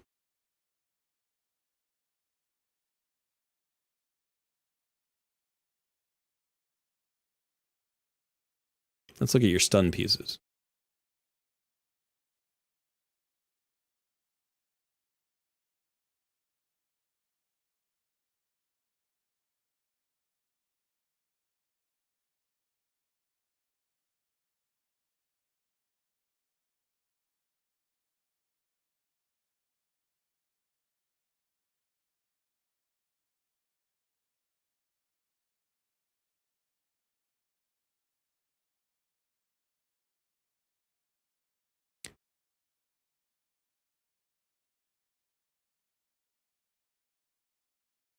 Yeah, I mean, he's got an AoE A1, and if you use him in a lot of places, you could get value out of him with the stun. But yeah, you actually have some decent pieces. Like this is a good piece for him. HP and resistance, he's another cleanser, right? Resistance is not bad for him. This piece, accuracy, defense, and speed, you don't need the accuracy, but it's a good piece if it rolls the other way. Like if it rolls not into accuracy, you could put that on him. This shield here, speed, resistance, and HP, that's perfect for him. And so then you would just have to find, you know, one more piece. And, you know, maybe the resistance chest piece again, he's a cleanser, you know, but that wouldn't be for a clan boss thing. So I was just kind of looking around to see what was there. What I would probably consider doing is, let's see.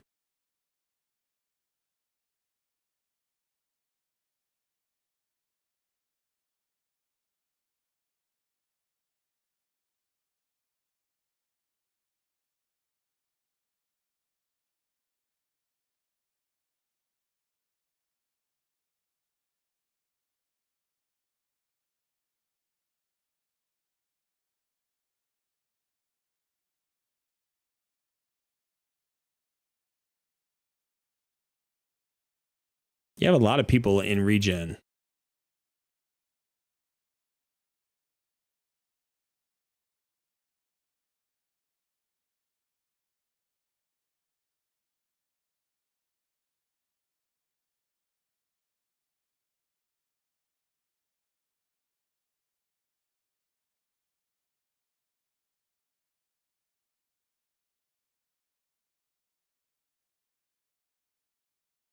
Like Frozen Banshee and regen is a bit of a strange choice. Because what you want from her is you want accuracy and you want her to land her debuffs and to go as fast as possible. It's not awful. It's not, you know, putting a poisoner in regen is okay. I'm not saying it's awful. It's just sort of an odd choice because typically you would think regen on tanks. But you do want your poisoners to be survivable. So defense base, you know, defense percentage, HP percentage with accuracy and speed is what you want. But typically I would think about like more, you know, defensive stats, but let other champions keep her alive rather than have her regen her own health, you know?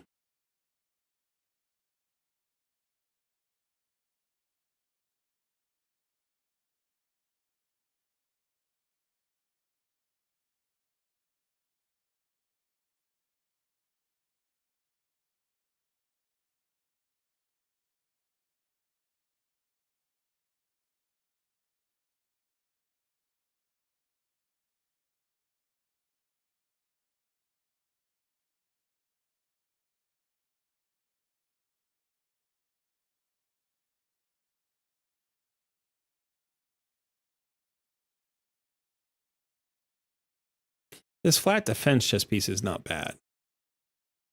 You could definitely roll that up at some point for somebody.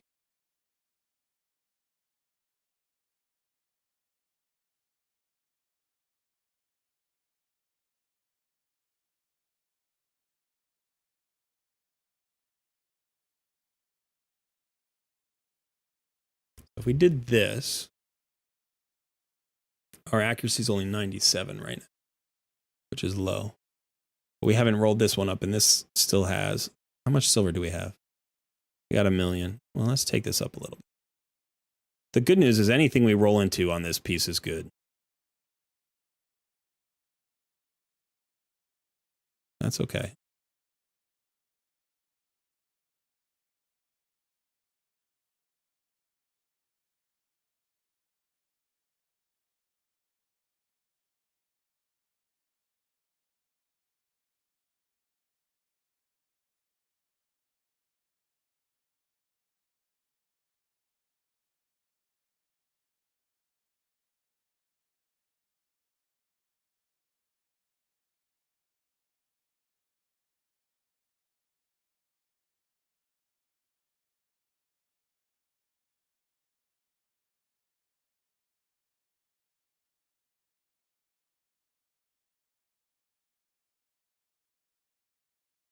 Got a lot of resistance chess pieces. Unfortunate. Let's see. What?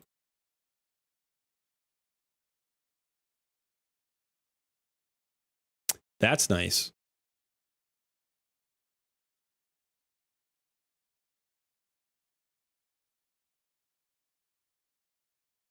That's a nice piece. That's not bad. It's not bad either.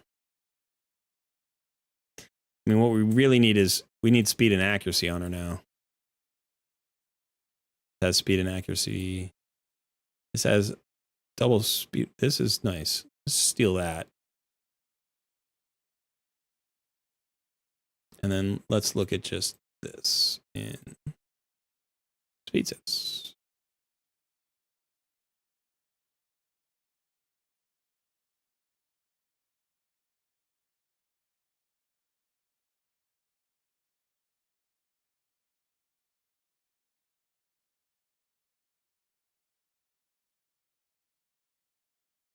And an accuracy. That's good.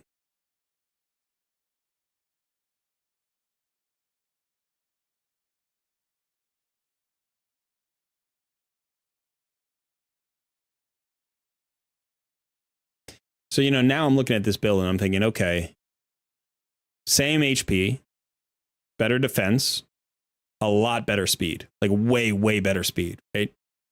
Better accuracy, but not enough, which is the one downside to this. But let's project forward. Let's think about where we would end up, right?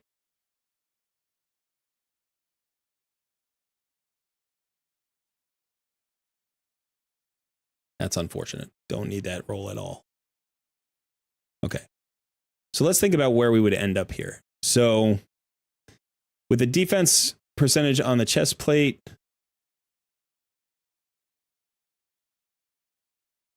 where does that end up? At 50%. That's 11% from 15 to 16. I didn't know that. That's a big jump.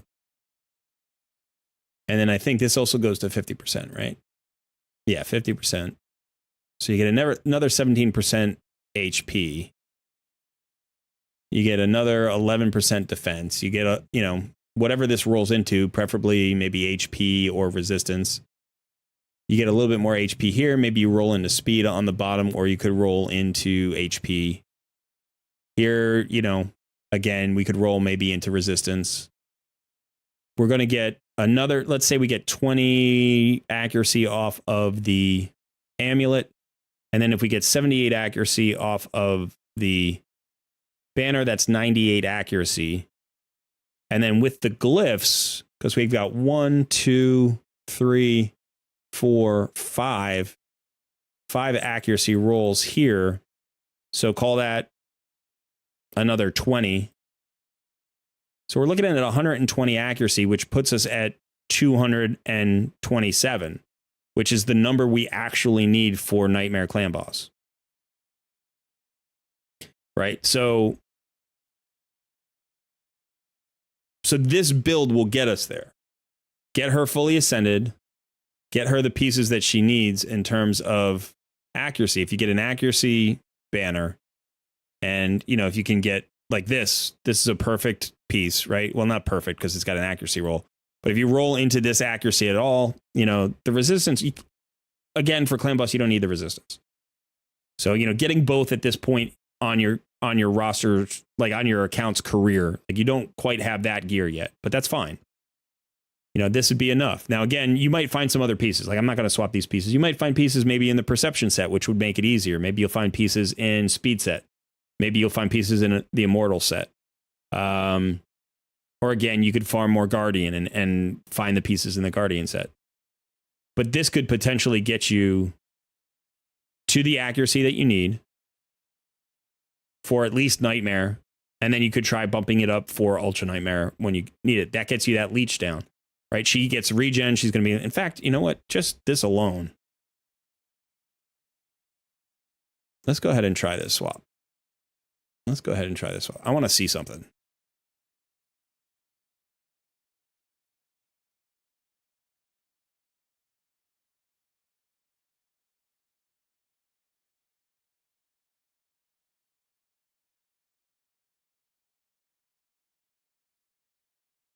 Let's bring Trumbor in. Now, Trumbor doesn't have his full setup yet. He's missing a glove.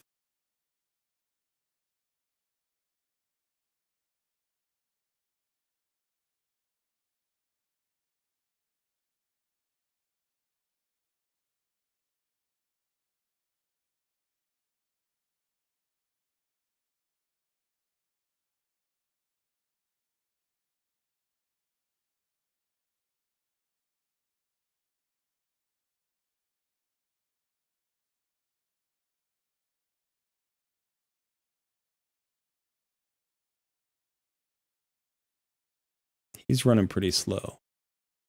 Got attack percentage boots on.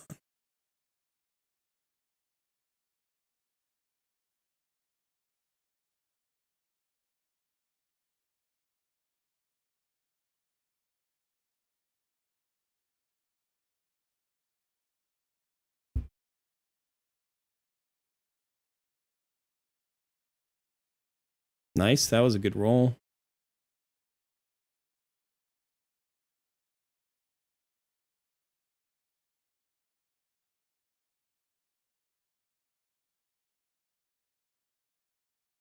All right, I want to set up the, I mean, it's not speed tuned, but I want to set up the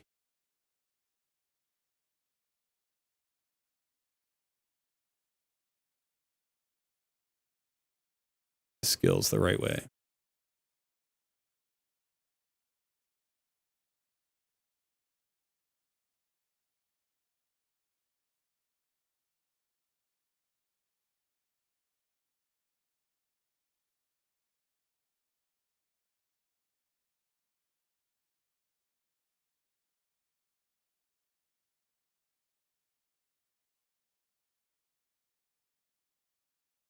Now we got the leech out.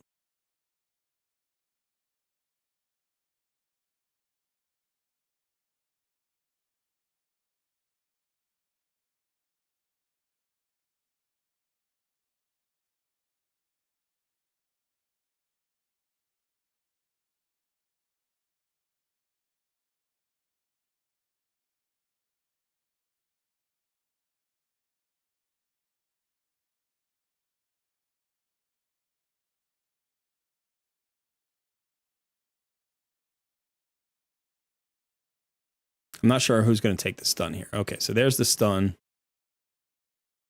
So we can actually do this to cleanse that stun. Nice. Okay. Now what we do is do the increased defense.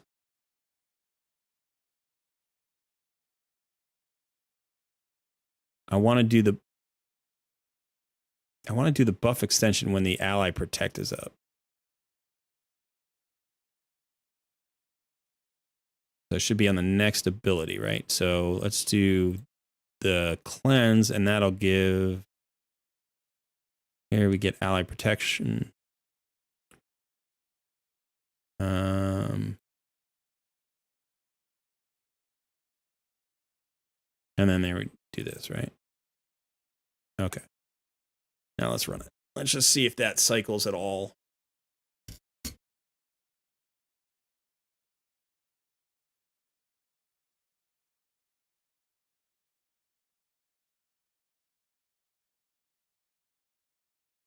He didn't cleanse at that time. We actually had 2 chances there, I think, but without the cooldowns matched up and the speeds matched up, you never know you know, how the AI is gonna, or how the turns are just gonna cycle. Yeah, now he increased the duration and everything was down, so that didn't work out, right? That's not too bad though. This one could be removed. No, we just cleansed. We've got 3 cleanses on the team and we can't cleanse a stun.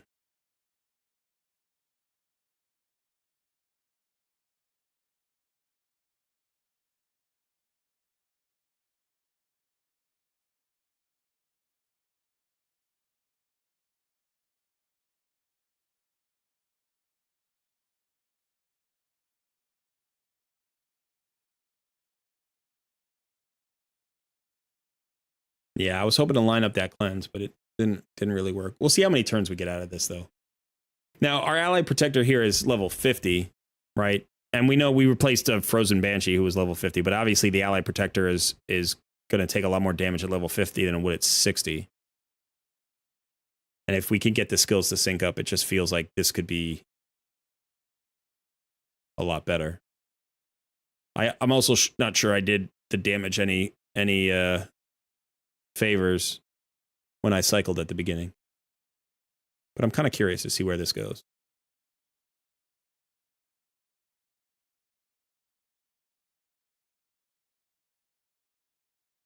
Increased defense is up. There's the heal. We got the leech up. So the thing here is, again, you know, as long as you don't get one shot, you got a lot of ways to get health back. Because you got that leech out there. So, you know, if you War Master proc or anything like that. But like you could see Kale just did, right? So you got that leech out there.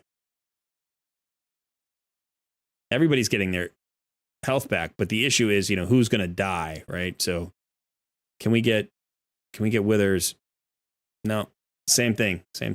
So turn 22 here. Ally Protect is up now. Oh, interesting. Okay.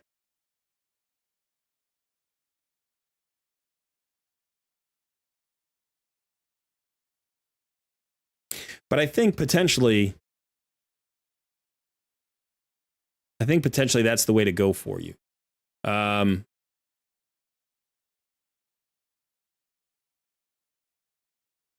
me just take a quick look at the other champions, see how Wukong is built and stuff like that. 178, 163 accuracies. He's in Savage, so he's going to be doing good work in Arena.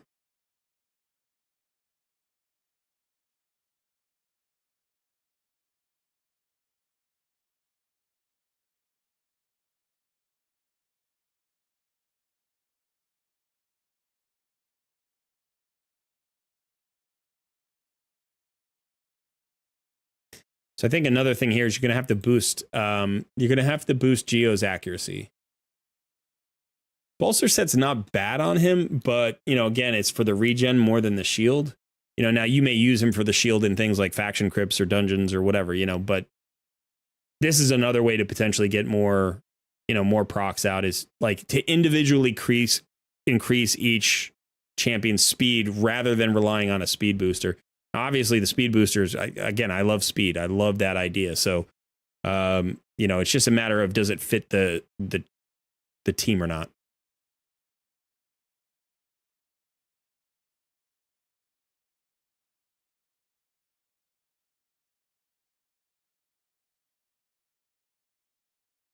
This is a nice boot, by the way. Instinct, it's got a roll in speed and a roll in crit rate, and it's attack percentage boot in Instinct. This should be on a damage dealer. This should be on somebody who crushes.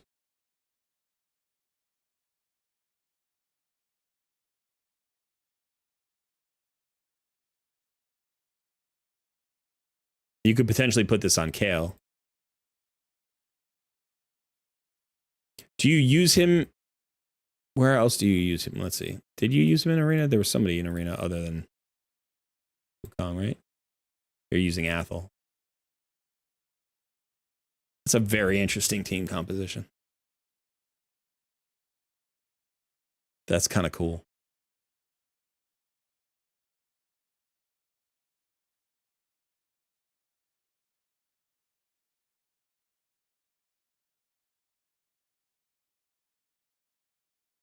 you know, having the righteous, like if you could get, you know, I mean, obviously you have the frozen. Yeah, I don't know. That's I don't know how to I don't know how to deal with that right now. This is something we can deal with though.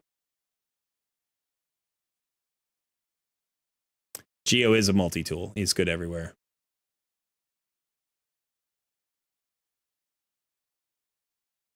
Okay, so this we want to work on. Let's do this real quick. So you know how you're building your poisoners tanky and you're building them with defenses and stuff like that? That's sort of what you need to do with Cold Heart, right? She needs to have 100% crit rate. She needs to have as much crit damage as possible. She needs to have her accuracy level, and then she needs speed and defenses. So basically, if you think about where she gets her damage from is from this enemy max HP hit. So this doesn't require any attack. You don't need attack on her. Okay. So right now, like you're running attack percentage boots and you're running attack percentage gauntlets. You don't need either one. You're also running attack percentage chest beat. You don't need that either. What you need here is you need speed. What you need here is you need HP. And what you need here is you need crit rate or crit damage. So let's see if we can maybe rebuild her a little bit in that direction. We want to make sure, like, you don't need 100% crit rate, by the way. You really only need 70% because her Heartseeker has a 30% extra chance of inflicting a critical hit. You can run her at 100% if you want to do more damage on the A1 and A2, but they don't hit particularly hard. So really, you just need to reach the 70% crit rate. So let's do a rebuild here because this champion could help you in a lot of places. Not clan boss, but you have your sort of clan boss idea now. She could help you in Spider. She can help you in Fire Knight. She can help you in Dragon. She can help you in a bunch of places. Doom Tower. Let's do this. So first of all, let's look for HP percentage, chest pieces.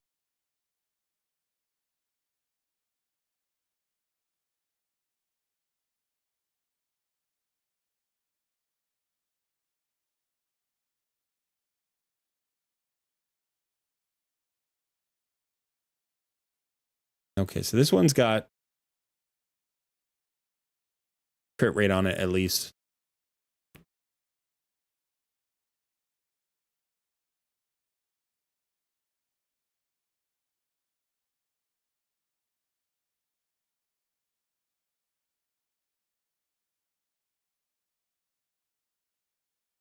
This is beautiful. This could be beautiful for her. We need to have the accuracy, but we probably only need 225 accuracy on her. I don't know that you need a lot more right now. So we can actually drop this accuracy a little bit and be okay. And if we ignore defense, that's great too. So let's go ahead and try that on. Let's see if we can get her in an instinct set. Let's look for this. I don't know that we'll be able to, but it's worth looking into. This is nice.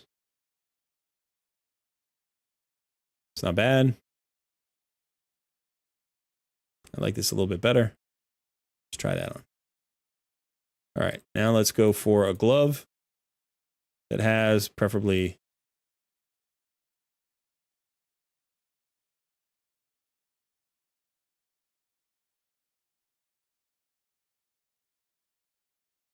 that's a nice piece.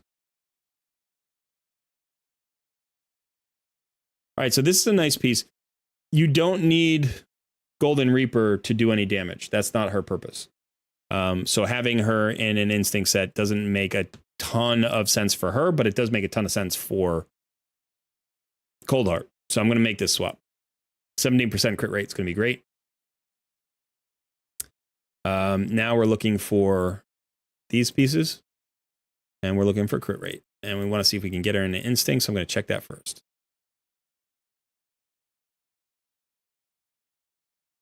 Speed, crit rate, HP, that's great.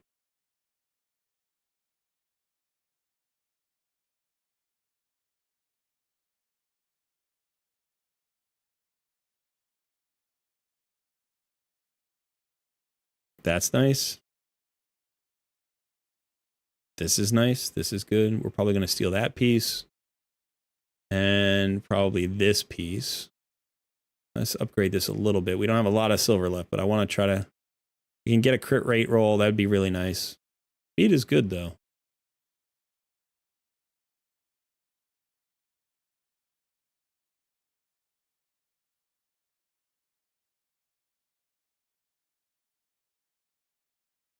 You get crit rate or accuracy. Crit damage is not bad. Come on.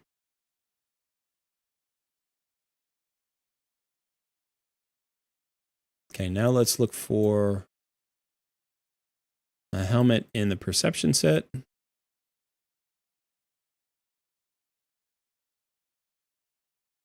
%15 right there.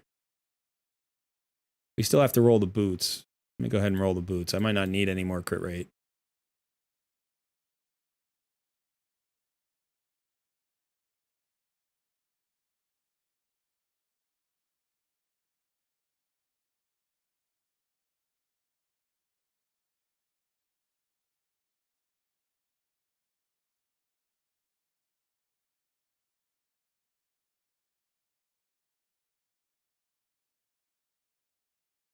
Okay. So if you look at this rebuild for her, right? What have we done stat wise? Let me get myself out of the way because I can't ever get out of the way. Can't ever get out of the way on this. Let me do that. Okay. So we're looking over there. Okay. So what we've done here is, first of all, we've increased her speed from 128 to 152, and that's good. You can still get some more speed out of this in terms of just these boots. You can get 13 more speed here. You can also potentially roll into speed on this or on... Yeah, I think that's it. So you don't need any more crit rate. If you roll in a crit rate, that's fine. But, you know, preferably, let's see if we can roll this. Speed, crit rate. That also works. We could also swap this out. No, we can't swap this out. It's 15% crit rate. We could potentially like try to roll into this a little bit. I also don't know what our masteries are, and I can't look right now. So, but for right now, this, you know, this is a pretty good setup because we've gone from 128 speed to 152 speed with potentially more speed. We'd really love to run her like around 180. If we could get her up to 180, that'd be good. But this is better. This is where you want her crit rate, above 70%. So 80% is fine. You could potentially lose a little if you needed to, or you could go for that 100% crit rate, or anywhere in between is really fine. You're not wasting crit rate here by being over 70%. It just means that your A1 and your A2 will have a greater chance of critting. Crit damage is where you want most of the extra stats. So that's why we went with this gauntlet, right? We want that crit damage. That 80% is huge. And that accounts for most of the increase, right? We went up by 81% crit damage and 80% of it was on the gauntlet. I would love this to be over 200%. I would love this to be around like, say, 220 to 240 if you could get there with it. But it's okay like that you haven't. That's fine.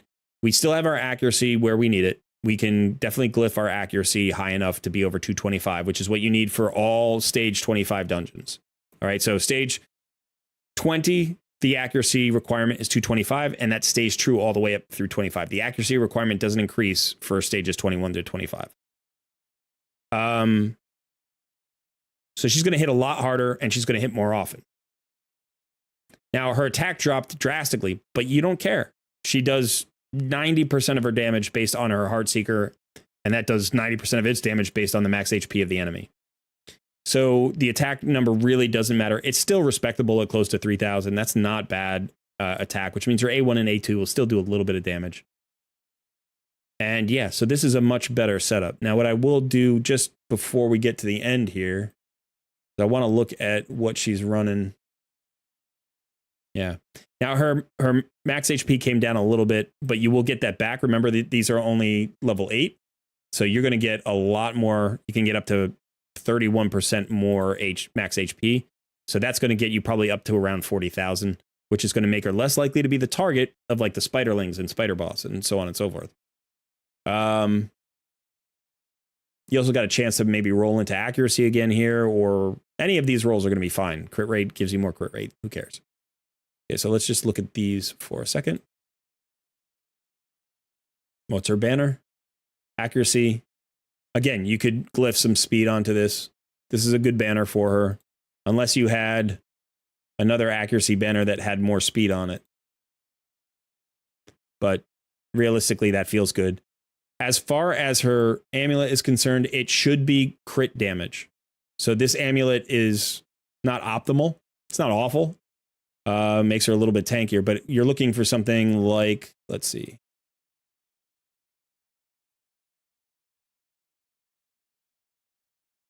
No crit damage amulets at all, unfortunately. So yeah, you can hold on to what you got. You got 4% crit damage in the substats, and that just makes her a little bit tankier, so that's fine. But as soon as you get a crit damage amulet, preferably 5 stars or above, that's going to give you an extra, roughly 30% crit damage. So that's going to push this up to 193-ish. So now you're closing in on that 200% crit damage. She's going to hit a lot harder with that. But the banner's fine. Again, the only reason to swap the banner is if you could find an accuracy banner with more speed here. And you could glyph that. In fact, let's just glyph that. What do we have for speed?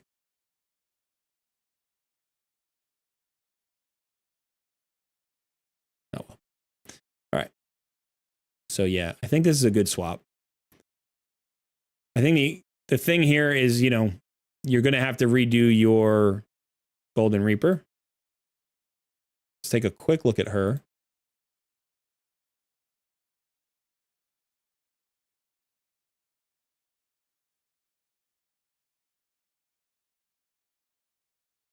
All right, so if you look at her skills, she has a decreased attack, so she needs to be accurate if you're going to use this. It also decreases the turn meter of each target by 20%, potentially. So again, accuracy. But the big skill for her is this increased speed. She places an increased speed buff on all allies for 2 turns and boosts their turn meters by 20%. So this is a little bit stronger boost than Apothecary and High Katoon give. And again, it's on a 3-turn cooldown. So this matches them, but it's a little bit more turn meter. Instead of 15%, it's 20%. So all you need on her is speed. All speed gear. You don't need her in any damage at all. She's, if you want a little bit of accuracy for her to land her decreased attack, that's good. And she has a chance of decreasing cooldown on a random ally skills. So you can put her in perception gear. You could put her in a mix of speed and accuracy gear. This is a good piece. This makes a lot of sense on her. So probably, sorry, don't need the equip stuff. Probably try that on.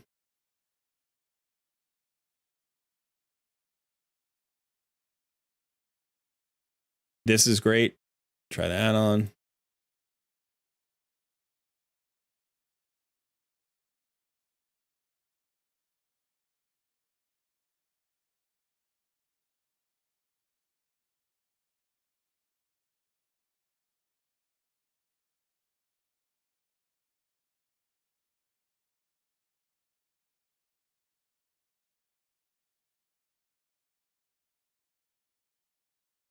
Oh, I replaced the speed piece. I didn't mean it.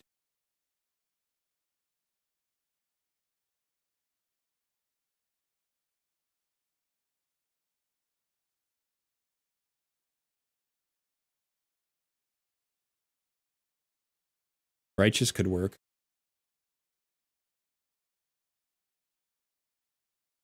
None of that's great, though.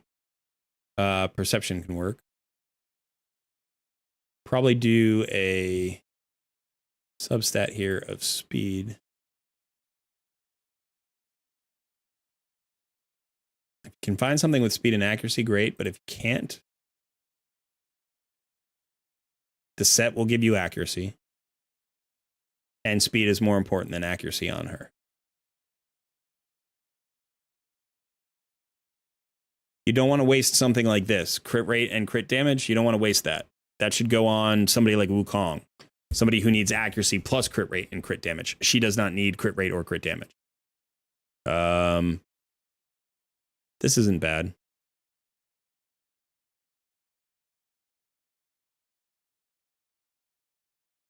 It's not bad. All right, we need to find a glove with speed in a set, any set, really.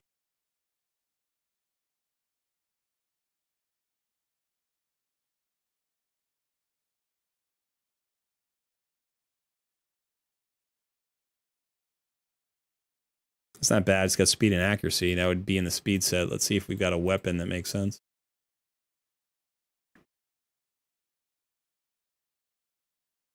No speed substat. What about accuracy substat? Nope, not that either.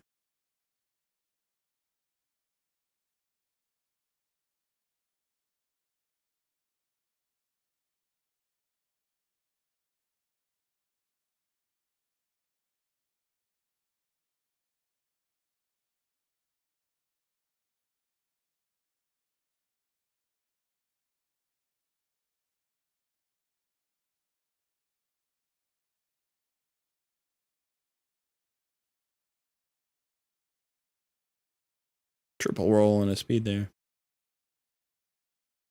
I pulled this one. This one's not bad.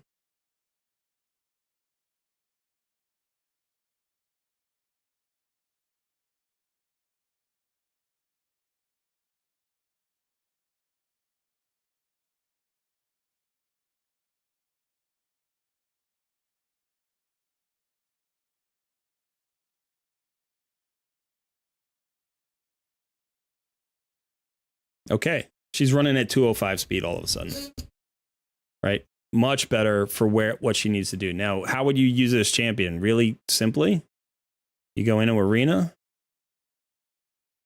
okay? And so this would be your speed boost champion. So potentially you can do this, right? Because she gives you that speed boost and that turn meter fill of 20%. So she's better than Haikatoon at this job. First of all, her base speed is 111, whereas Haikatoon's is like 104, I think, or 103. So she's going to run faster. And the speed that you put her on is going to get her higher. And then she has more turn meter fill. So in this particular scenario, what happens is you still have the ally speed aura by Wukong. You don't need Haikatoon for that. And so then you can run Golden Reaper here very fast. She's going to give you 20% extra turn meter fill. That's going to allow you to go first. So this is where you would run her, and that's why you want to run her fast. Preferably, you could get her faster than 205. I don't know where Wukong is running. He's running at 178. Haikatoon is only running at 195. So now Golden Reaper is faster than Haikatoon. And again, if you're going to use Golden Reaper in arena like this, you'd want her to be your fastest champion. You can also potentially still roll into speed here. You could get her up to maybe 220, 225. You glyph her out. If you get her a banner, you could get her to 240, 250. And that's going to be a really good speed lead for arena. Again, she does the same thing that Haikatoon does in that role, right? Without the aura, you don't care about the aura because you have Wukong. She's going to give you this turn meter fill of 20%. She's faster than Arbiter, by the way. At 6 stars, she runs at 111, which is one faster than Arbiter. So with the same gear, she's faster than Arbiter. You know, your Haikatoon runs at 104 at 6 stars, but she runs at 111. So you're going to get an additional 7 speed there, plus the banner. No problem getting this champion at 260. So if you need help in a Go First Arena team, this is a great champion to go with.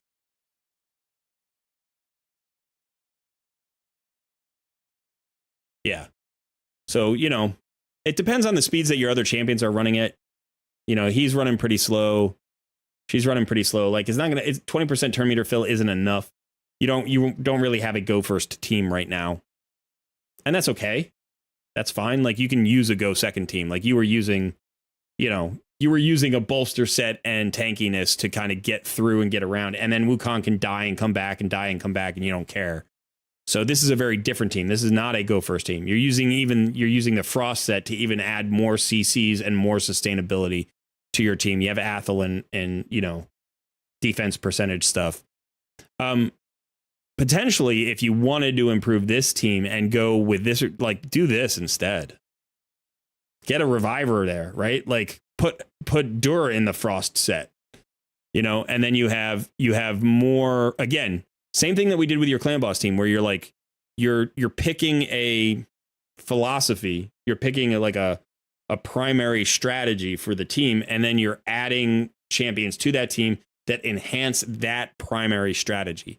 If the primary strategy of this team is to outlast the enemy and to be problematic with turn meter steals and provokes and endless heals, Dur is a great champion to do that, right? That's going to help your whole team because Dur, first of all, is already 6 stars, a decent resist here, you know, not super tanky, but over 50,000 HP. So that bolster set is going to be a nice, healthy HP shield. Obviously has the regen, right? You've got a reflect damage, continuous heals, right? Plus a heal of max HP. You've got the revive. You've got a stun on your A1, yet more disruption. You've even got commanding presence, which is going to improve your speed aura from Wukong. So this is a better setup. You know, maybe this is what you were running before. Maybe you just did this in for the challenge, but I would run this, you know. That bolster set is going to be huge. Now we have 2 bolster sets. So potentially, you know, again, if you're going to use Vogoth, you could get Vogoth out of the bolster set, or you could put Dur in that Frost set if you wanted to use it. You know, you're going to get hit. You got a 20% chance, I think, or 25% chance of landing Frost on the attacker. So yeah, there you go. Any questions?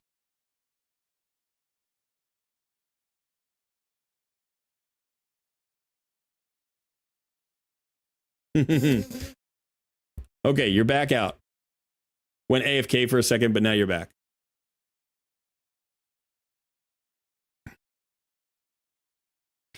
Yeah, I think, you know, it's a little bit strange to see. I mean, I'm sorry, I'm a little bit all over the place. It's a little bit strange to see an account at 179 days with only 2 legendaries.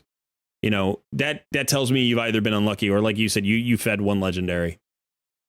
But the thing that you've got going here is you do have Scylla the Drakes coming tomorrow. She synergizes with your roster really well. If you look at what you've got, right? Like if you just look at what you've built and the champions that you have that are like at the top of your roster. Tankiness, heals, revives. Tankiness, HP burns, like turn meter steal, you know, extending buffs, healing, tankiness. Tankiness, heals, you know, like tankiness, heals, regen, cleanses. You know, these are your power shits. Ally, protect, cleanses, regen gear. You bring in Scylla the Drakes, she's going to synergize really, really well with this. You know, she's going to get you a slow on the A1. She's going to get you some turn meter decrease on the A1. She's going to get you an AoE stun. She's going to get you passive heals and another reviver. You know, she's going to work well with what you've got. Now, you also want to think about what you don't have enough of on the team. You know, so for instance, can you get some more turn meter fill? Can you get a drop defense? Can you get a decrease attack? Can you get another slow? Yeah, you can. You know, I think that for you, I think Stag Knight's going to end up being a very valuable champion because he's providing a lot of things that the rest of your roster doesn't provide. You know, so when you're talking next 6 stars, you got Scylla the Drakes tomorrow. Make her your next 6 star. You know, you've got Golden Reaper for Arena. You've got Stag Knight for the decreased attack and the slow on the A1. You know, you've got Trumbor for the Ally Protect. Those are your next 6 stars. You know, down the road, maybe you want Apothecary at 6 star, give you another option there. But I don't think anybody else on the roster is jumping out as like, okay, this has got to be a 6 star. You do have the option of a Renegade. You do have the option of a Sandlash Survivor. You even have the option of a Lady Annabelle for Bommel, because she can solo Bommel. You also, I noticed Ashma down here, who is a great poisoner. You could swap her in for Kale on the clan boss team eventually, and she would be an upgrade from Kale. She's also part of the Lady Mikage fusion, so like you may not want to actually build her and then fuse her, you know, so that's a little bit of a tricky situation. But she's got poisons on her A1. She's got a weaken on her A2. She increases duration of buffs and she decreases duration of buffs and it increases duration of debuffs. So she can increase the duration of those poisons, that poison sensitivity, that weaken, that HP burn, to make sure you have 100% uptime on the debuffs. So that's another champion that you can go there. So, she's actually phenomenal, and she would fit your team really well. Because that one of the problems that we had is, the duration of those debuffs. So she would definitely do that. She would help you with that. Yeah. All right. So good luck. Definitely let me know how it turns out. Let me know how you do in arena. Let me know how you do in clan boss. And if you need help speed tuning at any point, jump into the Discord and you can put the roster up there in the speed tune, the clan boss area, and we will help you out with that. Because I do think that once you get that speed tune going, that 1-to-1 speed tune with Geomancer, you could potentially go like 30 turns, and that's going to increase your damage. And make sure that you focus on getting the masteries on everybody on that team. That's always key to getting, all of the maximum damage that you can for a team. Okay.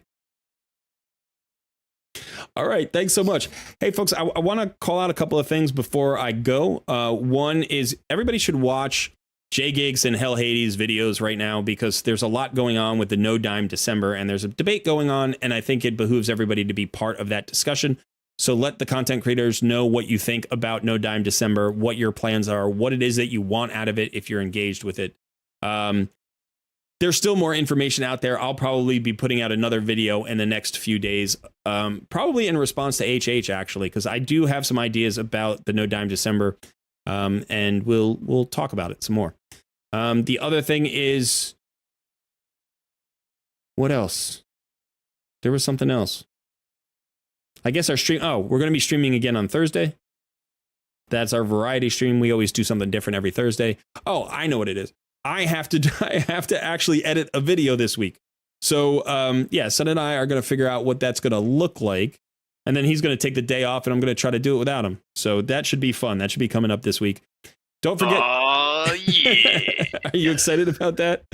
Oh, yeah. We just had a whole week of vacation. Come on. But yeah, it's good. It's good. So Son will get the day off, and I'll do the thumbnail and the video editing, which should be interesting. One of the nice things about that is because I'm the person in front of the camera, I could just try to go for a super clean recording. Like if I just don't make any mistakes and I don't stop and I just do it in one take, then I don't need to edit the video at all. Yeah. Okay, buddy. Good luck. Yeah. When was the last time I did that? When was the last time I did that? All right. When it rains and pours, I'll see you around. Yeah. What you gonna do? You know what I'm saying? All right. Hey there, buddy boy. You have a great one. All right. Yeah. All right. So, So Thursday stream, someday in the next few days, we're going to have my edit. Don't forget to hit the like button, subscribe to the channel. You are all in the Discord right now, but feel free to stop by in our Discord community, ask questions, hang out. It's a fun place to be. And and I'll see everybody next Tuesday for more takeovers. 1 p.m. Eastern Standard Time. So thanks, everybody. And Son, you want to say goodbye? Have a good one, everybody. All right. We'll see you soon.